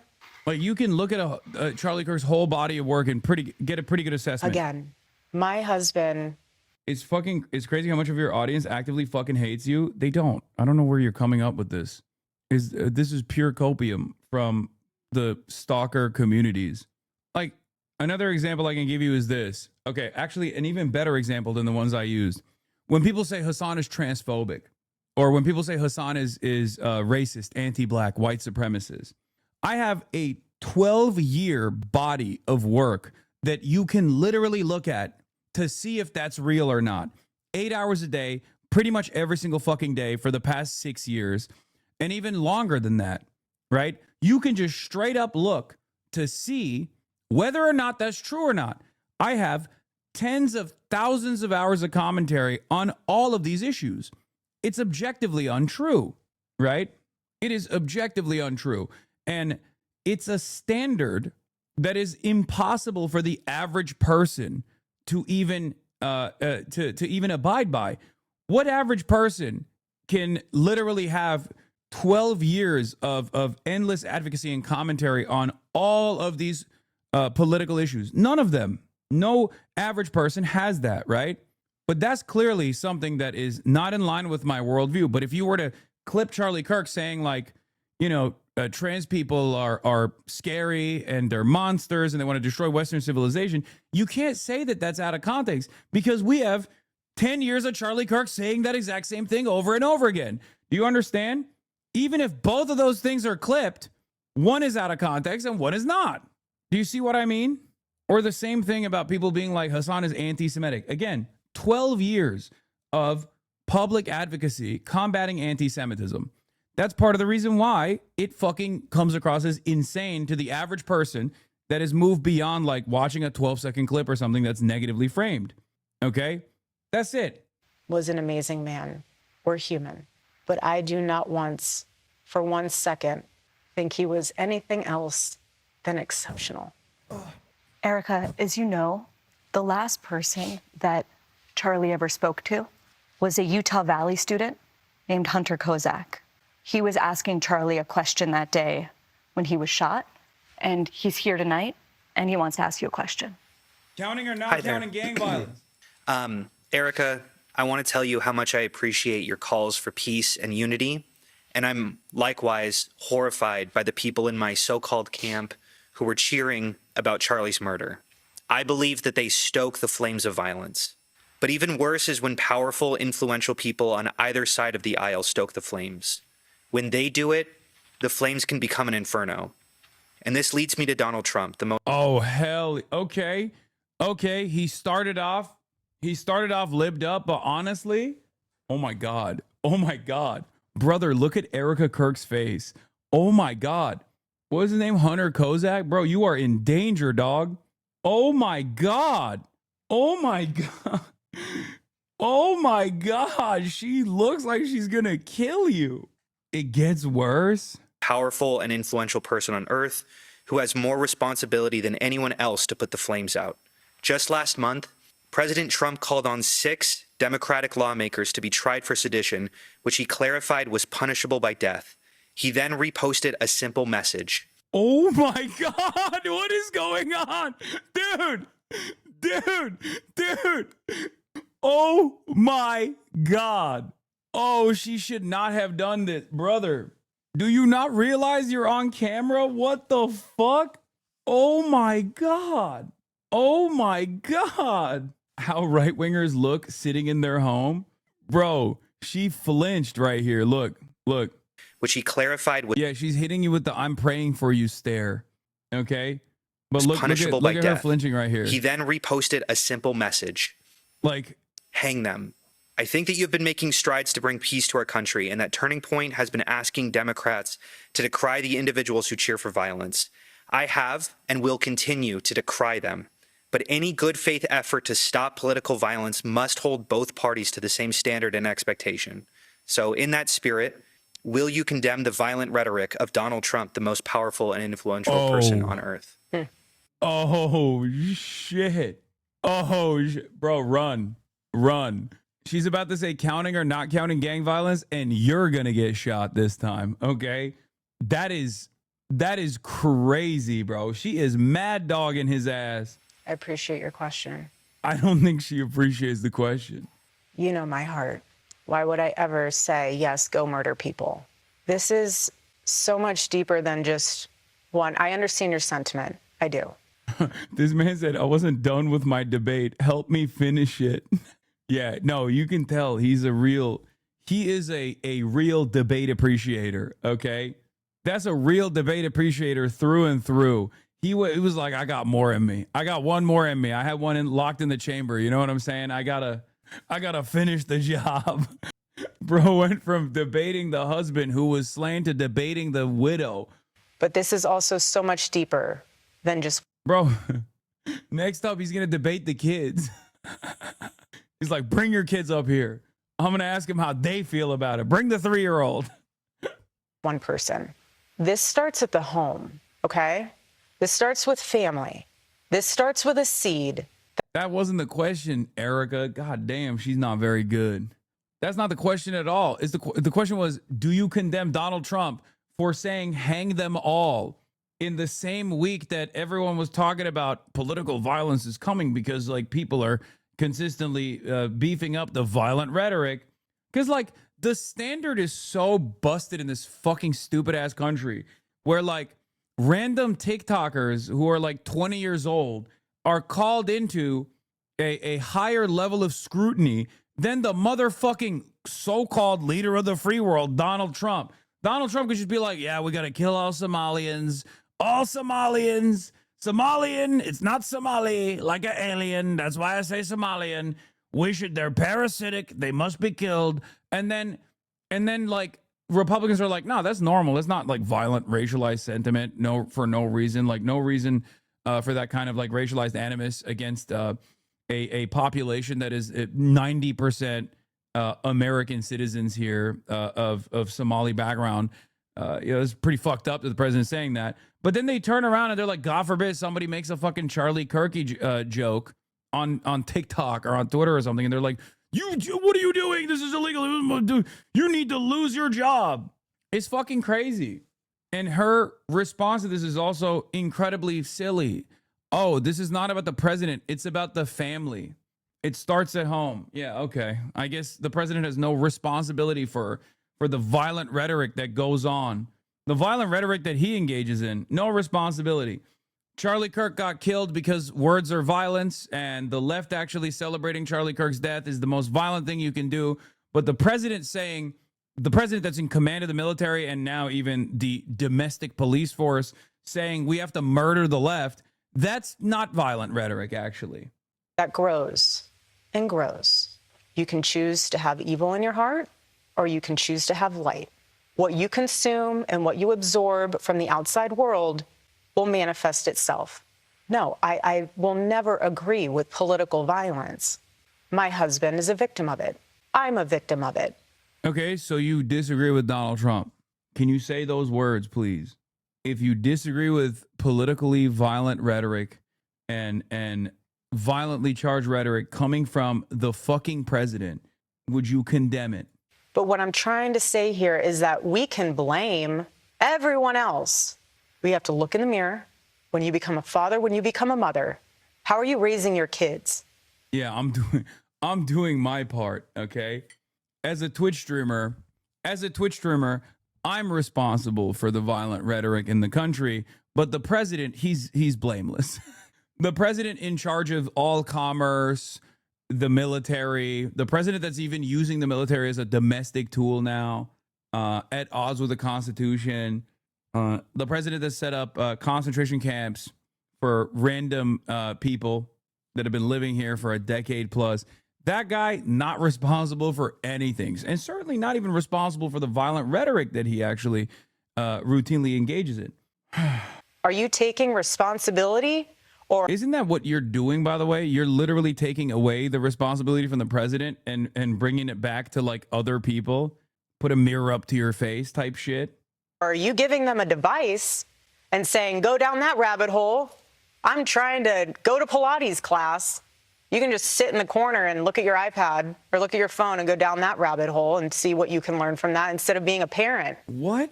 So my call to action from that is parents, step up. Do you want your kid to be a thought leader or an assassin? That's where we're at. Do you think our political leaders have a responsibility to turn the temperature down? Bro, that had nothing to do with the question. What the fuck? So is she saying Donald Trump's mom has to step up? Is that what it is? Too late, I guess. She's dead. But if she was alive, she needed to step up to make sure that Donald Trump was not engaging in violent rhetoric. Failed the QuickTime event. Right now. Well, I think everyone has a responsibility to do that. And I'm doing thought leader daughter or gay homo assassin son. Which way, Western man and woman? doing my part. I'm not in control of other people. Okay, ahead. A father whose daughter was murdered in cold blood because of who she was. He's here. Also, political violence and the conspiracy theories surrounding Charlie Kirk's assassination. Yeah, get to the good shit, okay? Get to the Candace Owens line. Never before has conservatism, the ideas of freedom, liberty, American exceptionalism, been so popular on these college campuses. Welcome back to our CBS News Town Hall with ERIKA KIRK. Bob Milgram is the father of Sarah Milgram. Sarah was fatally shot last May outside the Capitol Jewish Museum in Washington, D.C., alongside Yaron Lashinsky, her boyfriend. Sarah was just 26 years old when she was killed. Bob, thank you so much for being here. Thank you, Barry. Hello, Erica. Hi, sir. Just as our family could not anticipate the pain we've been going through following the murder of our daughter, Sarah, there is no way I can understand the pain that you and your children are going through as a result of Charlie's tragic death. Our daughter was killed because of anti-Semitism, hate against Jews, and hate against the Jewish homeland, Israel.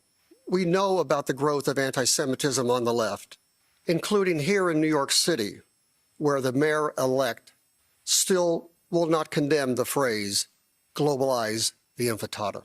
What I want you to address is growing anti-Semitism on the right, including Holocaust denial, anti-Zionism, and the normalizing of centuries-old conspiracy theories about Jews. Will you here condemn the individuals spreading that hate and speak out clearly enough against anti-Semitism so we can prevent another tragedy? Yes, sir.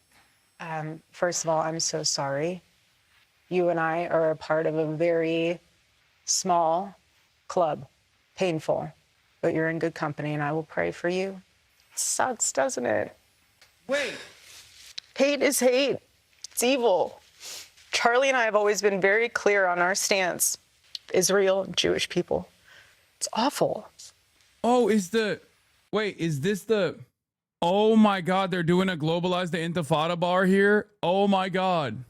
Oh, dude, this is gonna fuck people's brains up so hard. Hold on. Sarah was fatally shot last May outside the Capitol Jewish Museum in Washington, D.C., alongside Yaron Lashinsky, her boyfriend.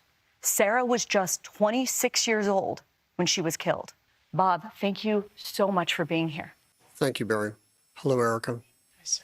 Just as our family could not anticipate the pain we've been going through following the murder of our daughter, Sarah, there is no way I can understand the pain that you and your children are going through as a result of Charlie's tragic death.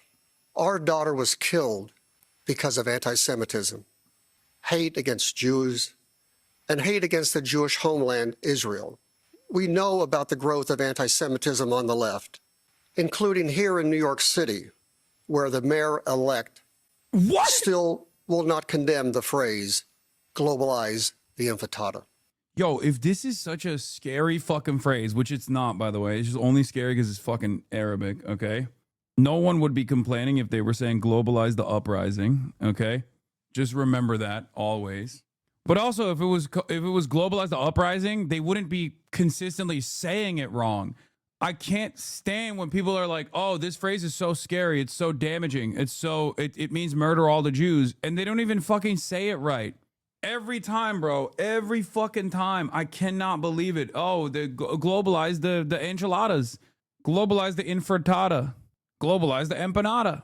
Let's be honest, they probably will be complaining about uprising too. Yeah, but it wouldn't hit the same.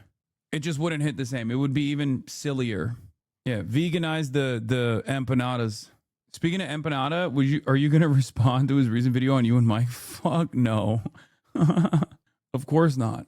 I am a sheepdog, a shepherd for Zionism and the Democratic Party. I am a ERIKA KIRK loyal servant of the American Empire, ERIKA KIRK defender. What I want you to address is growing anti-Semitism on the SS on Pike KKK right, including Holocaust denial, anti-Zionism, and the normalizing of centuries-old conspiracy theories about Jews.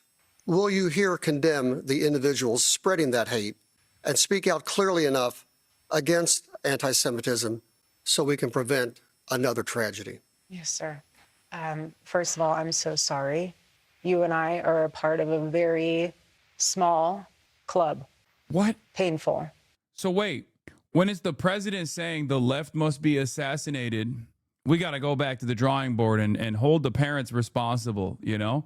But when it's violent rhetoric coming from the left again, and maybe even the right, all of a sudden there is a words or violence narrative that you can arrive at. Interesting. I just think that's strange is all, you know?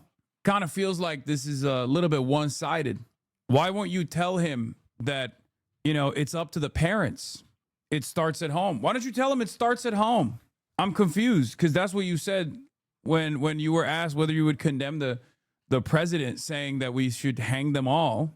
Well, I don't understand why you're not telling the father whose daughter was killed that it just starts You know, it just starts with the parents. It starts with the home. But you're in good company, and I will pray for you. It sucks, doesn't it? Hate is hate. It's evil. Charlie and I have always been very clear on our... Hate is evil. You are Charlie Kirk's widow. Clearly, not all hate is equal for you.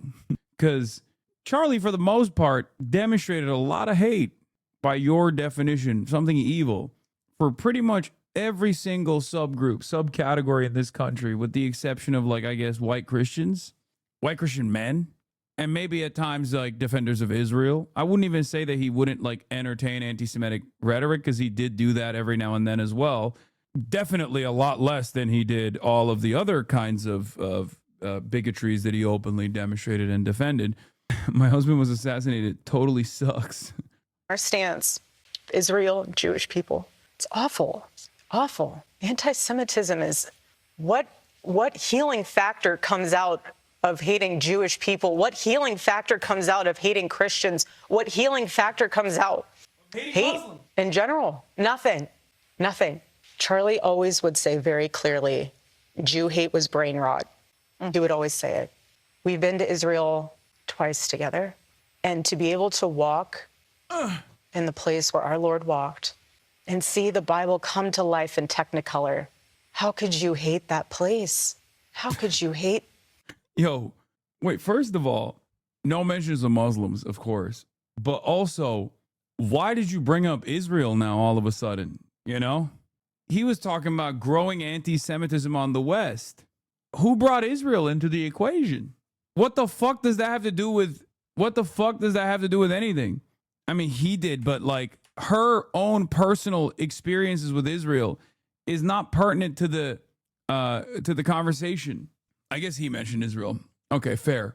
In the place where our life in Technicolor, how could you hate that place? How could you hate the Jewish people? Yeah, what Israel is doing, is very biblical. Biblical amounts of pain being brought about.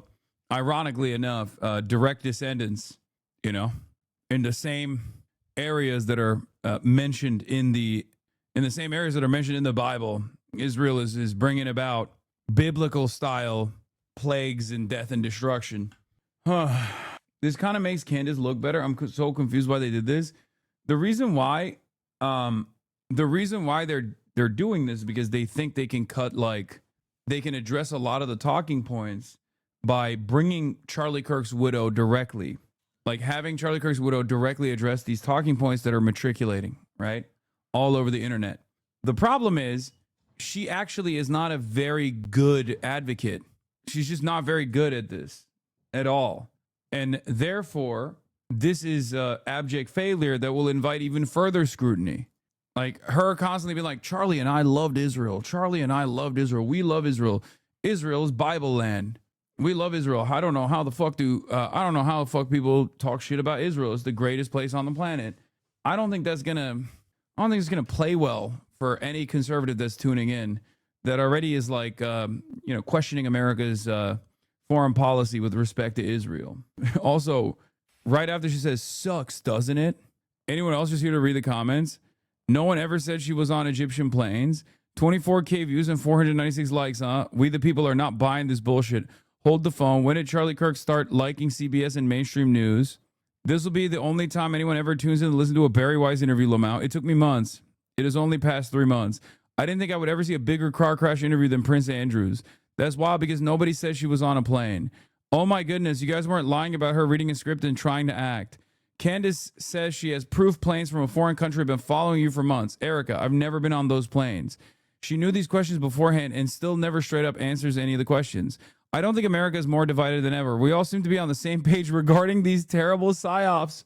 Oh! Erica gives me Hunger Games vibes.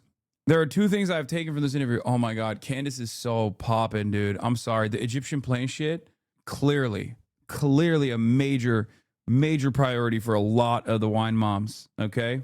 God damn. She got so much motion, dude. Why? Because you need to fulfill a conspiracy theory? I'm wrapped in... People say I'm a part of conspiracy theories all the time. It's sick, and it needs to stop. We are human. No one is perfect. No Christian is perfect. Nobody's perfect. and neither is Israel. Except Israel is perfect. Don't question it. Okay. Oh, fuck. Ow, ow, ow. No Jew is perfect. No Muslim is perfect. We are broken, sinful humans in need of a Lord and Savior. And that's why it is so important to give your life to the Lord. Because once you do that and you fully surrender. Isn't he Jewish? The son or the dude who was working for the Israeli embassy wasn't Jewish, but he's Jewish and his daughter is Jewish. She's like, hey, you need to succumb to the Lord right now. To the Lord, you have no room in your heart for hate. And so, sir, I am so sorry what happened to your daughter. I pray that does not happen, and I pray that that is something that we can somehow extinguish in this world. But we are living in enemy-occupied territory, and every single day we need to guard ourselves, guard our minds, guard our heart, and the best way to do that is reading God's word. Wait, what do you mean we're living in enemy-occupied territory? Hold on now. What does she mean by this? Also, she got a booger. God damn, this is so devastating. And you cannot separate the Old Testament from the New Testament. You cannot. You cannot. Bob, do you want to ask a follow-up? Is there anything specific that Turning Point can do to combat anti-Semitism? Yeah, so we're all of our college campus and high school campuses, we have these conversations. And our students understand exactly my heart and Charlie's heart and the sentiment of everything I just said. We have Shabbat dinner happening at AmFest. We have individuals in our chapters who are Jewish. We have people that are going to be having booths. We have an exhibit hall at AmFest that are Jewish, that have Jewish organizations. The only way to combat evil, just like Charlie did, is with dialogue and not being afraid to do it. If you have these things that are being said, you need to counter it with the truth. And if you don't, there's a void and a vacuum. And so even though they're a small number, they get louder and louder. So we need to do our best, which we're doing our part. We're going to continue to do our part to make sure that the truth is always heard. We'll amplify it even more. And we're going to do the best we can. But we need the whole community. We need everyone in on that. Bob, thank you so much. I want to talk about discernment. Yes. Okay, being able to separate truth from lies, reality from unreality. A 22-year-old man named Tyler Robinson has been arrested and charged with the murder of your husband. And yet there are a huge number of conspiracy theories, you might call them brain rot, that are spreading right now online about the actual story behind the reality. One, people say that Tyler Robinson was actually a MAGA Republican. Or two, some people say you were actually a Mossad agent sitting in front of me, and you were Charlie's handler, and Israel killed Charlie. Right. Other people say that a number of men in the crowd were wearing maroon T-shirts, and this signifies that his killing was an elite airborne operation, whatever that means. They say that the rings on your fingers, which are your kids' initials, my wedding band, the Medal of Freedom, my engagement ring. But apparently they symbolize some kind of secret plot. There's also a new theory that Egyptian. Damn, bro. I mean, you guys know I like wearing rings, but that's too many rings, girl. That's too many goddamn rings. I've never bought the ERIKA Mossad arguments, but having a likely Mossad asset like Barry ask you this question makes me wonder. Also, this entire interview is a disaster, so scripted and fake. TPUSA is in trouble. Just the truth. I mean, I'm sorry, but it's true. Having Barry Weiss be the person to ask these questions when like her news outlet is entirely dedicated to Hasbara, the Free Press, so much so that they're like their important work in denying the famine that was taking place in Gaza was highlighted by fucking Benjamin Netanyahu when she's like, oh, you know, the people are saying you're a Mossad operative. What do you say to that? Well, okay, good luck getting that message across the regular ass people when you're the one saying that shit. Aircraft have been tracking you. What is going on? Why are there so many conspiracies spreading about what seems to be a pretty open and shut case? This is the first time that we have seen evil on display where we have social media at our fingertips. Something so evil that happened, people are wanting answers immediately. They are wanting to figure out how to wrap their mind around this. Egyptian planes. No, but Egyptian Do you planes. believe that Tyler Robinson murdered your husband? Yes, I do. Why do you think it is? Dude, why does she look like that, bro? I don't know. Am I being hateful because she's like blue-eyed or something? Is that like a real thing? Like she just got negative aura, objectively evil aura. You're taking the bait from Barry Weiss. Is anyone else thinking that she's killing it? Nah, she's destroying, dude. Yeah, destroying something. Hey guys, I can't be alone in this, but I do feel like ERIKA KIRK really won me over in this. Why do you think it is so hard for so many people to believe that reality? Because it's too simple. Again, everyone always has to think there's more to the story. Well, sometimes there's not. I've seen the autopsy report. I've seen our case pulled together. I've been in constant contact with our lawyers, the prosecuting team. I've seen it all. And let me tell you this. Why in the world, why should we, prior to the trial, lay all of our hands and cards on the table for the defense team to see, to somehow then, I don't even know what they would do with it. But what I will say, and I want to get on the...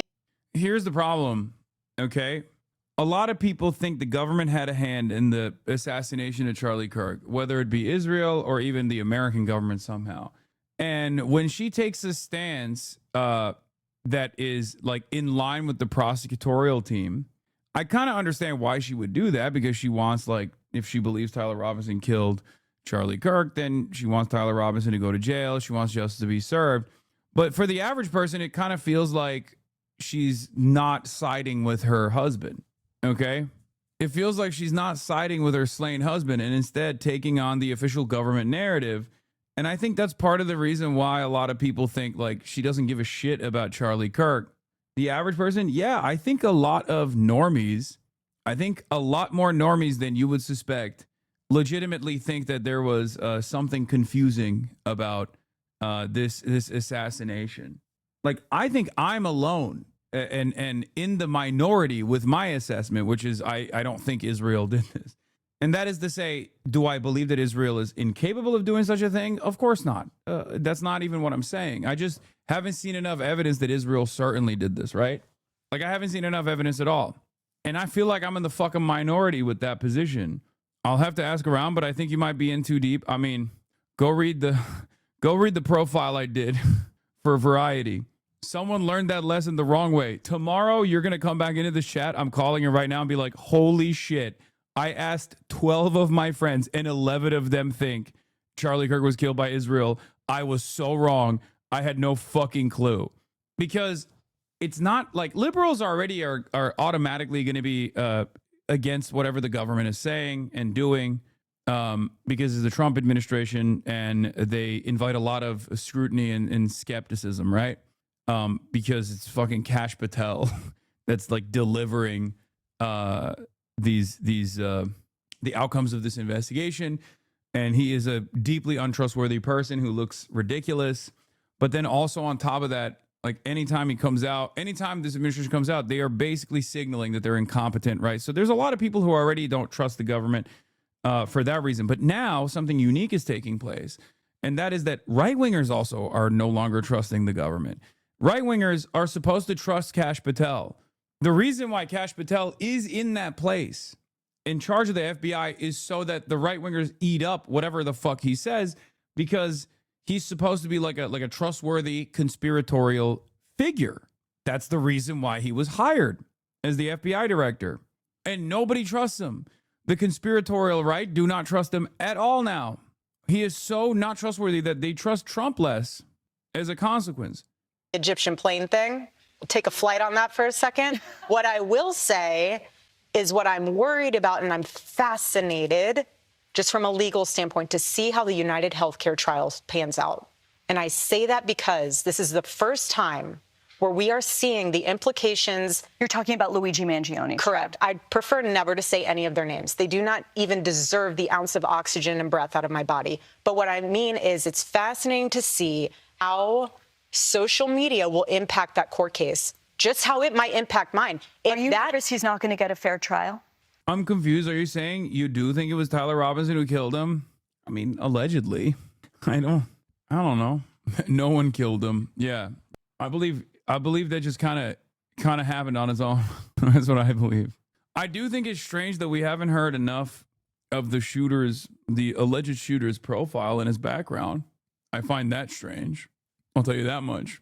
I find that very strange because, like, if the goal here was to justify, if the goal here was to justify a tremendous amount of repression in the hands of the state against political enemies of the state, political dissidents and stuff, then I suspect a competent administration would spend a good deal of time trying to highlight this person's radical leftist background, transgender ideology, and the like. And yet, for some reason, that's not really happening. It does call into question, like, why they went with that narrative early on and they just kind of dropped it.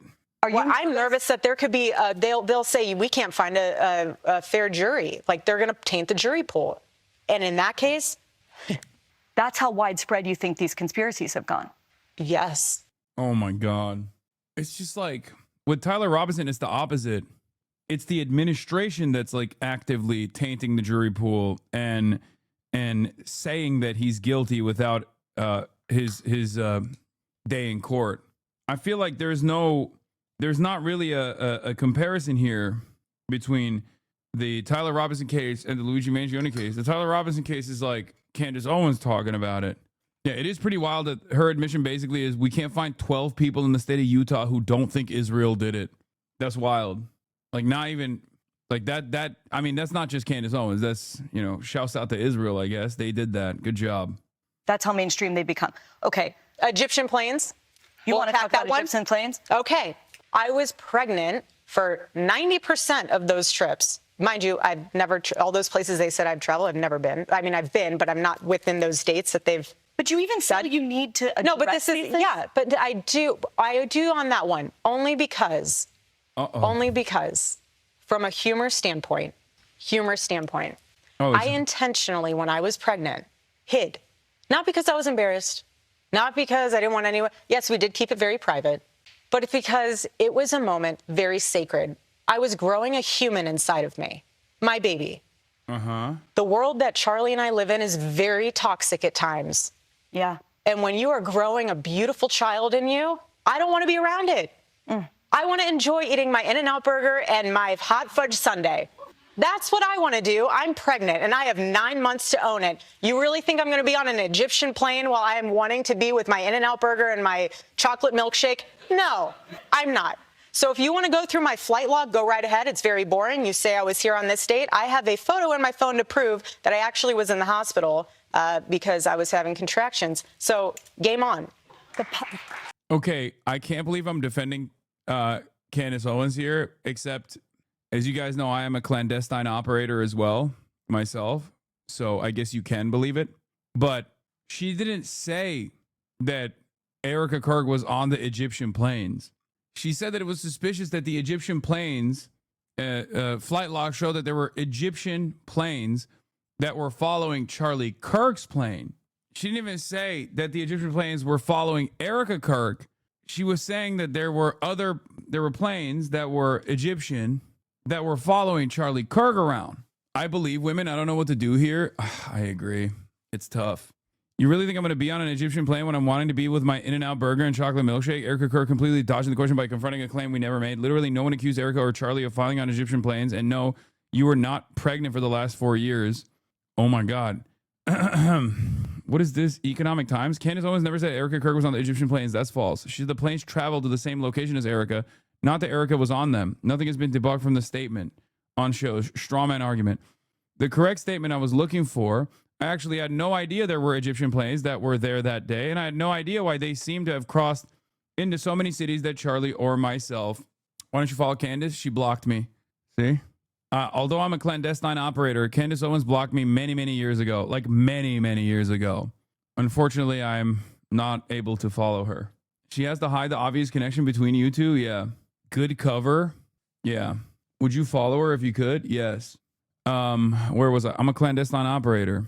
Anyway, in so many cities that Charlie or myself or other TPUSA faith people were speaking in, it could very well be just a coincidence, but I obviously sent that right over to the FBI just in case it's not We're leaving no stone unturned. Have her on fear and okay, dude.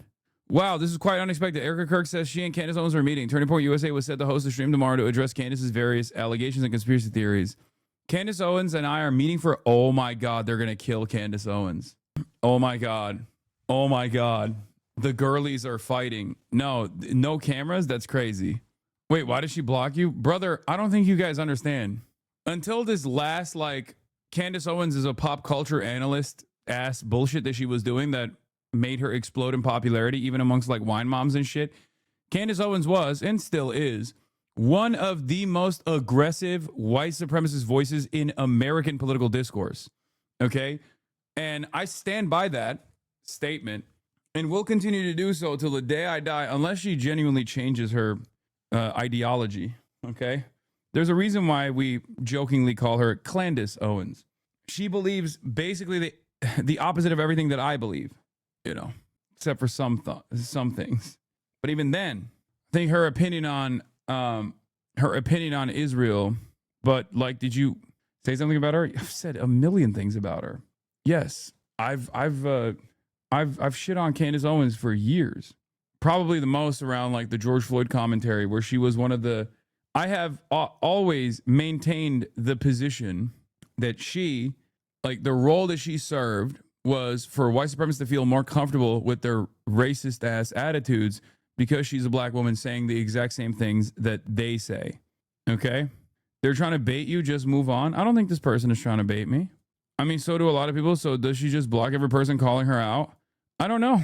But I've been blocked for a long time, so I don't know. Yeah. Her role, I mean, yeah, I've said stuff. Nationalism is not a problem that is harming Black America. It is quite ironic that I'm the only Black American that's sitting here, and yet the people that called this hearing haven't asked me a single question about my experience. I think that probably points to what I say the larger issue is that Democrats come up with the problems, they come up with the solutions, and Black Americans are basically used as props for them to get out their narrative and to ultimately control our vote using fear tactics. I also found it quite hilarious that when asked for actual numbers, nobody here could actually provide them because it's not actually a problem in America or a major problem or a threat that's facing Black America. She's right. White supremacy is not a problem that's a major problem facing Black Americans. I know a chatter said that because that's far too funny for you. No, I used to make jokes like that all the time. I don't anymore because everybody says I'm fucking racist whenever I make a joke about even the most like white supremacists, even if it's about like Candace Owens, people will literally be like, you're fucking racist. There are a lot of people in the content sphere who get so mad and say I'm actually insanely racist for what I've said about Nicki Minaj and what I've said about Candace Owens. To be fair, there are ways in which you can actually say something about like a Black conservative person that could be racist, right? Like, so there's not, you know, I'm not discounting that at all. They're calling the HasanAbi of the NFL. Ain't no way. Okay, chill. People still get mad when you call her KKK Candace. Yeah, people get mad at that. People still get mad at me for saying her name is Candace Owens. This is, again, just election rhetoric. This is, again, just an attempt to assault an administration that is doing all that they can to help.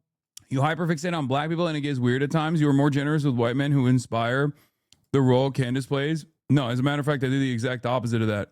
I routinely shit on liberals who do that, like the Black community has a homophobia problem or shit like that. I regularly rail against that kind of commentary. But it doesn't matter. Even though I do the exact opposite thing that you're saying that I do, like I said, this is the reason why I don't, make any jokes of any sort about Candace Owens beyond saying that she's Candace Owens any longer. Black America in every single regard, whether it's criminal justice reform, whether it's talking about real issues like school choice, which should be implemented to conquer some of these illiteracy rates that is actually harming the Black community. And I think it's unfortunate that we have this many hearings on something that is so small in America. That's completely wrong. People just hyper focus on that shit and engage a specific audience to farm. Yeah, no. Like, I assume there's like probably a liberal contingency that's mad at me for calling into question Jasmine Crockett, and saying that her takes on Israel are really bad, stuff like that. And that's like instantly, it's misogynoir allegations, and the notion that like I'm hyperfixating on black people doing the same thing that like white supremacists do. I put you on a low priority list of anti-black racists, but I believe we're all indoctrinated to disproportionately surveil black bodies in general. Okay. Thank you for putting me on a low priority of anti-black racism. Just, guys, calm down, okay? It doesn't matter. It doesn't matter. Please stop. At least this person is not saying they're warning others about my anti-black racism, like that one chatter was, okay? And we aren't having real hearings. I actually don't think the Democrats have completed a single day of real work since Donald J. Trump went into office. This has just been about attacking his administration day in and day out with things that do not matter. White supremacy and white nationalism is not a problem that is harming black America. Let's start talking about putting fathers back in the home. Let's start talking about God and Thomas Sowell is obviously like the number one purveyor of this kind of sentiment. Like he is perhaps the most like responsible figure for modern white supremacist black conservative commentary, and she's just carrying on that torch and did so for many, many years. And there is definitely a market for this kind of thing. There is definitely a market for this kind of thing because racist people love having a token. Racist people, white supremacist people love hearing white supremacist commentary coming from a black voice. They love it. They're like, oh, yeah, see? Well, Candace was saying it too. You can't call me racist, you know? Clarence Thomas is actually someone who was one-shotted by Thomas Sowell, which is so embarrassing. But yeah. religion and shrinking government, because government has destroyed black American homes, and every single one of you know that. And I think many people should feel ashamed for what we have done and what Congress has turned into. It's days of our lives in here, and it's embarrassing. Yeah. The Price of Self-Respect by Pillboy is an... How could you possibly... The Art of Bootlicking, Claws, The Jester in the Night, The Infinite Black Money Glitch, Tokens Get Spent. Is it really true, though? I feel like it makes sense, but I see libs saying the I have a black friend thing more than conservatives saying Candace excuses my racism. No, they adopt the same liberal framework of like they adopt standpoint theory where they're like, oh, this black person is saying the things that I always suspected about black people, and she's a black woman, so of course she knows from her own personal experience. That's very powerful, comforting. That's a very powerful tool for comforting races. Okay, that's what it is. Like, doesn't it confuse you at all that there is not a single black Republican that is from a district that has a higher proportion of black people than the average? It's white people that vote for black Republicans.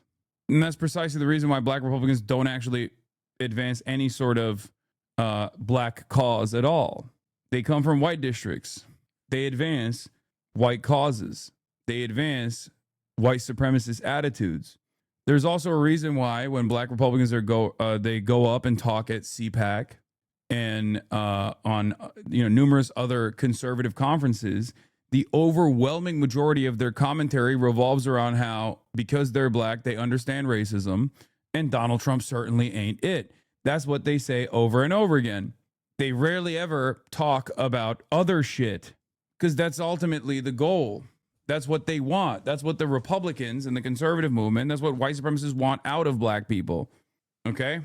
Like, for all conversations around liberals using and abusing the black vote, at least it's still black people voting for black liberal politicians, and many of which still do care about black issues. They care about their black constituents, as opposed to Republicans who very clearly do not. Anyway, we took a brief sidestep here about Candace Owens and her background and why I criticize her, but... The podcaster Candace Owens, okay? At one time, a friend of Charlie's, at one time, an employee of Turning Point. She has been one of the main peddlers of these conspiracies. And she is making a huge amount of money on it. She is building her business off of these lies. What do you want to say to her and the other people that are putting these lies out into the world right now? Stop. That's it. That's all I have to say. Stop. Okay. The next question comes from a person who may be familiar to you, Erika, because Charlie interviewed him for his show last August. Rob Henderson, to you. Thank you, Barry. And thank you, Erika. During that discussion with Charlie, neither of us knew that was going to be the last long-form interview he would ever conduct, because his life was cut short by the actions of a very disturbed young man. As someone who admired Charlie's ability to offer young people a productive and optimistic path, I wanted to ask, how should the conservative movement think about cultivating leaders and role models for young men, and how can it continue offering them? Ooh, she reached a certain level of prominence. Now they're calling into question her drip. Wealthy people think the rest of us are stupid. Ooh. Wealthy people hold such little respect for the public. They believe they can outright purchase common sense via influence campaigns. We don't believe Tyler Robinson acted alone and killed Charlie Kirk. Can you respectfully shut up and accept that you can't afford to change that? Of course, as a Daily Wire fan, Britta, no soup for Knowles. I mean, her username is literally dedicated to Michael Knowles. Wealthy people think the rest of us are stupid. She's getting the HasanAbi. She's getting the HasanAbi pocket watch. Oh shit. Oh shit. Isn't the hat you're wearing $20,000? Yeah, it's $1 million. It's free, brother. I got it on stream. A chatter gave it to me when they stream sniped me. But yeah, I do appreciate the hello. I do appreciate the HasanAbi treatment that when other people get it. She's not a socialist or a communist though. It don't matter. She dared criticize the wealthy in any way, shape, or form. That's it. There is something in the mind of the average American that I like to call peasant brain, okay? Serf mindset, peasant mindset. Even if you're doing it cynically, even if you're talking about like the wealthy in a cynical way, as like in a grifter kind of way, you're so conceited. Yeah, thank you. I agree. But even if you say like, oh, the wealthy are fucking you over, people will immediately start pocket watching you. It's just like crabs in a bucket. It's just crabs in a bucket. They go, wait, hold on. What do you mean? What do you mean the wealthy are stealing from me? Well, fucking you're wealthy. How about that? Yeah, the Eilish effect. The Billie Eilish effect. Them a constructive alternative to the toxic currents Charlie so astutely criticized? It's a great question. First of all, your interview was amazing. It's one of my favorite ones to look back on. Charlie connected with you very well. And I can always tell when he does on his show. I've always watched his show. And I could always tell. Hasan stealing my free Prime subs? Exactly. I'm stealing it from that chatter. I'm stealing it from all of you. Give me your free Primes, your Twitch Primes. Give it to me. Yum. I demand it. The Piker Broadcasting Service is sponsored by you, the viewers, for you, the viewers. Your subscriptions are the only way that you can support the show, and it helps you maintain my editorial independence. PBS is for you, by you. Because his question. Stop Kyson adding. That's crazy. I think I do a call to action after someone primes me up in the chat, like what, twice or three times max a stream. I don't run any ads whatsoever. And I always tell you, you get emotes and stuff and the opportunity to rewind if you subscribe, but there's no like paywalls or anything like that. I'm pretty open about this stuff. If you want to support, you can. If you want to support, you can subscribe.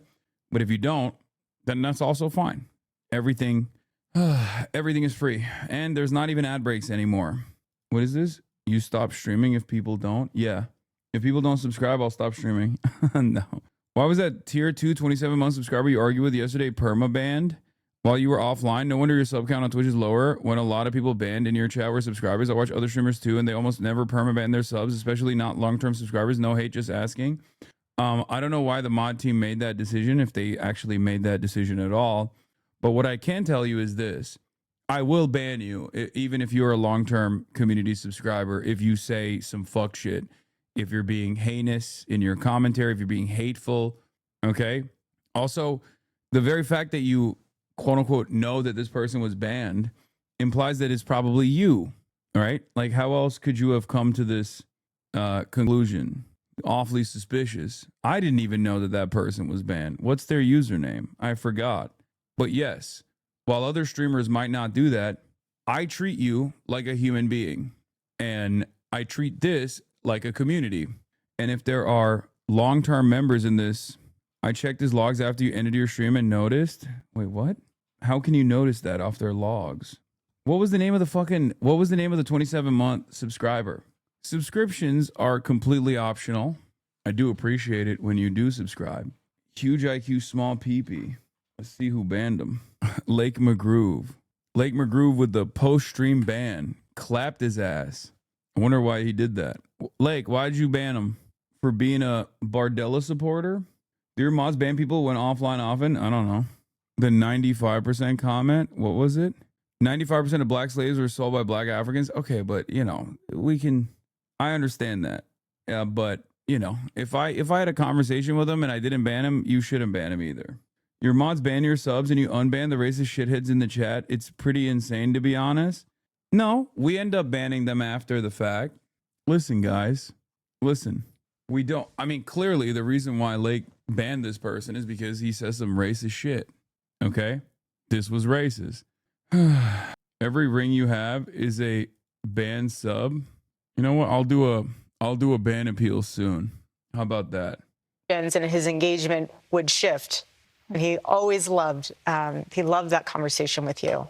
As the CEO of Turning Point USA, it is my responsibility to make sure that our youth is in good hands. Our chapter leaders are amazing. And there's some leaders within those groups you guys have not even seen or heard about yet. But you will one day, and you'll be blown away because they are amazing kids. We had 2 of them at our gala event this weekend, and they spoke in front of our donors. It was the first time I ever met them. Phenomenal kids. Not only are they smart, they have a heart. Not only do they have a heart, they can understand and see the Gen Z landscape in a way that we can't. And from a peer-to-peer communication level, they're phenomenal.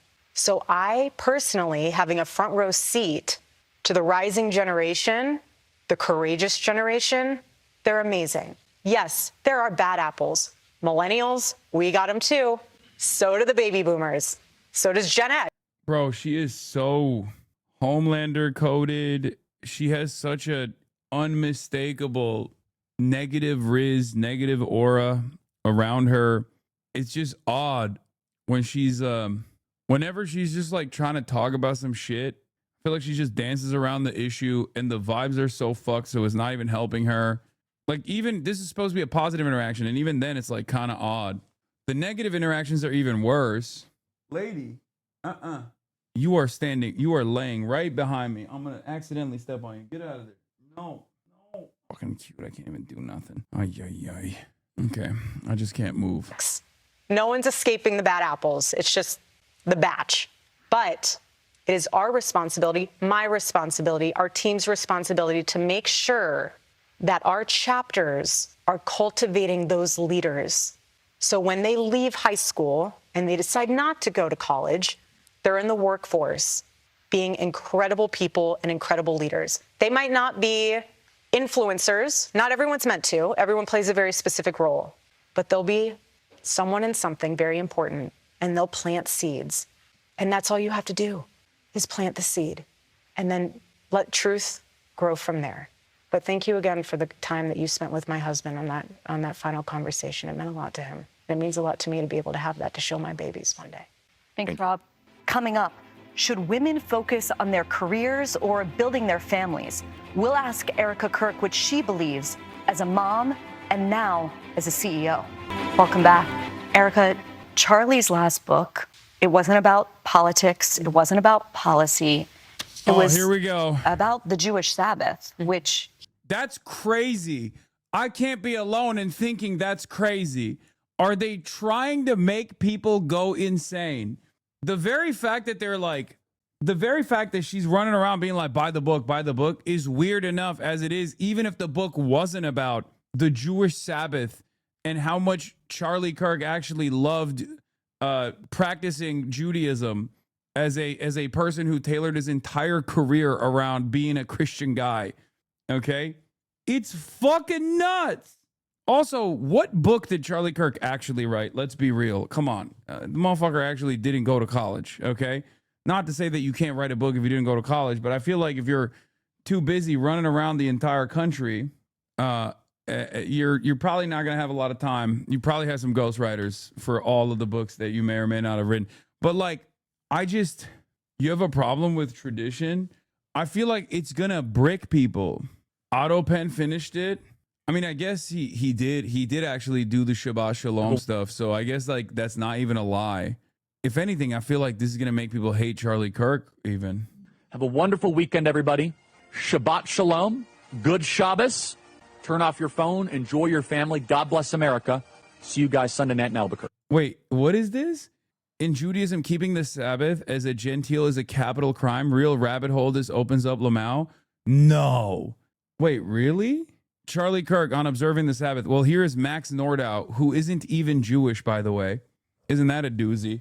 A major ultra-Zionist on the timeline who says he's Jewish, but he actually isn't. He's like I think he's like a British wasp LARPing as though he's Jewish.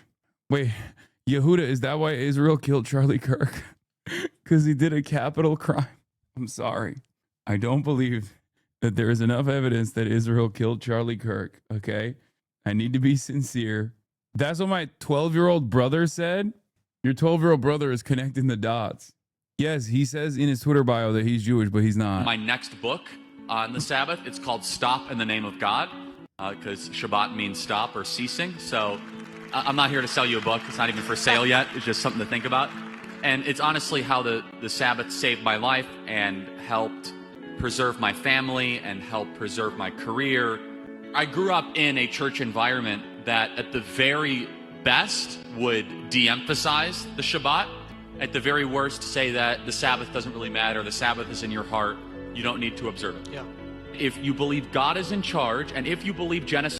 Isn't Sabbath just Sunday? For Christians, it is. It's supposed to be like the day for church, the day of rest. For Jews, it's different.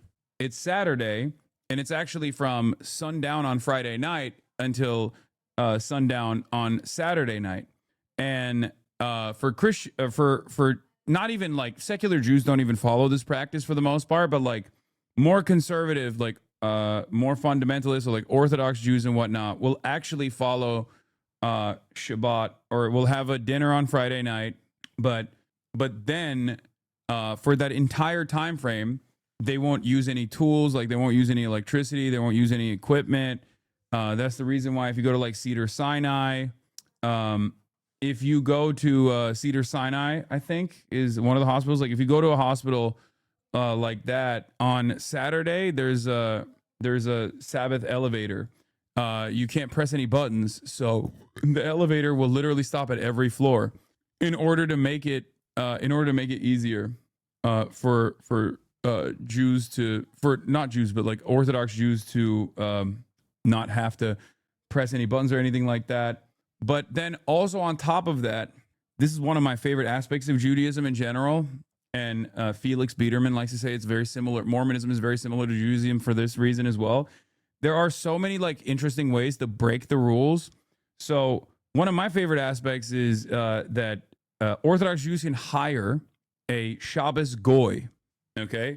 Which is, and some people in this community have probably done this because it's like the easiest way to make a buck where you don't really do anything. But on Saturdays, you can literally press buttons for your Orthodox Jewish clients in their stead. So this is like a funny loophole that exists where you go and you help around the house. And of course then, the thin Jew line. Okay, well I know that too. Come on. Yes, there is a thin line that actually encompasses the entirety of Manhattan and even Brooklyn as well. That is also supposed to, what is it again? I forget the thin. Well, the thin Jew line is the meme, but there is a thin piece of string that is connected. A fishing line encircles Manhattan, protecting the sanctity of Sabbath. Yeah. It's just like a wire. A clear fishing line is tied around the island of Manhattan. It's attached to posts around the perimeter of the city from 1st Street to 126th. The string is part of an eruv, a Jewish symbolic enclosure. Most people walking on the streets of Manhattan do not notice it at all, but many observant Jews in Manhattan rely on the string to leave the house on the Sabbath. The concept of an eruv was first established almost 2,000 years ago to allow Jews more realistically follow the laws of Sabbath rest. Particularly one, no carrying on the Sabbath. According to the laws of the Sabbath rest, nothing can be carried from the domestic zone into the public zone on Saturday. That means no carrying house keys or a wallet.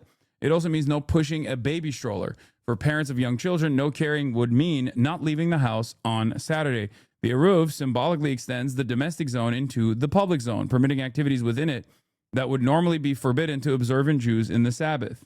Strict observant of Sabbath is not just an Orthodox thing. I know plenty of observant but not Orthodox Jews that have all sorts of strict restrictions with that. My college roommate loved to smoke weed but couldn't use a lighter on Friday night, so he would light a candle before the sun set. So God is just like, that's all right. I mean, that's the whole point about being an observant person of any religion, don't you think? You're consistently trying to big brain this omnipotent, omnipresent being. It's kind of ridiculous when you think about it, but many religions do this. I like it. I think it's cool. I think it's funny. Anyway, here's another loophole that's insane. I knew my decade plus of Talmudic study would come in hand. Lemefeal. What's the other loophole? What is this? Sell your chametz for Passover? What does that mean? Since it's prohibited to possess chametz on Passover, any chametz left undisputed must be sold to a non-Jew. All such chametz, as well as all chametz utensils, were not thoroughly clean, should be stored away. The storage area should be locked or taped shut for the duration of the holiday. Oh, it's the bread. Also, yeah, I mean, y'all don't even know about kosherizing a kitchen with flamethrowers. Yeah, did you know that? This, I feel like, is an Orthodox tradition, no? Because I've only seen Orthodox Jews do this. I've never seen observant Jews that are not Orthodox do this, but yeah, please tell me about the flamethrowers. So you're supposed to kosherize the entire kitchen. I think after, is it after? I don't know. I forget what it is, but it's like, that's high MMR Judaism. Yes. We're very strict, so we begin by koshering the floor. Yep. That was just a joke. But why are we running a flame throughout a kitchen that is already kosher? Because for the holiday of Passover, Pesach, we refrain from eating chametz, any food that is leavened. And for that matter, any surfaces that came in contact with such foods must be koshered by flame, especially if it was hot foods that were there. The thing gets hot very fast, so I stick my head out of the window every few minutes to cool off. We're done, and we can now begin cooking for 500 people attending our different seders. But we'd be happy to kosher your kitchen for you for a few rubles. We wish you happy Passover. Yeah. Client of mine is an Orthodox rabbi. They would have me over for Shabbos. Occasionally, they would ask me to flip a switch in the fridge for the light or a bedroom light or whatever. Real ones know the rich folks just have two kitchens, one for meat and one for dairy. Yeah. I thought the reason for kosher, the one aspect of kosher that's like very different than halal is not cooking meat and dairy in the same kitchen, or not using meat and dairy. You can drink dairy if you want. You can use dairy products if you want, but you can't do it alongside one another. And it's because you're not supposed to drown the baby in the mother's milk or something. Isn't that what it is? I don't think there's like a sanitary reason for it. Yes, the goyim to flip light switches and cut flowers and stuff is called a Shabbos goy. Yeah, Jewish loopholes for Sabbath are as Jewish as lying about going to church as Christian. Yep. Cook the baby, not drown it. Something like that, right? Isn't that what it is? That's right. But you can have chicken in eggs still. Lol, makes no sense. Yeah. That's also part of the reason why the IDF actually offered more severe punishments to a bunch of Jewish soldiers than they ever did for, like murdering children or whatever, because they made hot dogs on Saturday and they served it to the rest of the military. And because it was Saturday, they were not supposed to be working, so it was non-kosher. Only non-Jews are supposed to be working on Saturdays and cooking.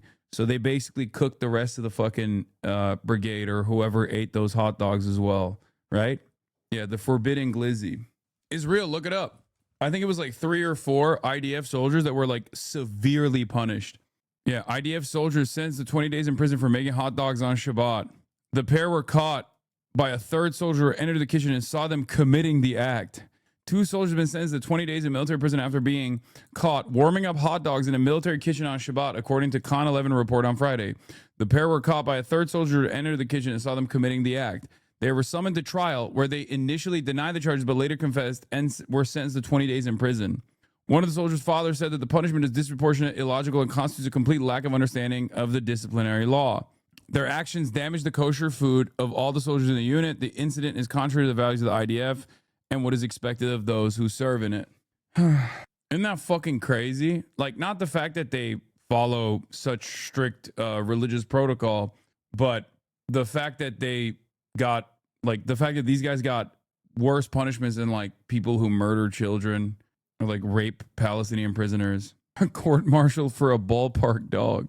That's right, but you can have chicken and eggs. This one is maybe the most nuts. If I get deported back to Israel for revealing this stuff, I swear. The Kapparat ceremony? What the fuck is this?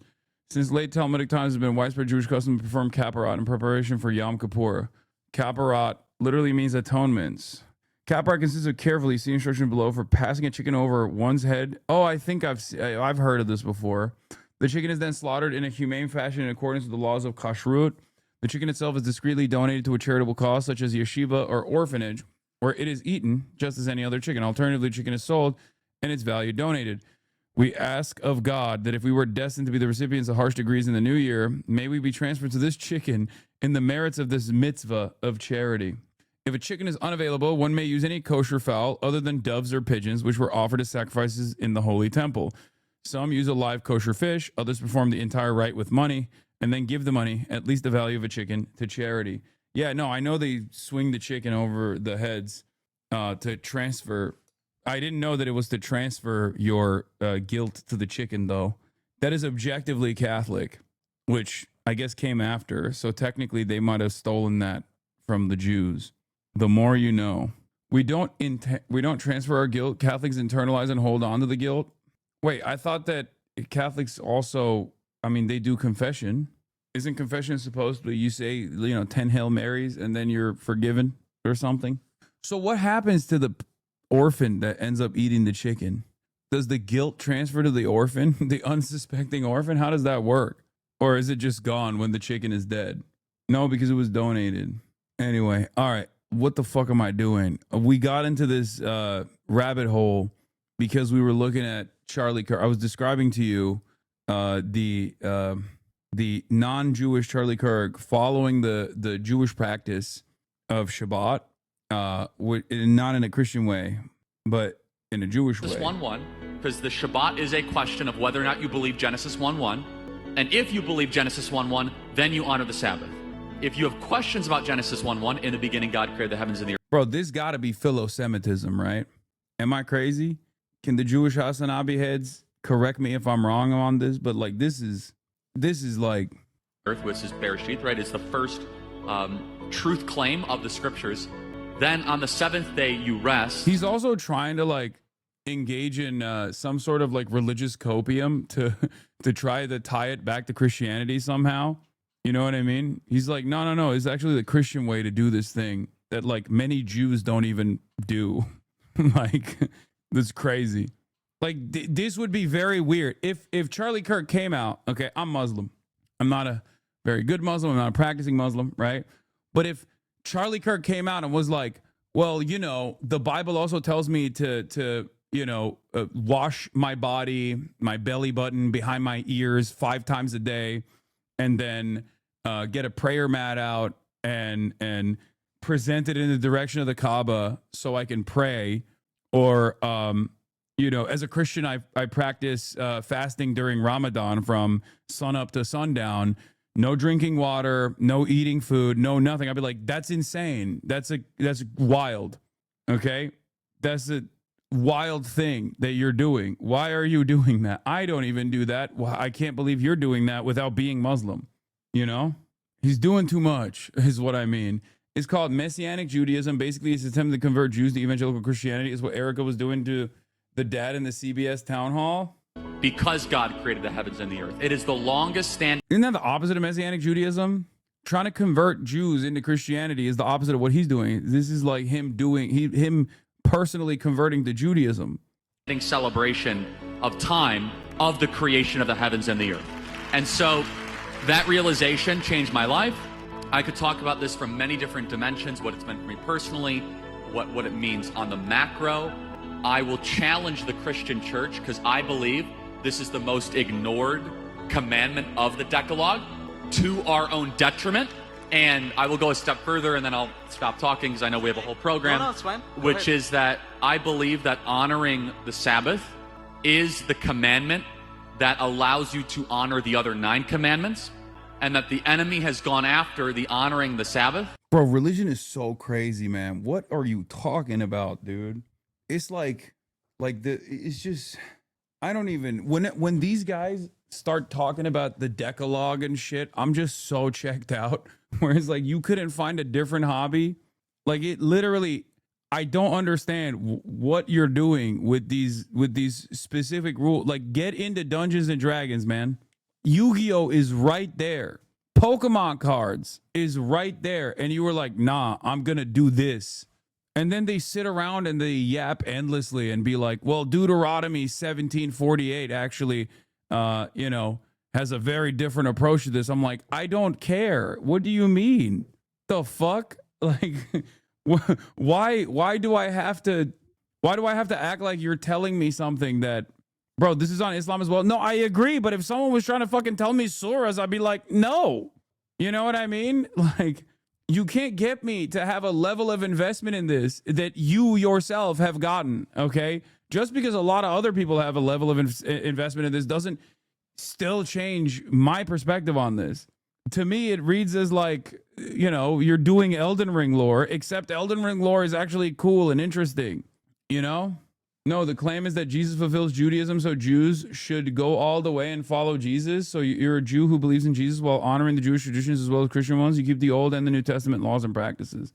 It's not a hobby, it's a calculated indoctrination technique. Goal is to trick Jewish fans into thinking Christianity is more like Judaism by incorporating the parts that those hyper-religious Jews can't let go of. Yeah, I'm not even talking about this in particular. I'm also talking about like when he will make an argument and then source the Bible for his argument. And I'm like, that's not a thing that I'm going to agree with you on. Okay. You might as well be sourcing Warcraft lore to tell me why your position is correct and mine is incorrect. Like that's it. To me, that's crazy.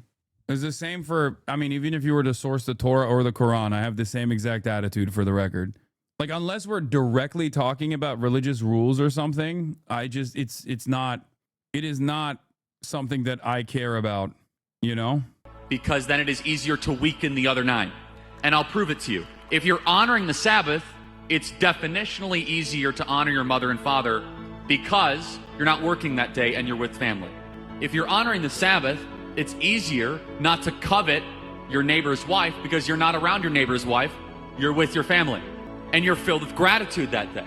When you're honoring the Sabbath, it's easier to have no other gods before God because that day is built in time as a temple, as a sanctuary to put God first, to not have idols, to not take the Lord's name in vain. The other 9 commandments are made easier, are made more accessible for our broken, fleshly, depraved nature if we prioritize the Shabbat. Powerful, isn't it? This isn't about legalism, it's about accepting a gift from God. A gift of rest and relationship.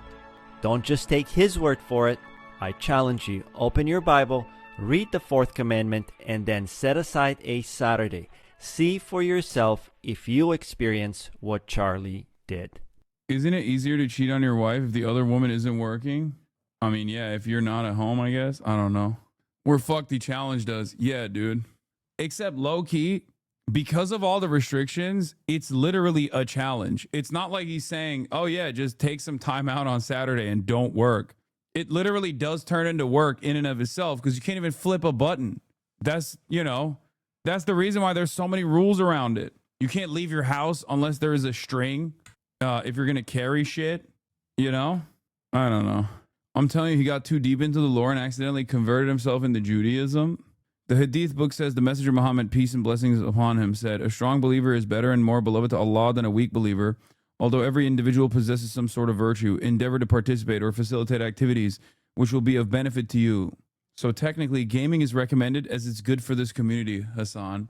That's an insane way to wrap up this part of the broadcast. Okay, let's finish the fucking ERIKA KIRK Town Hall, please. He kept for 25 hours, starting sundown on Friday night through sundown on Saturday night. What made Charlie so passionate about this subject? He was on the verge of burnout, and he thought to himself, what can I be doing? And he always loved the 10 Commandments. And then he saw it, honoring the Sabbath. And he realized that if you don't, this one commandment, if you don't honor it, you're the one who misses out on the gift, not God. Are you keeping it? I'm trying my best. Is it That's helping? a no. It is. I feel close to him. I break it apart, though. So instead of a full 24 straight, I'll break it apart only because my mom's sick and I need to be available. Okay, well, yeah, okay. Well, that doesn't work that way, huh? Christians love lying. No, she basically said, nah, I'm not doing it. I'm not doing it. Yeah, skill issue. Me, I'll fucking stay in bed all Saturday if I wanted to. It's just like, this is literally on Sunday. No, they filmed it beforehand, but it was released on Saturday night. Yeah, I do fasting for Ramadan, just in pieces. So you ain't pressing no buttons on Saturday. If I catch your ass tweeting on Saturday, I'm calling it out. The hell do you mean? Because I'm her medical power of attorney, so I need to be available if something happens. And so I make it what works for me. But that's what was so beautiful about that. Charlie wasn't legalistic about it. He's like, make it your own. ERIKA, you have made a lot of comments that a lot of people have noticed about women, suggesting, you know this, right? Suggesting that women should get married young, that they should have children young, that they should prioritize family over their careers. And at the same time, you are now doing both. You now have 2 young children, I think both under the age of 3. And you're the CEO and chairwoman of Turning Point. Square that for us. Some people look at you and say, you know, she's trying to make it a binary choice. You can be the trad wife or the girl boss, but look at her. She's having both. What do you say to them? Right. Well, I didn't ask for this. Obviously it's a blessing that I view it as a blessing. It's a duty to my husband. But I was very happy being a stay-at-home mom. There's nothing wrong with being a mother. There's actually more beautiful and emotional and powerful job title, if you will, being a mother. And for me, I experienced what it was like living in New York, living that boss babe culture. But when I met Charlie and we had our babies, I was in it. That was all hands on deck.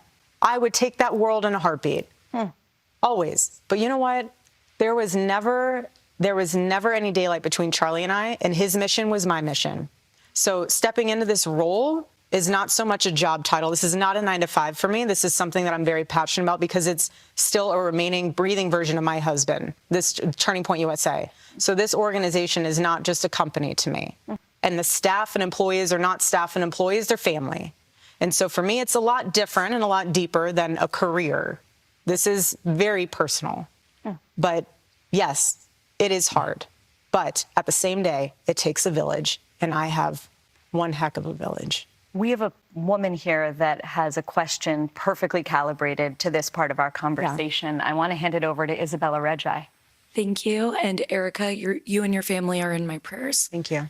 I'm a 26-year-old Christian woman living in New York City. I would like to state the most victimized minority in America. I hope you're safe, Isabella. It is definitely the constantly under attack. I can't think of a more under attack group of people than conservative Christian women in New York City. The den of sin, living under the caliphate of Zohran Mamdani. here long term, but I wonder whether it's sustainable. Do you believe there's a place for women like myself in modern cities who care about having a career, but also marrying a like-minded Christian conservative man? Well, yeah. So it just depends on where you're looking, you know, or if you're on the app. I thought you were talking about marketing professionals. That too. That only plays into it. because you're doubly fucked. Marketing professionals are under attack, but you're also extra under attack if you're a marketing professional who happens to be a Christian woman living in New York City, conservative Christian woman living in New York City, looking for a Christian husband. Apps. I don't know if you're on the apps. I don't know if I'm not going to ask you your personal journey. But what I will say is when I lived out here, I was here for 5 years. I never dated here because I saw vicariously through my roommate how terrible it was. Somehow getting drinks was the replacement of having coffee and Fly out on a trip to Israel and you can maybe meet whoever the Charlie Kirk equivalent is on the same trip to Israel. That's a real story, by the way. No, I'm not on some like conspiracy shit. That part is real. Charlie Kirk and ERIKA KIRK met on a trip when they were both flying to Israel. And she was like, they were in line to get on the plane. And then I think what happened is she also she like tried to get a job at Turning Point USA, and I think they like met for the job interview, and then at the end of the job interview, Charlie Kirk said, "I can't give you a job because I want to take you on a date." I know so much lore, man. You're in too deep. I'm sorry. I know all of this stuff. breakfast. I personally would rather have coffee or brunch with someone than going. I don't drink. I find it unproductive, not because I'm holier than whatever. I just don't operate that way. But I always thought it was very strange how she would go to drinks with one guy and then go to dinner with another. So it goes twofold here. So if you're expecting to marry someone that I was blessed with, like a Charlie, you have to be the type of woman that will attract a Charlie. Are you going to church? Are you going to Bible study? Did you tell your pastor that you are ready for the Lord to bring into your life the man that you've been praying for? You yourself need to be prepared for that man, and only you will know how to do that. Does that mean staying out and going out with the girls? I'm not saying you sit on your couch and all of a sudden he's going to knock on your door and be like, honey, let's rendezvous. Like, that's not how it happens. It's not. Granted, my situation was a little different. I wouldn't do it. You went to a job interview. Literally. So this is how good the Lord is. He knew that because I was not dating in New York City, he knew that in order for me to know that that was my man, he had to blanket Charlie as a job interview. Because if that went in, no joke, if he came to me and said, hey, let's go on a date to Bill's Burgers, I'd be like, I am so sorry. Thank you, but no, we're not doing this. That was my mindset. I'm not. They did first meet on a plane trip to, like, on the line to get on a plane to fly out to Israel. I was not in that headspace. I just wasn't. But God will Christian birthright. Work in incredible ways when you surrender the pen for him to write your love story. And when you know that, look, if I remain in the jet stream of God's will, he will provide for me in ways I cannot even imagine. And that is my prayer for you. My prayer for you is to remain open and to remain prayerful and to let people around you know, old school style, I'm ready and I'm looking to get married and having a family. You can always have your career. Being able to have a family truly is a very limited, short window. You can start your career.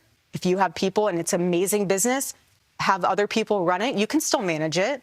You can still pour into it, but you have your babies.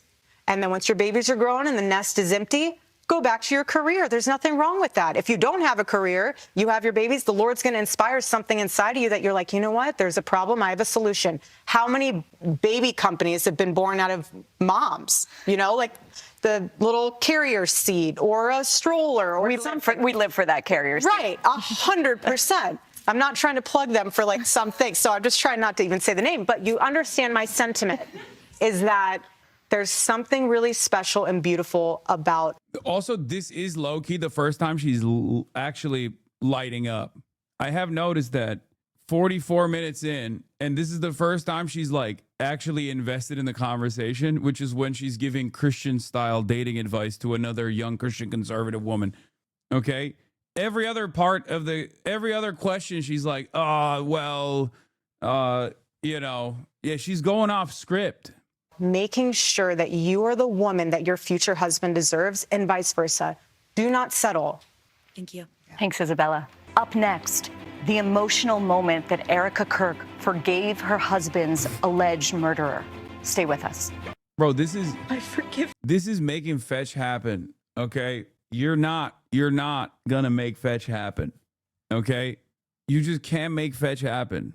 It's not happening. Him.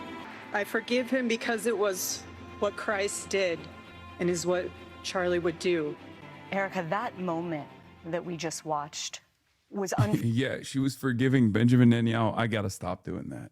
I can't stop doing that. She was, between you and I wouldn't forgive Benjamin Netanyahu, but she was. Oh my God. I was one of millions of people. That would be really funny if the ADL just kept quiet about Candace Owens being like, Israel killed Charlie Kirk for like the last 3 months every single day to an audience of millions. And then the one time I joke about it, they're like, Hassan Piker is the most dangerous anti-Semite in the business. Here he is clearly blaming Israel for the death of Charlie Kirk. And then they just put the beat on me. Instead of yelling at Candace Owens, I'm the main conspiracy theorist here. Across the world that watched you get up on that stage and forgive the man who murdered your husband. And I think a lot of people looked at it and thought, this is incomprehensible. It's almost baffling. And I want you to speak to those who are unable to understand, really, that act of grace. How is it possible that you can forgive the person that murdered your husband? I'm not forgetting what he did. I'm not condoning what he did. What he did is sick and evil. So sick and evil.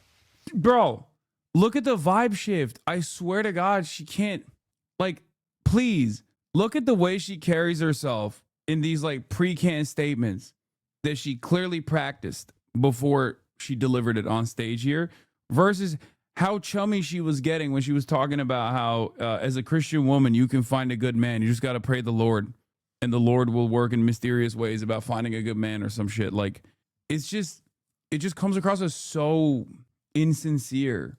What I am doing is releasing myself from the enemy's hands where he could have a foothold in me and he could be able to just, like I said earlier, you have a choice. Am I going to take that moment?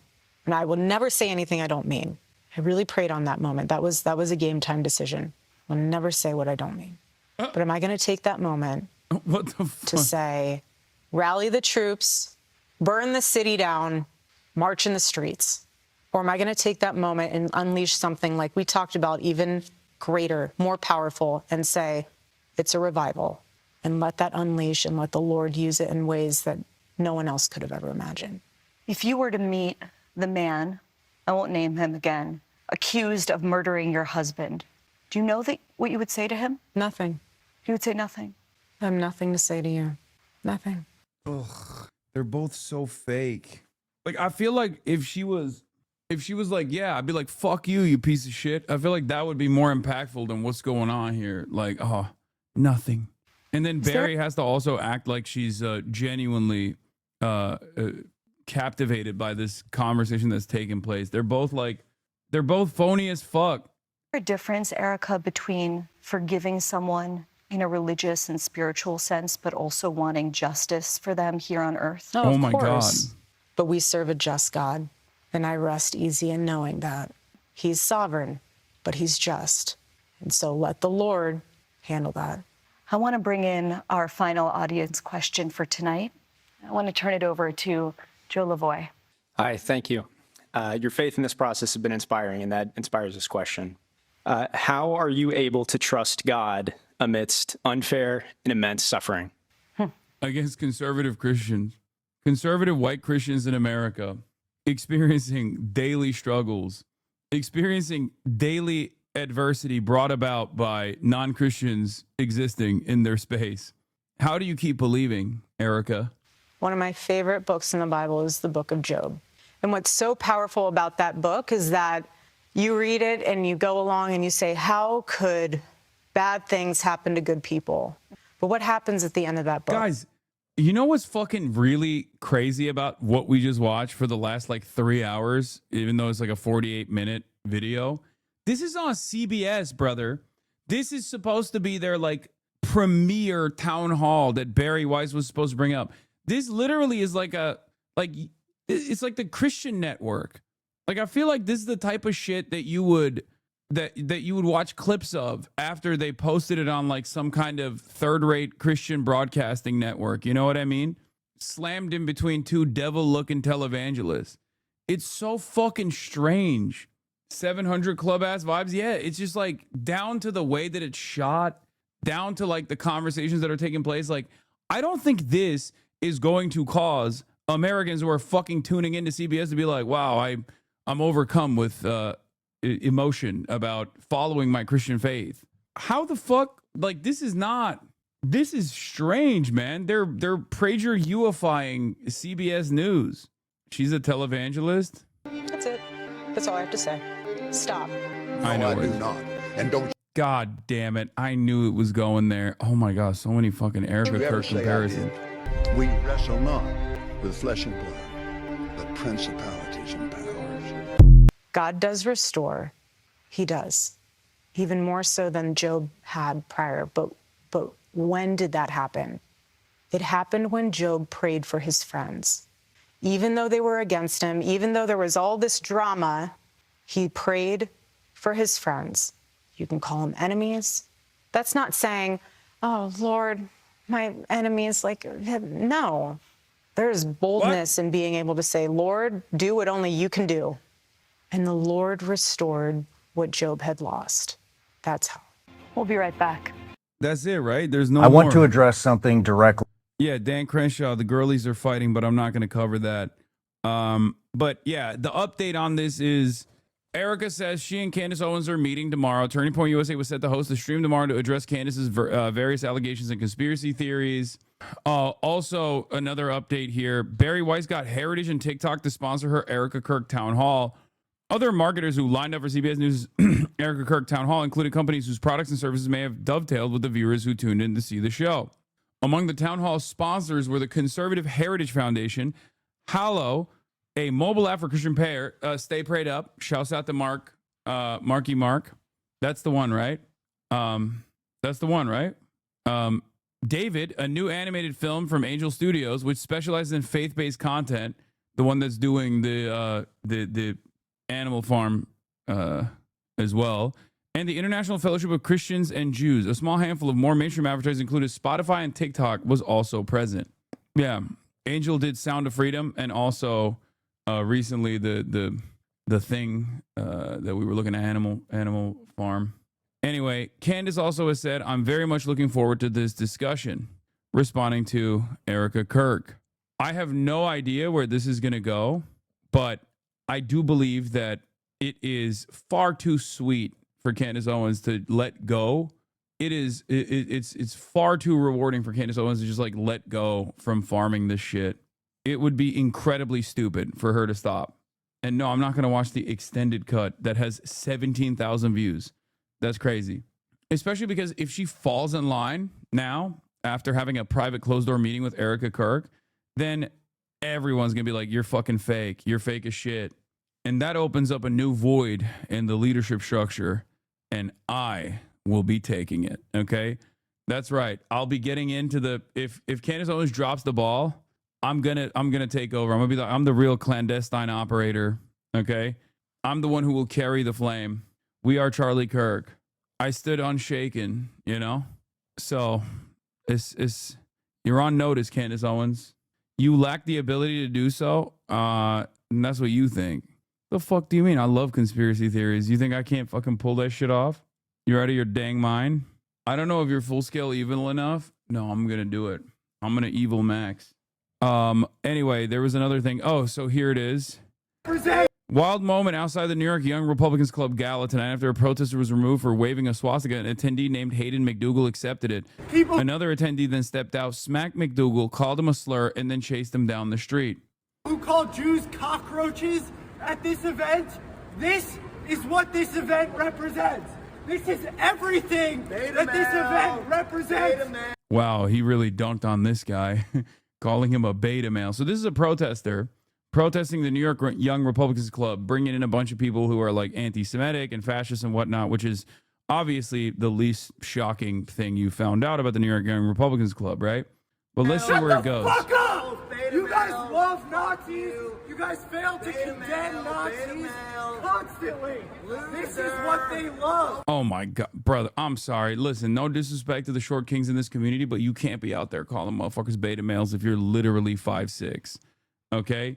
You can't be out there with that mustache screaming. Yeah, I mean, you shouldn't be doing beta male anyway in 2025 in the big 225. Big 2025. Beta male. You're a bitch. But that's crazy. This is what they love. Nobody likes you. I'll have it. Take it. Take it. Because this is what he is. This is what they are. They are all Nazis. I wish. He wishes I he was wish Trump was a Nazi. I wish. I've always found it strange when people are protesting Nazis that they just like dress up as Nazis. That's just the aesthetic thing for me. I don't really understand. Like I have a shirt that's like a punk shirt that has a swastika on it, but it's like being destroyed by like a stripper in high heels. But even then, I just feel weird wearing it because like it still kind of has like a broken swastika on it. You know what I mean? There is definitely like an old school tradition of that sort where anti-Nazis and anti-fascists will like still every now and then, post Nazi insignia, things like that. And I just always find it strange. Anyway, but yeah, he is actually criticizing the Republicans, the young Republicans, for being Nazis. Trump was racist. Yeah, it's one of the heavy black shirts. Exactly. Those are sort of risque for wearing around in public. Trump is not racist. We're not associated with the NYYs. We're I'm my own concentrators. thing, by the way. Okay, so thank you. But So this these guy's are a the faggot, and people who are invited everybody to the knows event. it. These are very... You can't be saying that, little baby. When's mommy picking you up? I'm sorry. I take it back. He's not even 5'6". He's like 4'6". Okay? You can't be saying that, little baby. Your mommy is going to wash her mouth with soap later if she catches you saying things like that in public. Hey, I actually got thrown out. Ask them. I got thrown out. So I didn't... Listen, they condemned me. They threw me out. They did not condemn him. I love this guy being like, I'm a Nazi and the New York young Republicans don't fuck with me. They kicked me out. Clearly, they're not Nazi. Why are you still defending them at that point? That's so strange. These are exactly... Well, he's short. They didn't see him. People are snuck in. This is I'm a the silly entire little guy. event. The entire event, they invited the alternatives. Well, this guy's a beta male. Nobody likes him. Dude, you're a faggot. Fuck you. They invited fucking the pro-Hitler text guys. They invited the Jews or cockroaches guys. This is all they are. I was running around. Subversive, bro. Go back to Israel. Borders are racist, huh? Let's let everybody in. Borders are racist. Let everybody. Wait, what? I'm confused. Wait, so first he says like, oh, you must be like a Zionist Jew, but then he's like, borders are racist. Let's let everybody in. So what? Like, what? I guess that's like that's the neo-Nazi take, is that like Jews as a part of this like major international Jewry conspiracy want to destroy the Western world by doing open borders in everywhere but Israel. Is that what it is? Let everybody in. Borders are racist, guys. Flood the country. 10 million Indians. Come on. Borders are racist. We got to let 10 million Indians in. That's what you're saying. Does Israel deserve a border? Does Israel deserve a border? You guys gotta go. Let what go? All right, I'm taking this back. I'm taking it. This is mine now. Give me my swastika back. Come on, man. Come on, man. You shouldn't have. I mean, you did not think this through. Look. Respect for trying to do some kind of performance out there and like criticize the fucking Nazis at the Young Republican Nazi Club, but you can't be out here being like, give me that swastika back. I need it for later. Give him the swastika. I want it.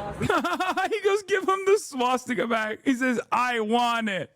What is happening? What the fuck? Go.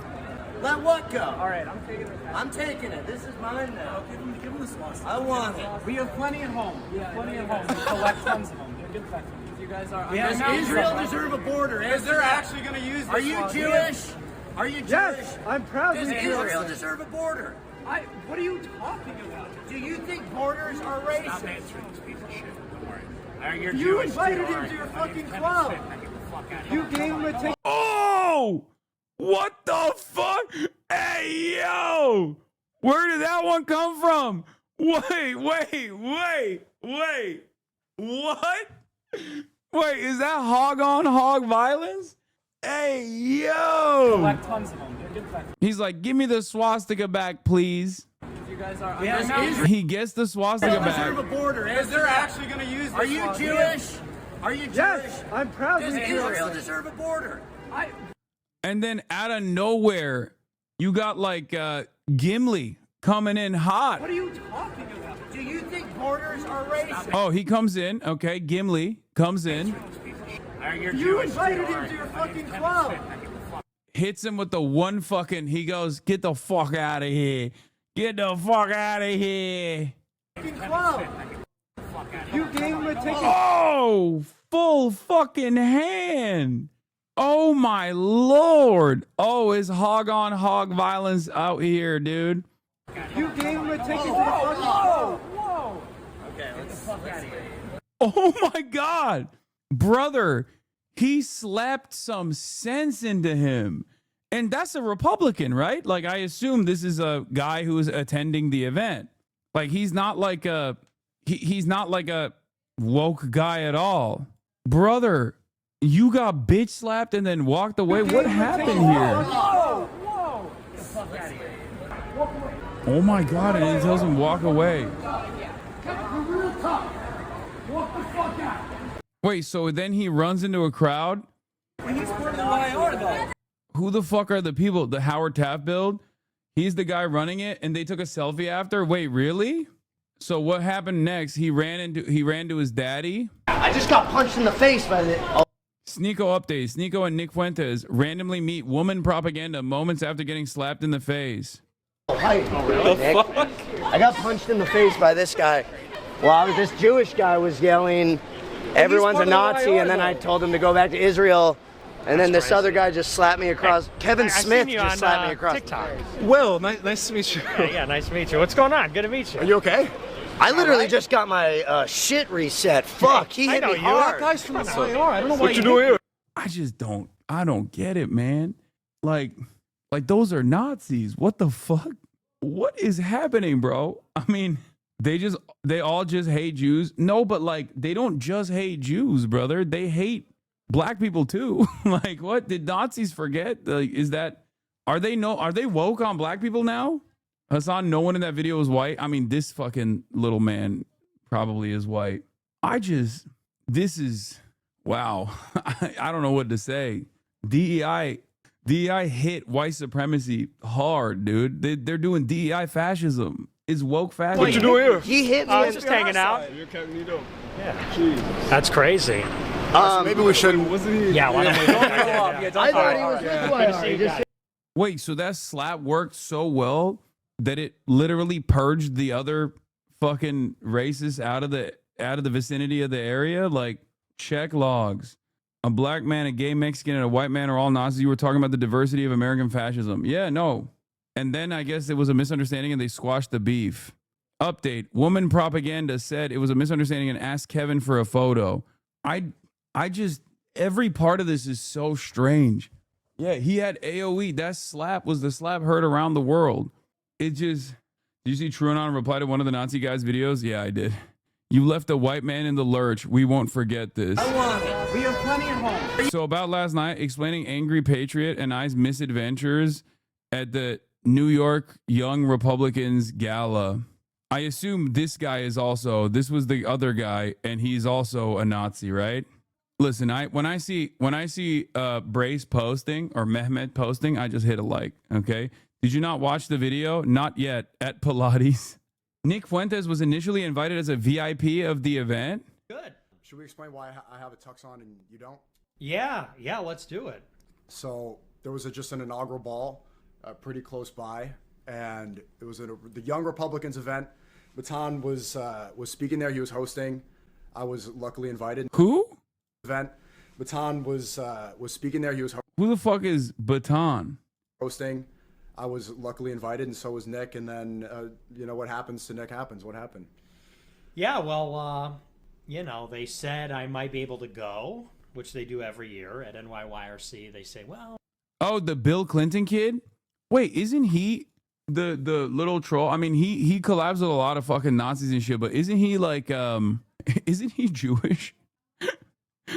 What the fuck's going on, man? Like I think he's straight up Israeli, no? I think he was roasting them as racist. He trolls them. He actually trolled them. Oh my fucking God, he slapped that guy because the other guy was holding Nazi armbands. He got confused who was on which side because of the Nazi memorabilia, Lamau.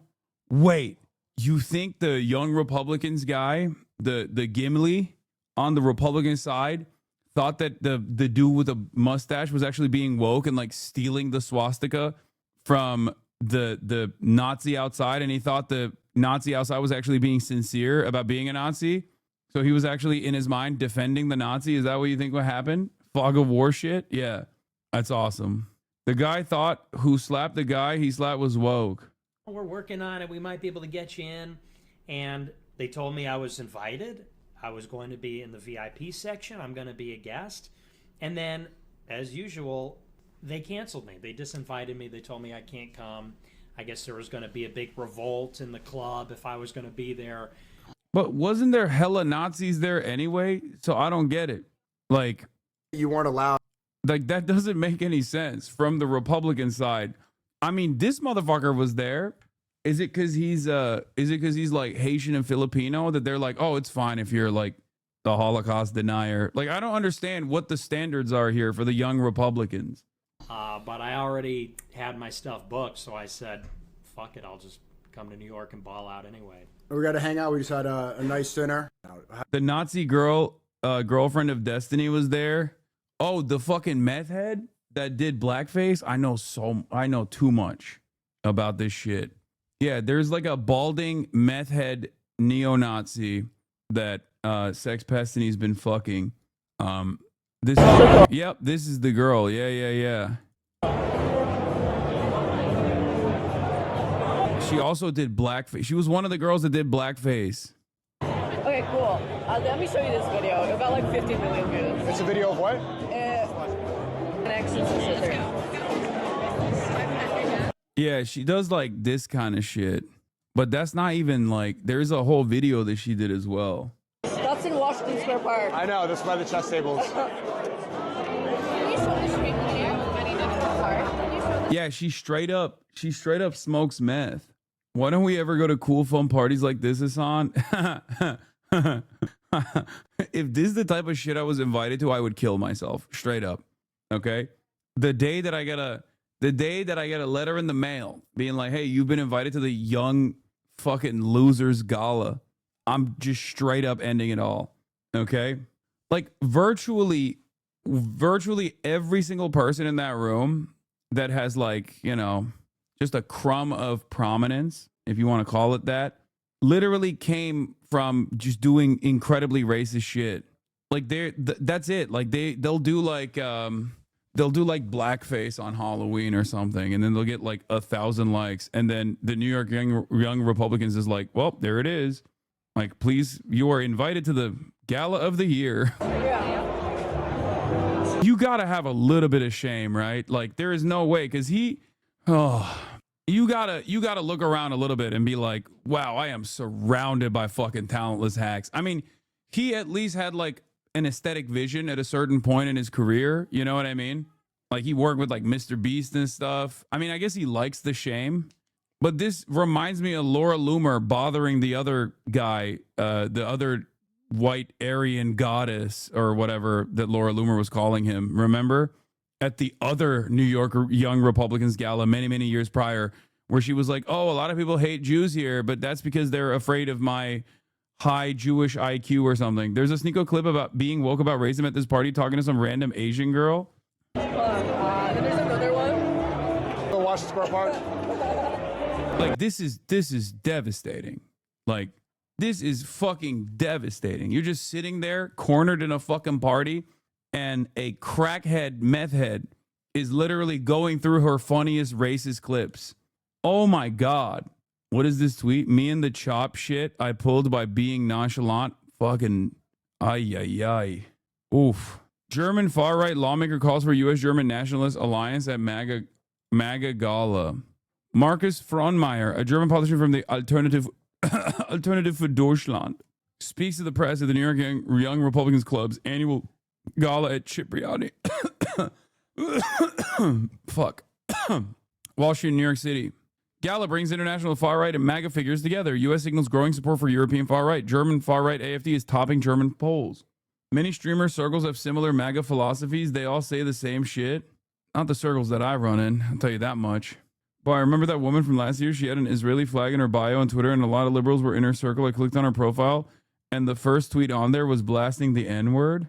Nick Fuentes was hanging out with Sneeko in a Kawa house. Yeah, I heard about that too. Yeah, the Ummah's got to do a little bit better on that. No, like, that shit is fucked up. Like, y'all are fucking stupid, okay? He is not shy about advocating for... He is not shy. Kawa House is a Yemeni coffee shop. The one that I went to, I think he went to as well, near Columbia. And it's so fucking annoying. It's the same thing that I experienced when Andrew Tate fake reverted to Islam, and so many dumb fucks on the timeline were like, "Oh my God, rejoice. He's found the light of Allah." I was like, you're fucking so stupid. No wonder half of these like fucking television imams are able to dupe all of you motherfuckers, bro. I swear to God. Anyway, I don't want to talk too much about that.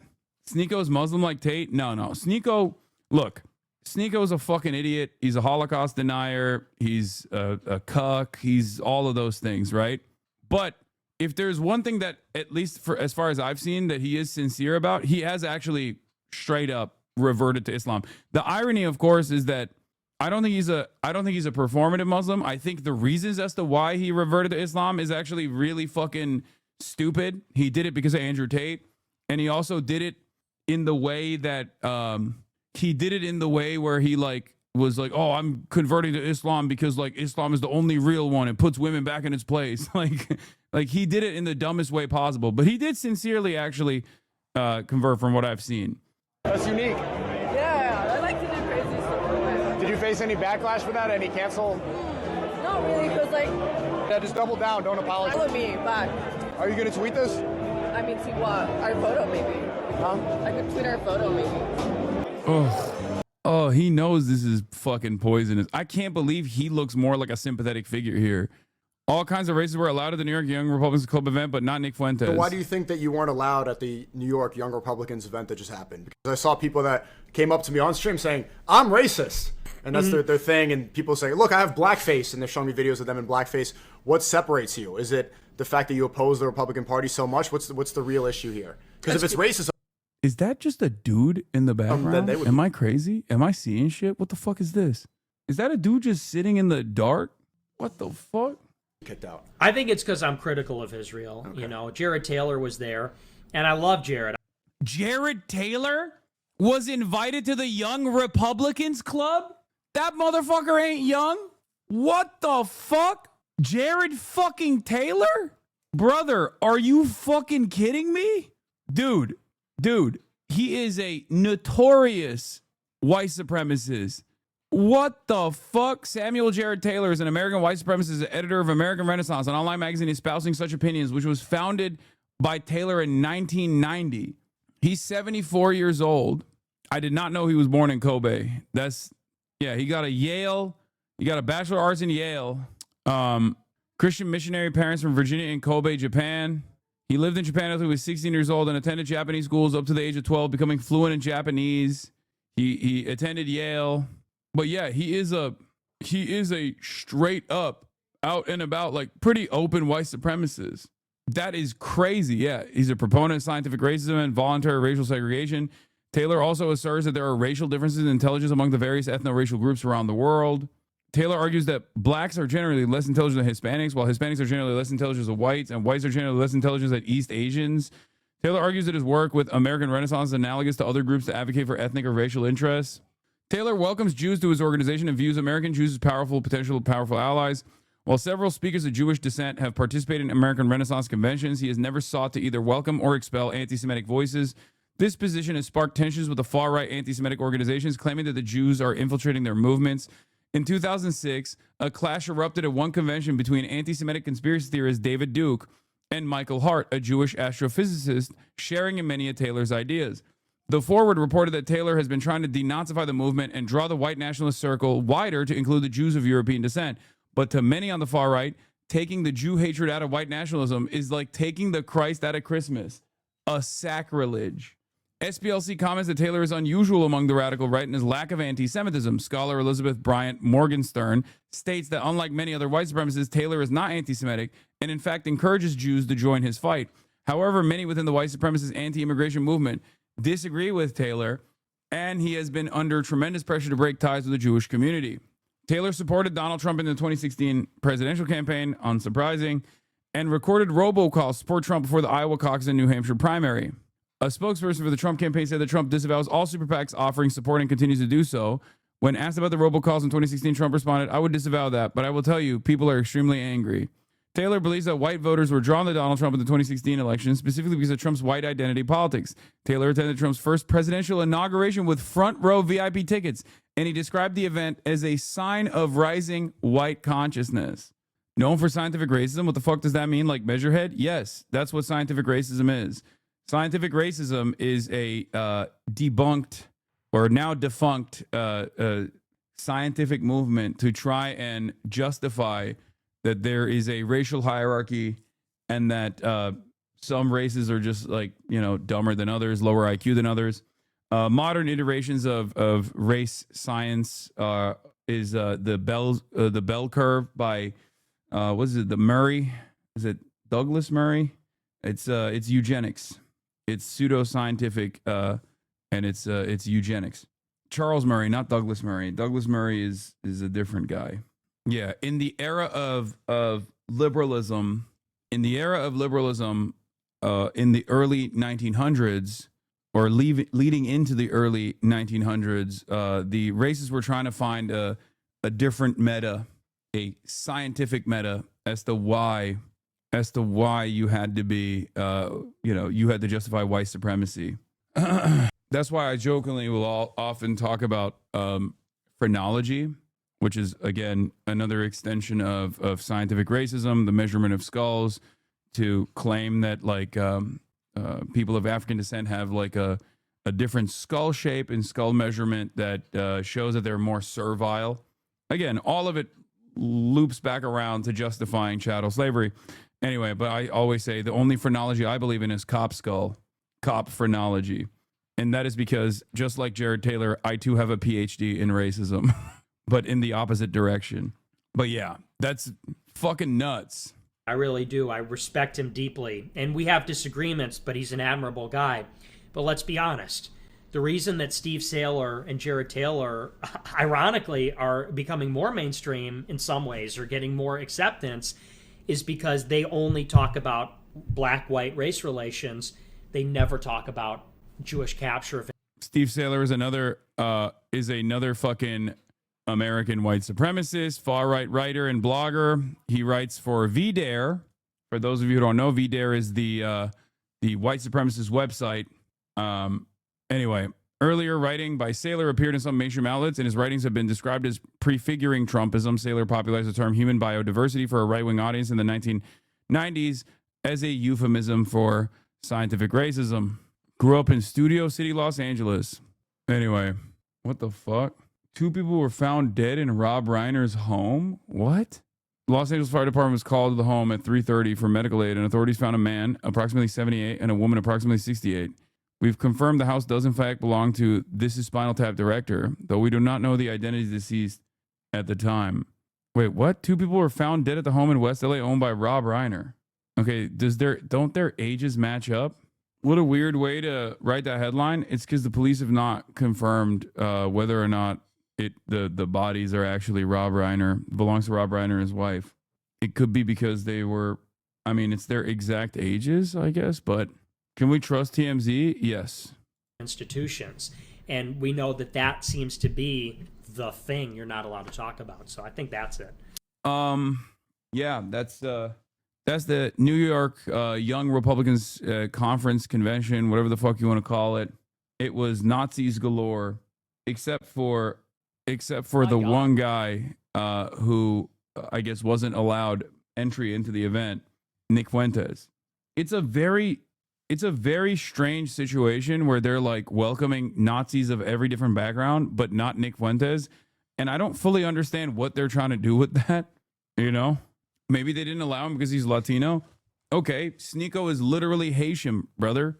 Also, I was going to talk about this James Fishback guy who is leaning into some. I mean, he's the pick for Floridians who don't think Ron DeSantis is fascist enough.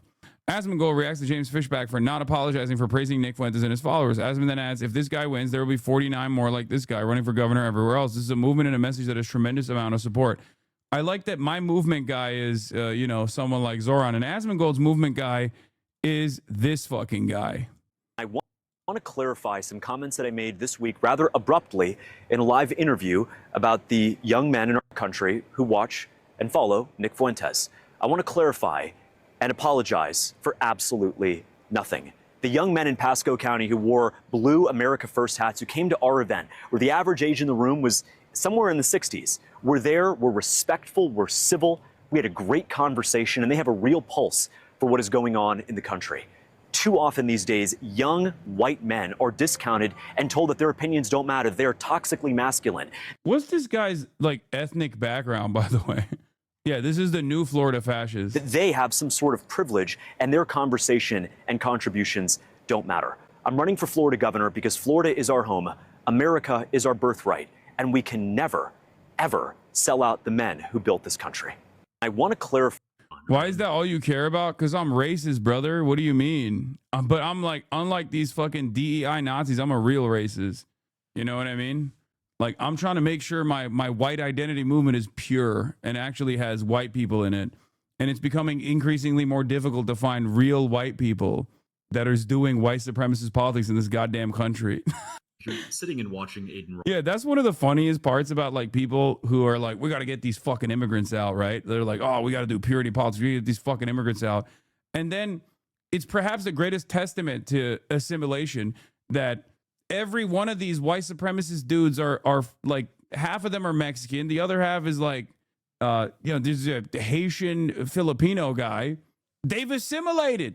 They've assimilated, brother. What do you mean? What is a greater testament to assimilation than a Haitian Filipino Muslim revert being a prominent figure in the white supremacist movement in this goddamn country? Us all day, or some of these Twitch streamers. That's very different than, I'll tell you the truth, I found the audience of young men who follow and watch Nick Fuentes to be actually incredibly informed and insightful and very patriotic young men. To be completely honest. Yes. Now that's very different than the audience watching Fresh and Fit, but I think something has to be said about the young men. Hey, some of them are based too, okay? Just some mostly on the feminist stuff. But I love the soundboard when Myron hits the sounds. No, it's not a dig on Myron, right? It's just what kind of. This guy's running for governor of Florida, and he's talking about which white supremacist and like racist podcasters he likes. This guy's gonna do Valentina Gomez numbers? I don't know, because he seems a little bit smarter than Valentina Gomez. He has no shot at winning, obviously, but like. This is a deeply unserious campaign, but he seems a little bit more. He seems a little bit more intelligent than Valentina Gomez, because like Valentina Gomez's type of racism is like directly being like saying the F slur and stuff. Like this guy just consistently leans into Nazi memes a little too much, right? It's funny that the most Groyperish candidate in U.S. politics is running on a platform of unlimited subsidies for old people. That I made this week. Kristaps Porzingis follows Valentina Gomez on Twitter. Oh, yeah, what the fuck? Yeah, so this was the campaign ad that I saw of James Fishback for Florida. I'm running for Florida governor to make the trains run on time. And everyone was like, this is Mussolini. This is Mussolini. Mussolini said that. I think the train tracks are, I agree with Matthew Petty. Bold and many commentators that assume Fishback was referring to Mussolini and not something much darker. I don't think he's doing the train track thing to do a nod to Mussolini. I think it's the train tracks that are leading into a different place. My name is James Fishback, and I'm running for Florida governor. I'm here in Shipley in the Panhandle on tracks that used to carry Amtrak's Sunset Limited. It allowed families to get a train right here in rural parts of the Florida Panhandle and take it all the way down to Disney for Christmas or Miami for New Year's. Sadly, that train got canceled. It became the latest sign that politicians in Tallahassee, Democrat and sadly Republican, don't care about what happens here in the Florida Panhandle. Yeah. Also, this is a funny take, though. Referencing Mussolini in a way that pisses off the majority of Florida Republican voters who think trains are communist. You can see their young Republican brain rot so clearly in this campaign. But I don't know. I don't know if the older Republican voters think trains are bad or communist or whatever. I just don't think that they care about it as much. Rather, Panhandle. I'm running for Florida governor because I recognize that Florida is more than just Naples, Orlando, and Miami, that we have to look out for the dignity of our neighbors in the Panhandle, and I'll do that by making a generational investment in our public schools, creating 10,000 great-paying jobs for locals, and also bringing back the Amtrak. This guy think he's Zoran? Brother, this guy is literally what mainstream media said Zoran is, okay? An anti-Semitic psychopath with unimaginably regressive views. This is the real presentation of Zoran by the ADL. Like, this is what it actually looks like. And therefore, you probably won't hear the ADL talk about this guy too much. Anyway, he's feuding with Byron Donalds. Donalds has provided materials to the courts alleging Fishback had a sexual relationship with a teen. And Fishback says Donalds is a slave to the GOP. I mean, let him fight. But yeah, so that's what's going on. Let's hear what the number one political commentator has to say about this. Finally, we're finally getting there. I like that Asmongold every day is like, I love Nazis, and I'm not afraid to say it, and you shouldn't be afraid to say it either. It's actually good to love Nazis, and everyone is just like, oh, I wonder what he means by this. That's a real centrist right here.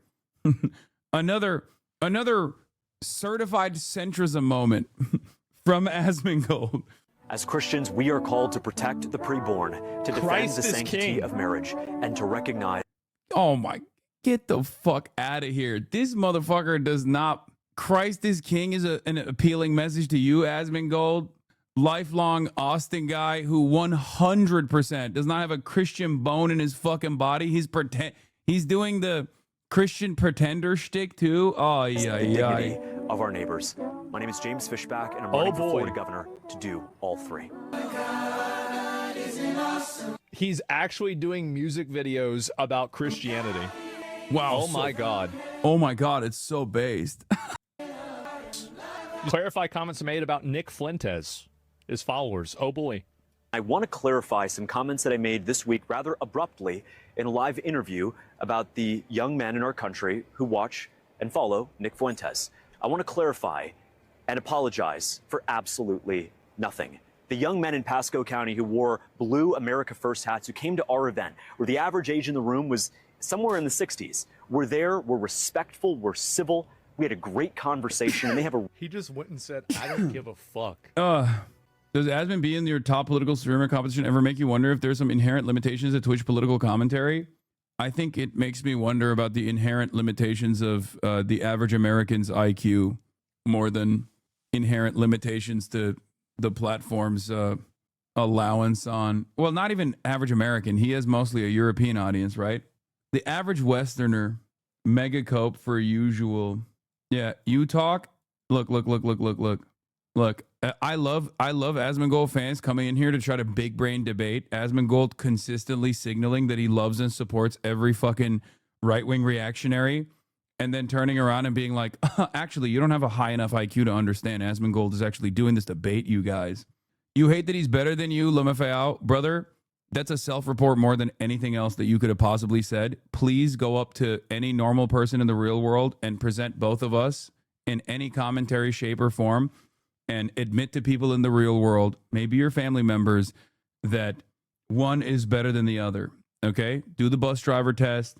I just watch the way people react. He's rotting your brain worse than his teeth. Stop letting him control your brain. Falling for the bait, dumbass. You're actually so slow. You talk about and watch Asmon so much your viewers may as well tune into his streams. Then you'll drop to number 7 top streamer. Megacope for usual. I sound a lot like you, don't I? That's me. I'll take my ban now. Why would I ban you? I'm entertained by people like yourself tuning into this broadcast. It's good. You literally unironically flexed your favorite streamer's rotting teeth. I don't think you understand. You are a creature of the internet. Okay? Your existence defies, like, I'm not going to make a naturalistic argument in usual circumstances, but your existence defies the nature of man. Okay? In the absence of the internet, a creature such as yourself would not exist. Also, yeah, Roachman does ban more than I do. Holy, here come threats from your community. I know. Perceived victimhood. You're the biggest victim. Everyone is yelling at you. Everyone is out to get you. I know. You're right. Most people are saying you're a new pet. Part of that is because you think being banned from this community is a big flex or something. You know what I mean? Do you want me to PM my whispers now? Oh no, are people saying mean things to you in your whispers, dude? Oh man, I'm so sorry. Chat, don't do that. Literal death threats, Lamau, get a grip. Did I offer you a death threat? No.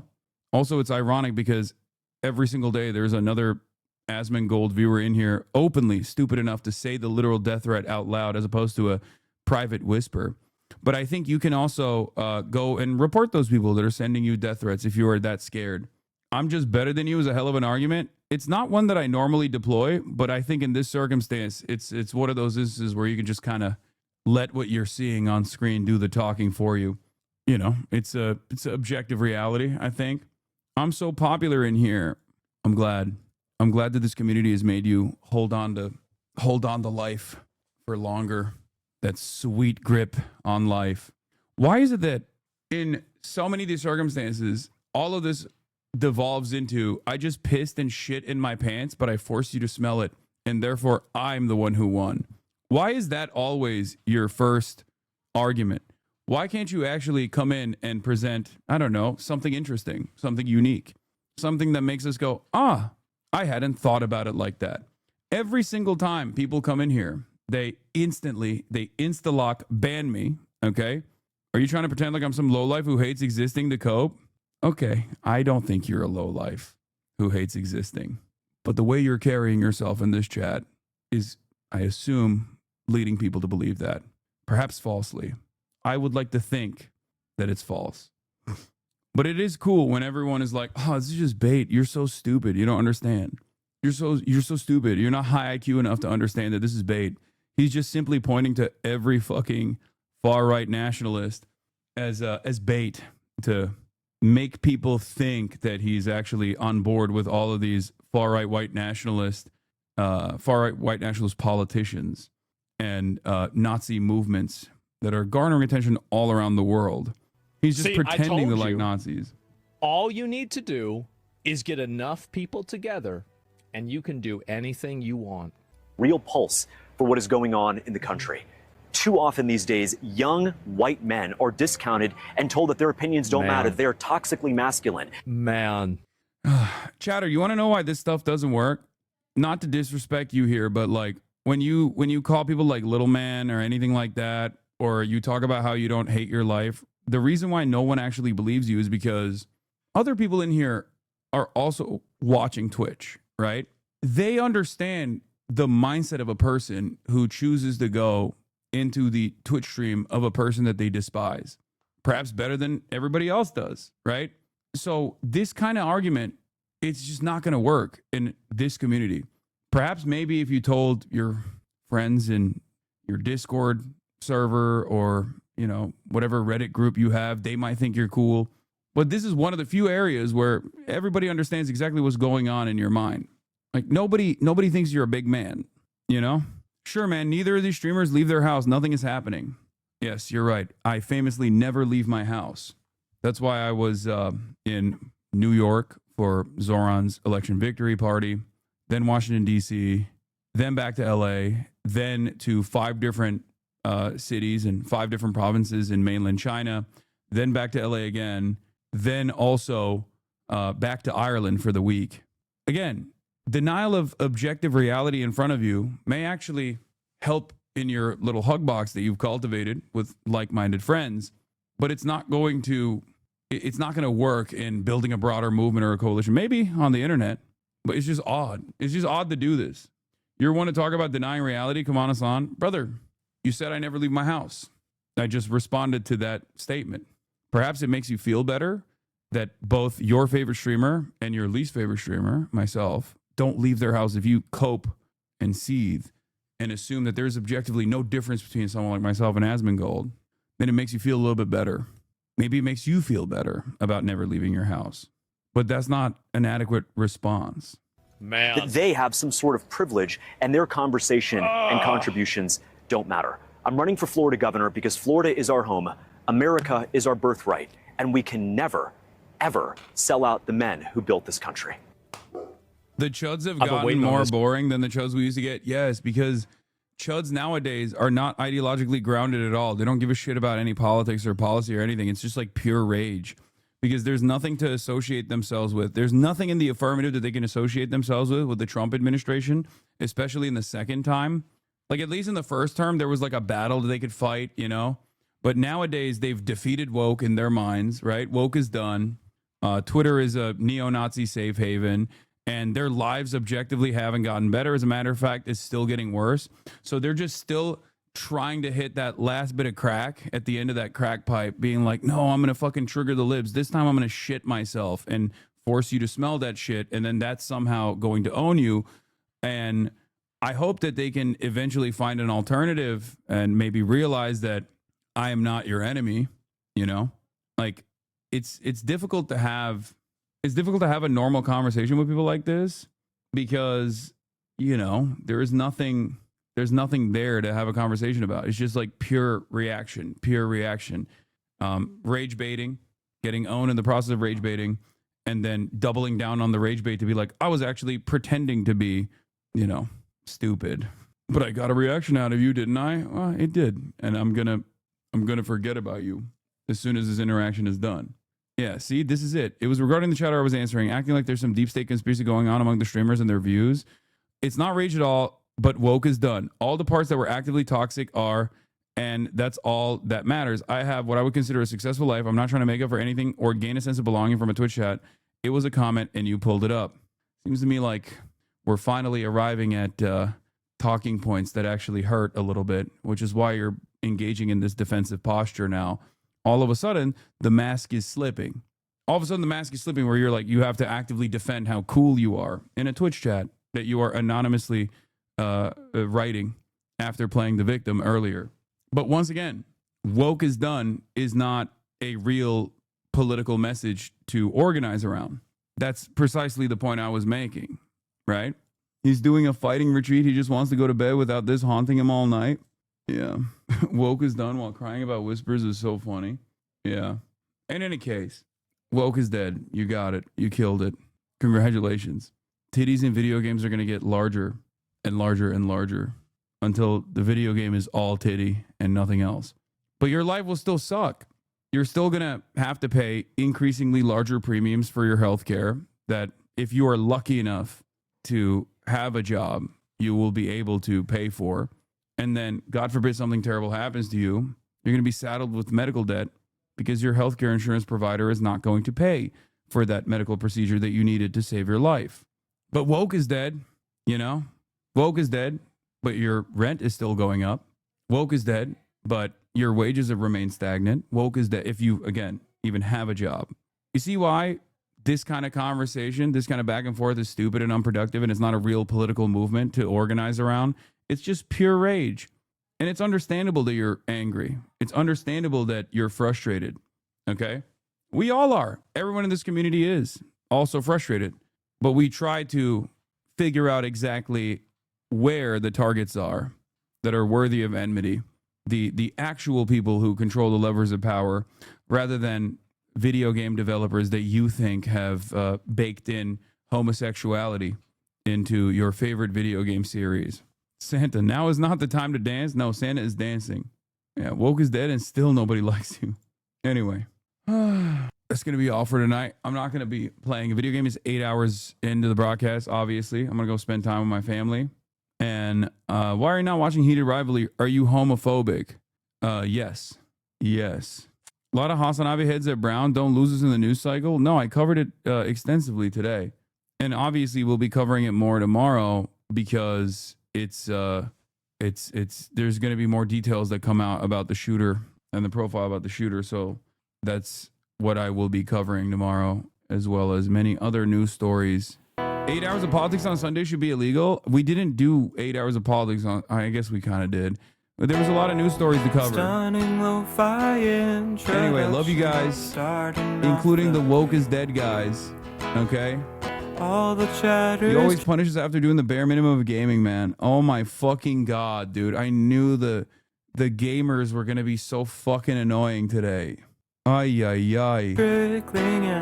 I even love the gamers, okay? The gaming frogs. I love you too, even though you're annoying. All right, see you tomorrow. Bye-bye. Los Angeles, California, says Hasan. The stun lock to the stun lock to the topic that's just begun.